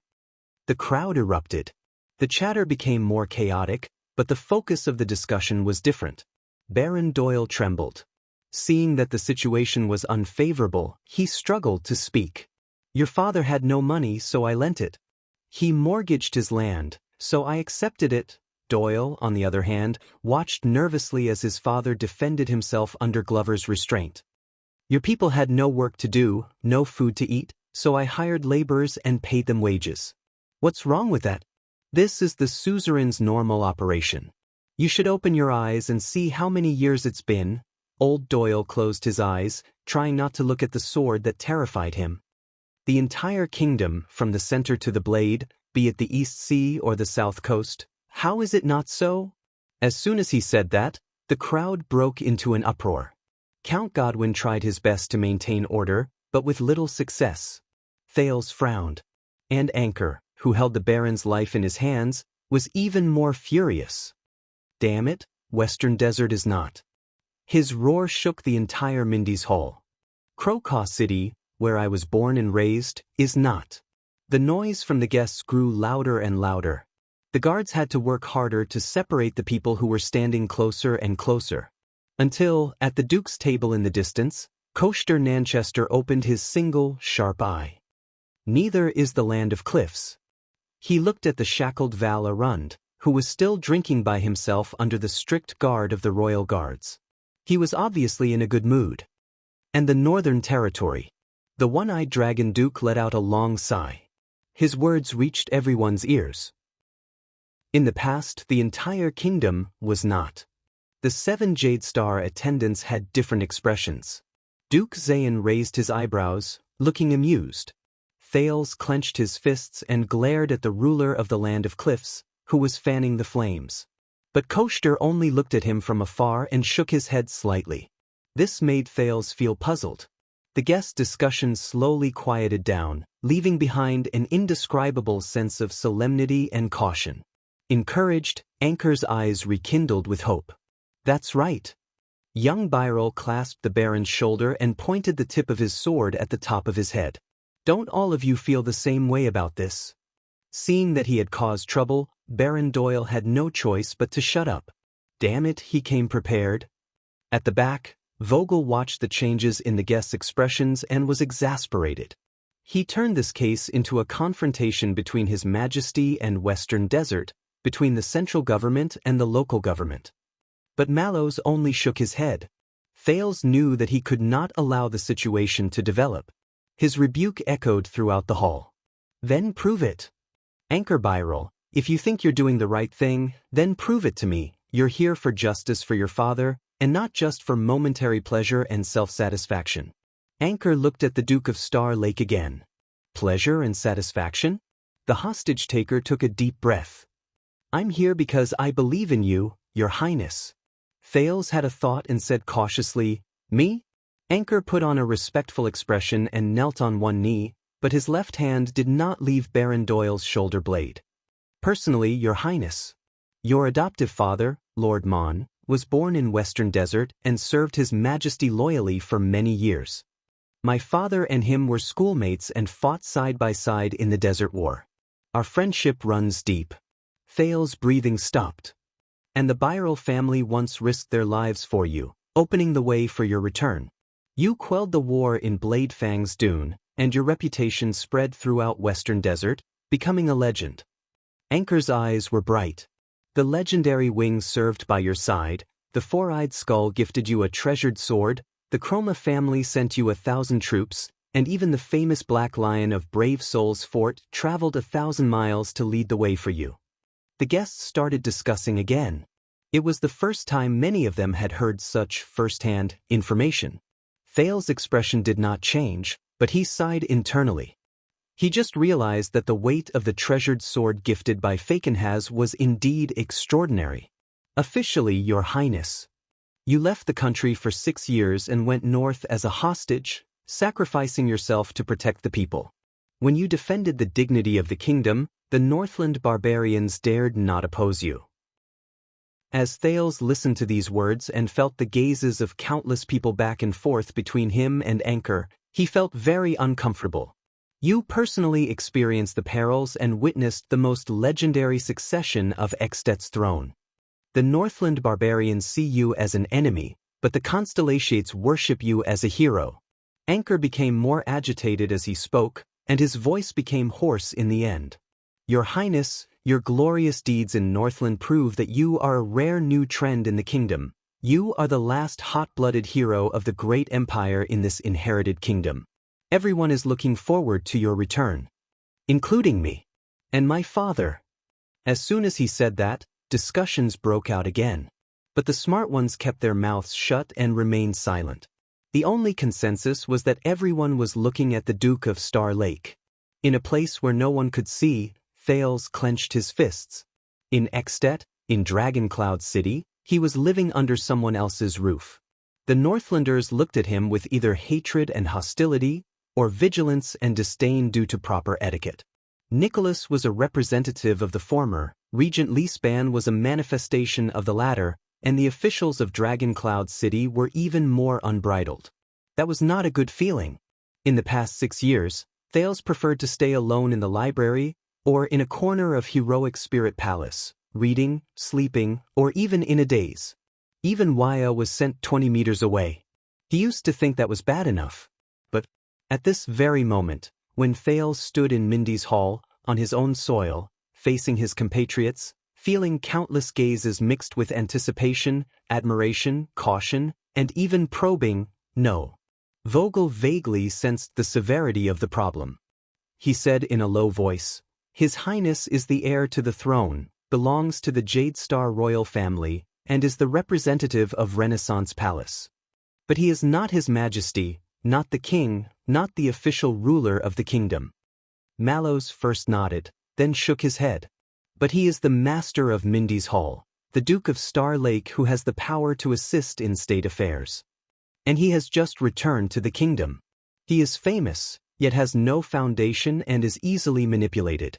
The vigilance in the watchman's eyes increased. "That's why they came for him." The vice-captain turned his head. Them? Mallows did not speak. Listening to their private conversation, Thales became even more solemn. "Duke Thales." Anchor's gaze was solemn as he raised his voice.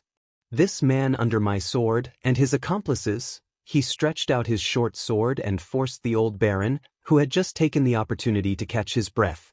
"They violated the sacred constellation covenant, signed by Black Eye John II in year 50 of the calendar of eradication, and set up a conspiracy to murder a hereditary noble with the title of baron." Thales' eyebrows twitched. "They violated the absolute law set by Jackal Sumer III in year 340, and privately conferred with each other outside of the legitimate Byrol family. One official has many masters." Facing hundreds of people, Anchor said angrily, "They ignored the creditor Alan III's king's tax law in year 414, and went behind the king and suzerain's back to conceal their production and evade tax. Sacred Constellation Covenant, absolute law, king's tax law." Thales clenched his fists.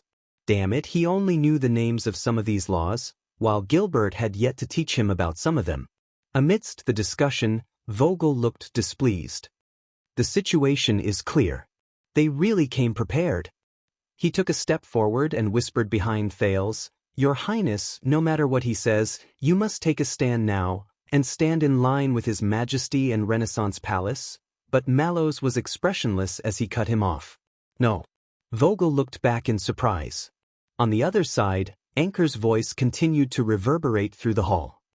"They violated the virtuous King Mindy's III's general rules for the selection of officials in year 512, disrespected local customs, interfered with town autonomy, and bribed the servants of the king." He stared intently at the composed Duke of Star Lake. "They disobeyed the land measurement order issued by your grandfather, King of Xianxia, AD II in year 655, rented land in other places, transferred privately, and tarnished the sacred fiefdom. They even openly flouted the state of emergency control order passed by your father 11 years ago for the Desert War, which is still in effect at the border, and illegally smuggled Western Desert's strategic foodstuffs out of the country and resold them to the desert and Extet." Baron Doyle's expression grew increasingly grim, his face full of disbelief. "General rules for the selection of officials, land measurement order, state of emergency control order." Faced with the increasingly noisy crowd, Thales had a bad feeling. This had far exceeded the knowledge he had crammed for the past few months. Behind the prince, Mallow's voice rang softly. "Doyle is one of the 7 Jade Star attendants under Renaissance Palace, and Byrol is a local vassal under Fakenhas. Doyle is a deep-rooted old noble with a long history." The watchman's expression was indifferent, but his tone was solemn. Birol is a new noble who rose to power through war, just over 100 years old. Vogel's gaze flickered. Doyle used the merchant style, resorted to new methods such as market contracts, annexed land, and changed ownership. Mallows continued. And Birol invoked the land measurement order and other royal decrees to defend himself, only to protect his old fiefdom and maintain the old legal system. Vogel reacted. He looked at Mallows in disbelief. Mallows looked back at him and nodded. Doyle is far away from the political center and only tried to curry favor with the royal family after His Highness Thales returned to the country. And Birol boldly bypassed the Duke of Western Desert, entered Eternal Star City, and asked the central government of the kingdom to adjudicate local affairs. After the royal guards thought it through, their expressions changed drastically. Mallows sighed softly. Can you imagine how many people, how many things, and how much stake are involved in this? Who represents the central government, and who represents the local government? Who is the new order, and who is the old legal system? Who is upholding the royal government, and who is subverting the kingdom? Can anyone say for sure? Mallows looked towards Anchor, who was standing in the middle of the hall, loudly listing the crimes of his enemies. This is no longer as simple as choosing one of the two. New and old, monarch and vassal, father and son, central and local government, financial and local laws, governing methods, countless factors are involved, constantly intertwined. It's not something that can be resolved by choosing a side. As Thales listened to his personal guard captain, he felt his body stiffen. Any choice and solution are mutually beneficial and difficult to be perfect. Just like flour and sand mixed together, you can't possibly keep it pure and single out one. This is politics that's more typical than typical. The watchman's face was once again covered in solemnity, no longer calm. Those who set this trap, no matter who they are, Mallows said softly. They're all ruthless characters. In the middle of the hall, amidst the mess, Anchor slowly got up and stood upright. It was as if, at that moment, he was the master of the entire hall. Everyone, their evil intentions are unforgivable, their crimes are intolerable, their actions have shaken the rule of the throne and the foundation of the kingdom. The hostage-taker paused for a moment and turned to stare at Thales. But you're right, Your Highness. Anchor retracted the despair and defeat in his eyes, replacing it with determination and decisiveness. Don't worry, I won't commit murder at your banquet. Anchor removed the tip of his sword from the old baron's shoulder, allowing the latter to breathe a sigh of relief. That's not the Birol family's teachings. Thales said solemnly.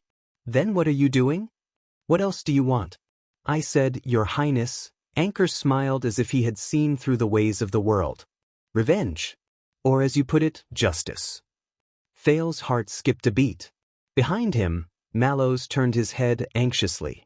Has the messenger we sent to Renaissance Palace reported back? Prime Minister Cullen?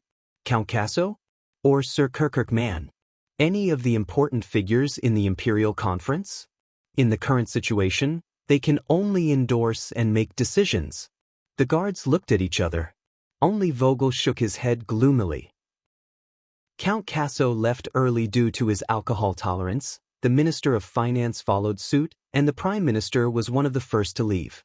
Besides, even if His Majesty was here, Vogel shut his mouth and kept his next words to himself.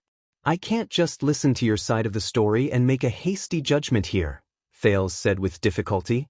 While maintaining the dignity of the royal family and the dignity of a duke, he also took into account Anchor's emotions, hoping that he would not slit his throat in a fit of anger.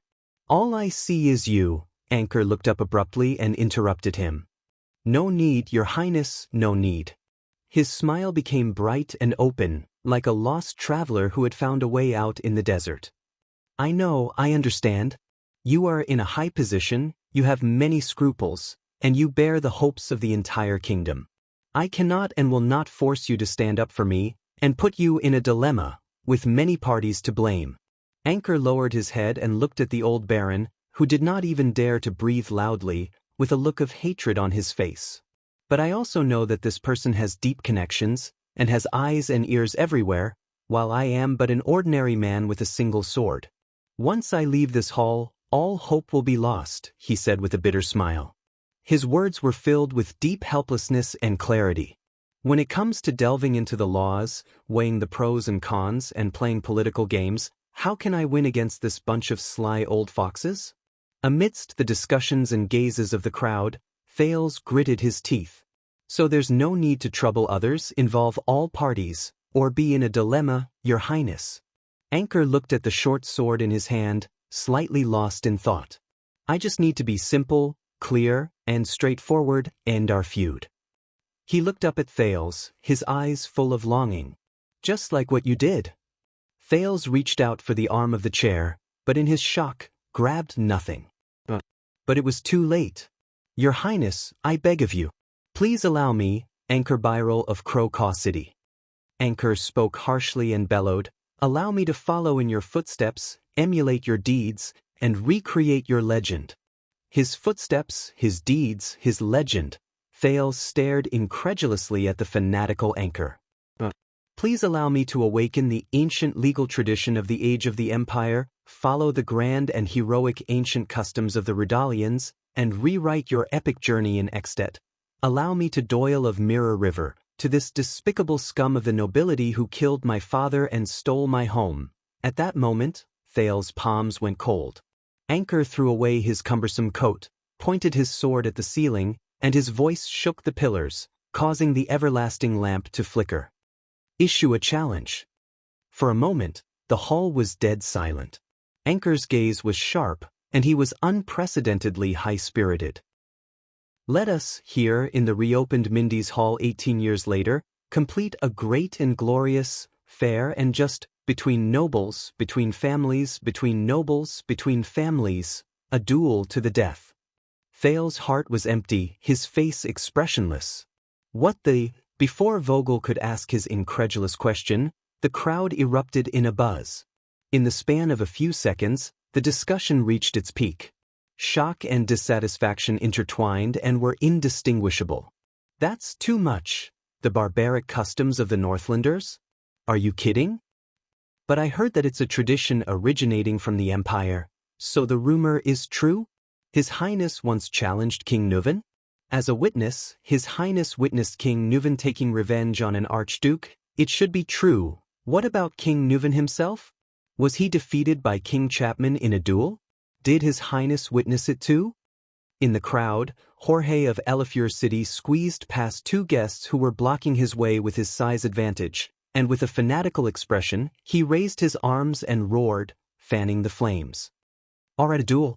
If you have the guts, CK him up. Long live the Empire, long live. He ignored the angry glares of the constellations around him. But the guest discussion did not stop for a moment. I think it makes sense. Revenge and reputation, I'd do the same if I were him. What a joke. Then you bastard seduced my daughter. Wouldn't I be able to challenge you to a duel to the death for revenge? Why do you still remember this? Aren't we friends? Aren't our families old friends? What's there to talk about? Old friends? Will you hand over my daughter? But, hey, do you think I don't know that when my father passed away, you and my mother were in the study? Shut up. Bastard. Come on, a duel to the death. No, this is too barbaric.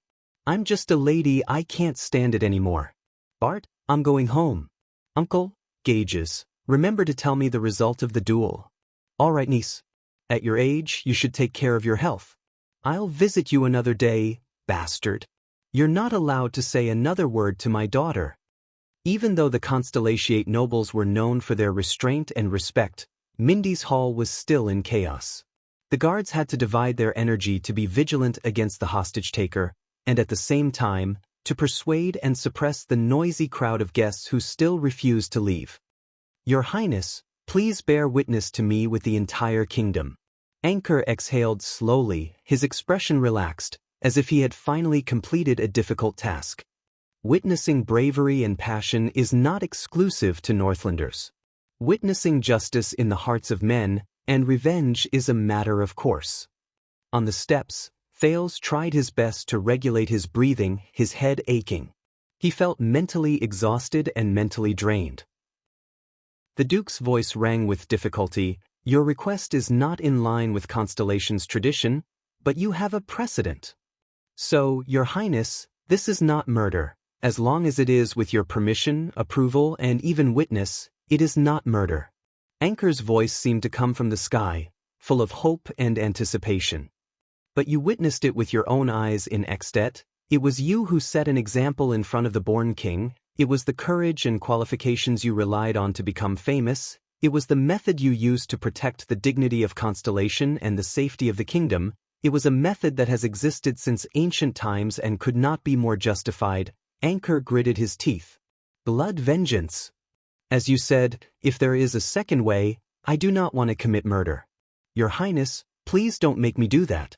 Thales turned his head mechanically and looked at the old baron, who could no longer speak. No, Your Highness. Behind him, Doyle struggled to break free from Glover's restraints and knelt beside Thales, speaking in a panic. My father, he's old, he can't. If you think it's unfair, Anchor raised his voice and looked at Doyle eagerly, full of provocation. Then let the other Doyle, the son of this old varmint, fight for his family and name, and fight me. He's skilled. This will be a fair and exciting duel. He gritted his teeth with cold eyes. Until life and death is decided. Anchor took a deep breath and raised his short sword. After that, if I am still alive, I will surrender and accept all the punishment I deserve. I will not go back on my word. Doyle was shocked and furious. He stared at the opponent who had forced his father and his family into a corner. Your Highness, I can... Doyle subconsciously reached for his weapon, but was held down by Mallows and pushed back to his colleagues. We were wrong again. This assassination, the watchman's expression was grim, was indeed directed at Your Highness. In another way, Vogel's brows were heavy. He stared at the spoiler of the banquet, deep in thought. The crowd's discussion grew louder. Thales stood alone and powerless on the spot, enduring everyone's gazes. There were the observing gazes of a few dukes. Some were waiting for a good show, some were deep in thought, and some were indifferent. There were also the gazes of the 7 Jade Star attendants. Most of them were solemnly and anxiously waiting for the prince's reaction. There was anticipation and vigilance. There were also the gazes of the others. But Thales was no longer in the mood to distinguish. At this moment, the conversation between him and Gines not long ago rang in his mind. So, they can still eat me? No. But they will tear you apart. Even if I am the king's son, the heir to the kingdom? Thales pressed his forehead. That's right. That's why they're gentle and courteous. Tear you apart. Tear me apart. Amidst the endless noise, the prince inhaled absent-mindedly, closed his eyes and sighed. So, please bear witness to our duel, Your Highness. Anchor faced death calmly, but he was overwhelmed with emotions. Just like what you experienced in Extet as the Prince of Constellation. He said with relief and satisfaction, after that, I will have no regrets no matter what the outcome is. Anchor Byrel, the man who single-handedly disrupted the banquet of Thales' return, took a deep breath and his voice pierced through the crowd.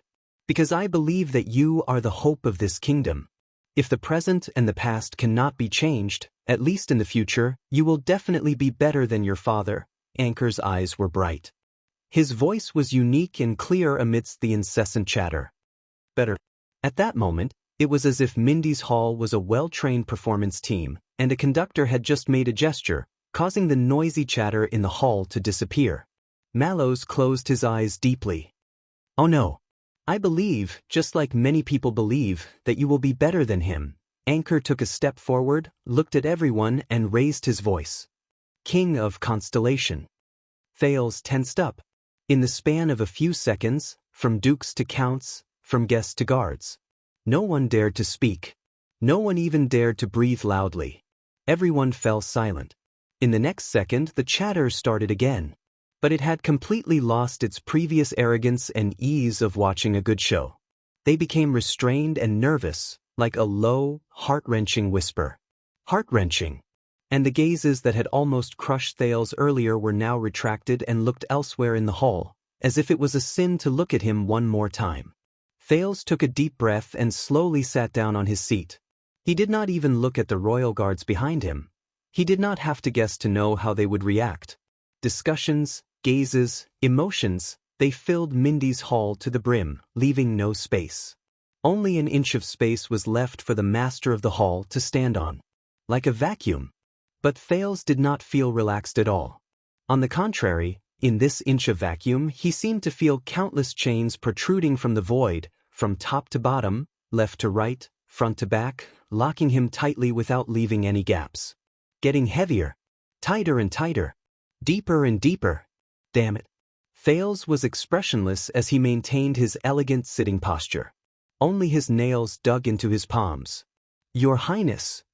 Anchor pulled the pained old baron to his feet and said eagerly, "That's right." For a moment, Thales missed the days when he was a hostage in Northland. King Duel. Now it seemed that in those 6 years, even on the day of the council hearing, even when the Northland barbarians gathered in the Hall of Heroes, even when the vassals of Dragoncloud City gnashed their teeth and wanted nothing more than to tear Thales to pieces, even when the ill-intentioned Nuvan VII and the overbearing Chapman Lampard, they were so amiable, friendly, and adorable. "Your Highness." Beside Thales, Doyle looked at his master in panic. There was a pleading tone in his voice. "Your Highness, Prince Thales? Your Grace? Can win.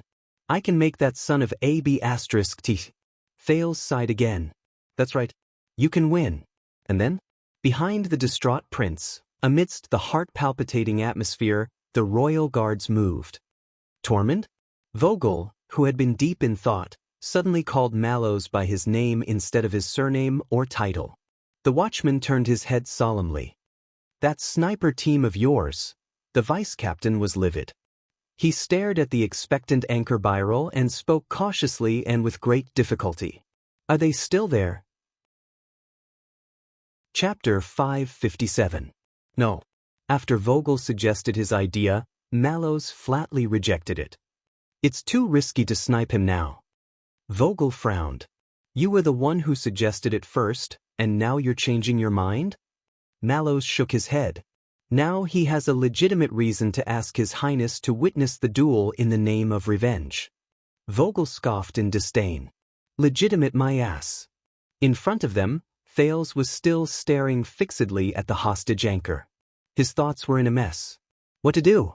Reject him, allow him, kill him, convince him, what a mess. Byrel. In the hall, Count Godwin, who was in charge of communication, was furious. "You've crossed the line. Playing to the gallery and coercing His Highness, how is this the conduct of a gentleman and a subject?" But Anchor was clearly prepared. He did not flinch and turn back. "Don't tell me that as a citizen of Constellation, doesn't everyone have the right to appeal to our Supreme King?" The force of his grip made the old baron groan in pain again. "Isn't it every king's duty to listen to the sincere voice of every citizen?" Anchor's words resounded in the hall.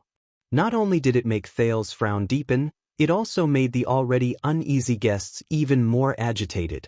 Count Godwin was speechless for a moment, unable to find a rebuttal, whether it was appeal or king. The trap formed by these words was too obvious and too dangerous. Mallows ignored the situation in the hall. As calm as ever, he continued to communicate with the vice-captain in a low voice.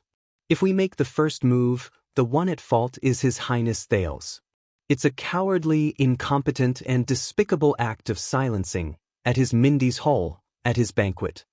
Vogel thought for a moment and said decisively, "The guards can bear the responsibility, you and I. If necessary, we'll resign and have nothing to do with anyone else." But Mallows shook his head. "Do you think people will care?" His words were meaningful. The royal guards. The focus is always on the royal family, not the guards. Listening to the conversation between the two guard commanders, Thales' heart grew heavier. What to do? "Your Highness Thales." Anchor turned around and looked expectantly at the person standing the highest. "Justice is at hand, waiting for your command." "How dare you?" His aggressiveness once again drew Godwin's rebuke, but Anchor ignored it and continued to stare at Thales. It was like he was staring at his prey. "Refuse him, Your Highness," Vogel said softly from behind Thales with an angry expression on his face. "Lord of the Stars, the dignity of the royal family cannot be threatened. Thales instinctively opened his mouth, but Mallow's voice came from the other side.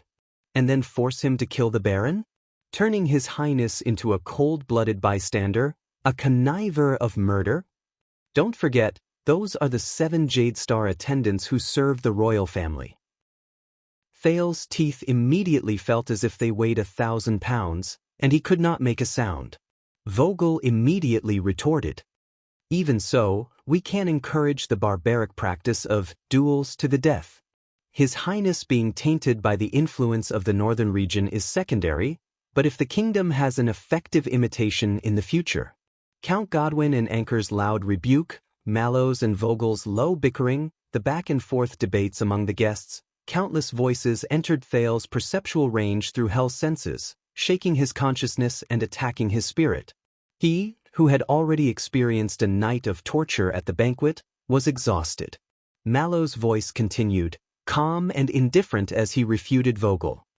No matter how vile and backward this custom is, it is also His Highness' method of resisting King Nuven. It has become a legend, a symbol. To deny it now, that was a misunderstanding. Thales was mentally and physically exhausted, his face expressionless.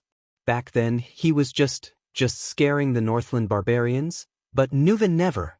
Why does it seem like he really fought the Born King? Thales sighed heavily in his heart. Back then, why did he challenge King Nuven to a duel? God knows how much he regretted it. Also, who was the one who spread this news? Back then in the Hall of Heroes, were the Extet Archdukes present so tight-lipped? There was a small commotion among the guards. Doyle's expression was twisted as he dragged Glover's shackles and squeezed in front of the 2 officers. Please let me duel him, Your Highness, sir.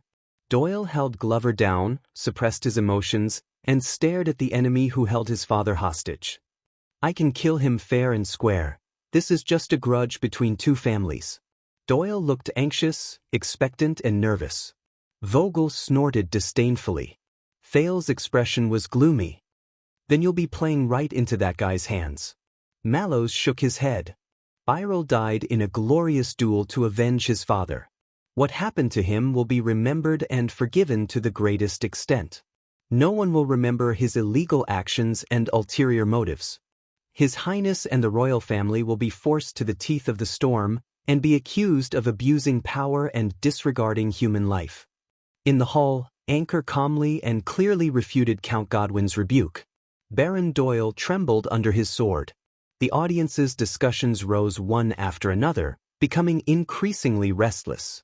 Doyle clenched his teeth. Mallow's tone became more solemn. And he's just someone's tool, a chess piece on the table.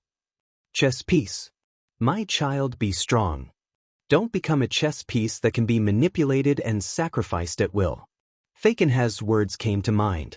Thales tightened the muscles on his arms. As for the people below the stage, the hands behind the scenes, Mallows kept the following words in his heart. Perhaps they would take advantage of Byril's death to exaggerate this originally contractual dispute case and elevate it to an unprecedented level, such as the rule of the kingdom. Doyle and Byril. How many similar cases could there be in the entire kingdom? How many different situations were there? How many more examples with similarities and differences that could be used as reference? Mallow's gaze froze. No, it would be given a different meaning and become the fuse for a series of political storms. But Mallow's? Thales tried hard to ignore the countless gazes cast on him. He turned his head sideways and spoke softly. His words were tired. He turned his head and spoke softly, his words weary. He's just someone who was forced by the situation to take a risk and stake everything on one throw. Mallows looked at Anker's burning gaze and narrowed his eyes. So he's stubborn and dangerous, more so than the people behind him. The watchman said gloomily, he's a good chess piece. A good sword. Good chess piece. Thales did not answer. He just closed his eyes, feeling even more exhausted. Your Highness. Anker grew impatient. His urging voice drowned out Count Godwin's rebuke. What's making you hesitate? The offender of the Byril family took a step forward. While the surrounding guards grew increasingly nervous, he raised the short sword in his hand and pointed it straight at the Duke of Star Lake on the steps. Hesitation towards justice, or confusion towards the Empire's traditions? Anchor glared at Doyle, who was beside Thales. Or is it that you would rather protect your vassals and your personal guards because you are not close to them? Doyle's expression changed. Anger surged. Is there no other way? Doyle's fists were trembling. Glover had no choice but to hold him back. Just let this bastard spout nonsense here, hurt my father, tarnish his highness' reputation. The best way is to strengthen the investigation beforehand and suppress the storm, Mallows said solemnly. Make sure this guy can't speak. Let the guards keep this matter out of the hall. Make it non-existent, whether it's this case or the assassination or kidnapping. Vogel's expression grew uglier, while Doyle grew more anxious. Your Highness. The guest discussion reached a climax once again, with no shortage of heated arguments. Many angrily rebuked Anchor's disrespectful behavior, but the son of the Birel family was unfazed. He either stood still or raised his voice to refute. Thales breathed in a daze. He felt the nails in his palms prick more and more painfully. At this moment, I've thought of it. Mallows spoke in a low voice, attracting the attention of the guards. There's another way. It can save the Baron's life, and also solve the predicament. Vogel and Thales turned to look at him. But Mallows turned to Doyle instead. Prepare for the duel, Doyle. Doyle responded instinctively, but was startled when he came to his senses. Yes, sir. Mallows' expression was as indifferent as ever, but his tone gradually turned solemn. But, Vanguard Danny Doyle. He rarely called Doyle by his full name, which made the latter nervous. Listen carefully. The next moment, the watchman's words caused everyone's expression to change. You're going to die. Thales was stunned. Vogel and the guards around him were equally stunned. This duel, Mallows said calmly, but his gaze was fixed on Doyle. You must die by his hands. Thales reacted with a jolt. He was not the only one who reacted this way. What? Vogel looked at the watchman in disbelief. The opponent wants to use public anger to create trouble, so we'll return the favor. Mallows calmly turned around, not looking at Doyle, who was rooted to the ground and in a daze. Doyle accepted the duel, but was killed by his opponent. This way, regardless of the reason, the Birel family is naturally in the wrong for causing a disturbance at the banquet, using foreign evil methods to brutally kill their own countrymen. Everyone will only remember your family's humiliation, and His Highness Thales being forced to do so.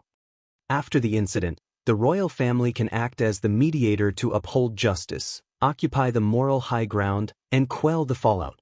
Under everyone's astonished gaze, Mallows was nonchalant as he recounted his terrifying proposal.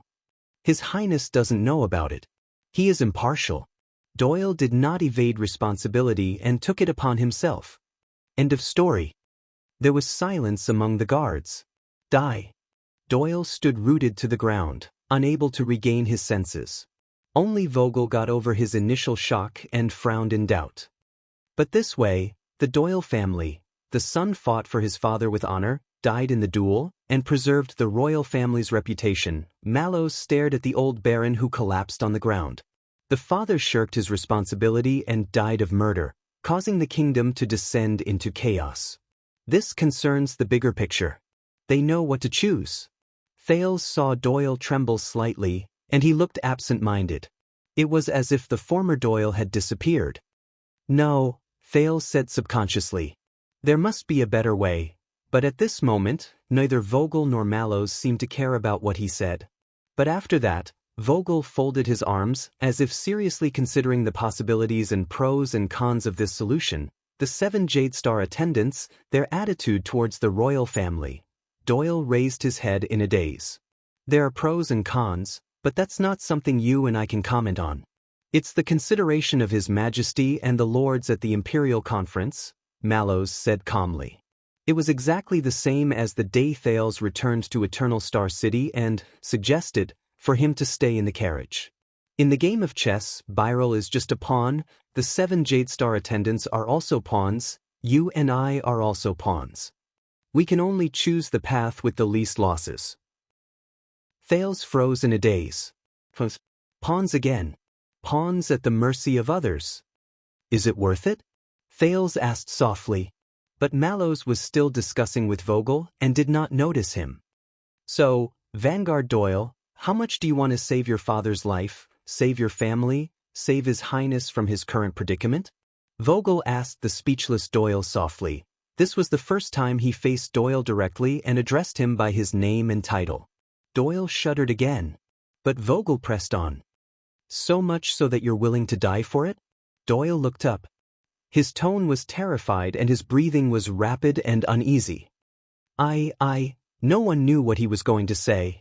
That guy's positioning is lax, Glover suddenly said. Sir, let me circle to the back. I'm confident I can kill him with one strike. Doyle looked at his partner, color returning to his eyes. But Mallows calmly interrupted them. This is the only way. Someone has set up an unsolvable game of chess, and we can only make the most rational and concise choice. The watchman looked at the absent-minded Doyle. Sacrifice the pawn. He then looked at the incredulous Thales. Protect the king. The guards fell silent again. Thales closed his eyes and unclenched his fists. Sacrifice the pawn. Protect the king. Who's the pawn? Who's the king? But in the hall, Anchor was clearly tired of Count Godwin and the rest's pestering and did not want to drag on any longer. Your Highness, is it worth it? Thales opened his eyes abruptly and interrupted him loudly. The Duke of Star Lake spoke angrily, drawing the hall's attention back to him. Is it worth it? The Duke of Star Lake took a step forward and looked at the troublemaker at his banquet with a complicated gaze. His tone was full of double indignation and injustice. Anchor Byral, no matter who instigated you, are they and their schemes worth it for you to willingly become a pawn and exchange your life for it? Anchor was stunned for a moment. Not only him, but the guards were also stunned for a moment. A few seconds later, the hostage-taker laughed out loud. Instigated? Anchor first glanced hatefully at the disheveled old baron, then said coldly, You don't believe it, do you? Whenever something like this happens, you think it's a political conspiracy, an ulterior motive, a scheme of interests? Anchor sneered and pointed his short sword at the crowd around him, causing a commotion among the guests.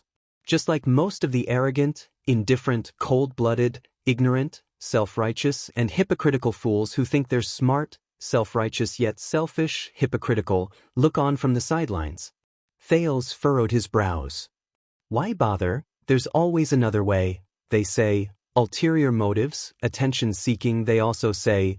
This isn't that simple, it must be a conspiracy, they still say.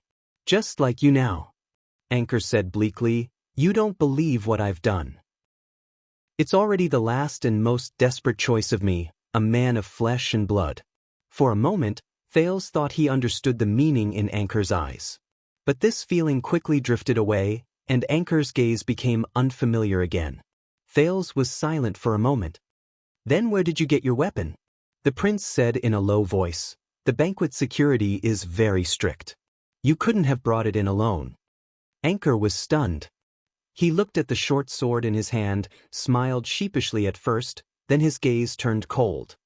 For those who have suffered injustice and have no way out, Your Highness, Anchor Byral looked at Thales again, his tone sad but determined. Weapons of resistance are everywhere. Within reach. He ignored Count Godwin's furious roar and pressed the blade against the Baron's neck again. Your Highness, make a choice for me. Murder or duel? Thales gulped. Doyle's expression tensed. His dazed eyes regained focus, reflecting the struggle within. Mallow's gaze fell on Thales from the side. But it was more lethal than anyone else's gaze in the hall at that moment. Sacrificing a pawn. Protecting the king? Anchor, Doyle, and Mallows all focused their gazes on him. And Thales felt his mouth go dry. But in the next second, another high-pitched and shrill female voice cut through the air. Bullsh asterisk T choice. Bullsh asterisk T Byral. Everyone was shocked. They turned to look and found that it was Baroness Doyle, who had struggled free from the crowd and was in a sorry state but had a fierce expression on her face. Her breathing was shaky, her heavy makeup had long been ruined, and her gorgeous clothes were in disarray. But she still gritted her teeth and raised her finger, pointing at the hostage-taker. "You little brat who's still wet behind the ears. What else do you know, other than playing around with swords and debauchery in some broken tower thousands of miles away? Don't you know what kind of scum your father is?" Anchor was stunned, and then frowned. Like a person who had been struck by extreme fear, the Baroness' expression contorted. "Before I married into the Doyle family, my ex-husband was a merchant from Crow Caw City. I know better than anyone what kind of filth your father is. Viral? Huh, that son of A.B. Asterisk. He was a first-class scoundrel knight when he was young, frivolous, and vain, even resorting to trickery in a knight's tournament." The Baroness' expression was full of contempt and disgust. Ambitious, headstrong, short-sighted, and insatiable. If not for his dog's *T luck of having 4 cousins and 2 brothers all dead after the bloody year, how could he have been the Baron of Crow Caw City? Anchor was taken aback and did not know how to react. "You, as a suzerain, your father only knows how to levy taxes and drain the goose that lays the golden eggs. Under his rule, Crow Caw City's labor period was extended, taxes and fees were added, but the punishments were harsh and never forgiven. As a result, industries withered, the people were resentful, the bureaucracy was corrupt, and bribery was rampant." Anchor was exasperated. No, but the Baroness was obviously furious and did not give him a chance to speak. Other things aside, just look at how unrepentant he was when he was in financial difficulties. He insisted on building up his military force, borrowing money for expeditions, and sacrificed countless lives, just to risk his life in the desert, to make a fortune, to fight for glory? Isn't it clear enough? Lady Doyle spoke until her hair was disheveled and she was panting. But her sharp voice became smoother, and Thales could even hear a hint of a western desert bumpkin accent that was obviously cultivated since childhood. In Crow Caw City, from the officials to the farmers, from the merchants to the craftsmen, everyone hated your father, hated him to the core. Every year, every month, the destitute, depressed, and overwhelmed people gathered in the mountains and engaged in robberies, causing endless harm to the surrounding areas. From the local townspeople to the Mirror River across the river, everyone suffered. My ex-husband died among them. Not to mention the countless refugees who abandoned the wastelands every year and smuggled across the Mirror River to other lands, including the Doyle family's territory, just to eat and wear new clothes. In the hall, everyone's attention was attracted by the Baroness' words. Shock and discussion swept through the crowd. "After I remarried, your father even shamelessly asked the suzerains of the Mirror River district for the refugees' redemption fee.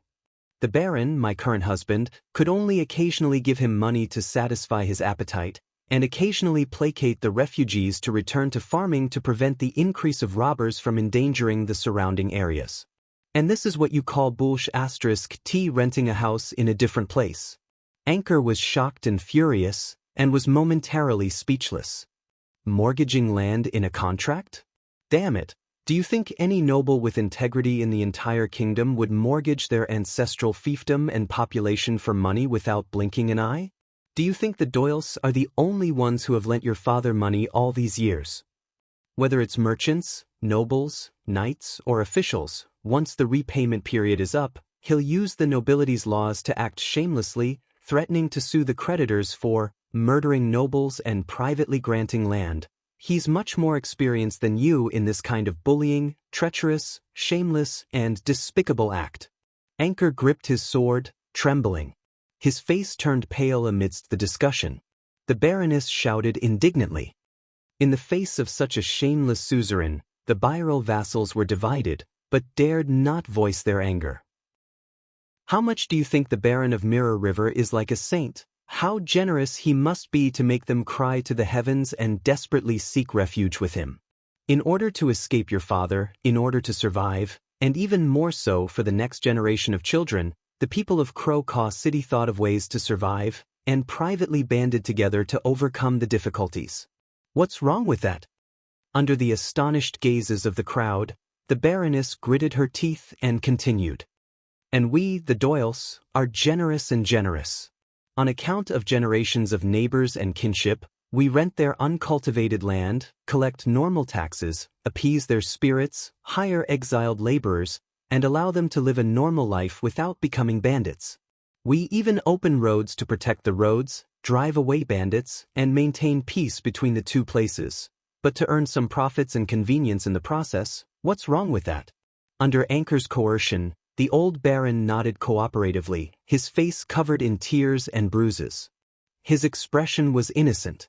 The baroness became more and more unyielding as she spoke. She pointed with her hands on her hips.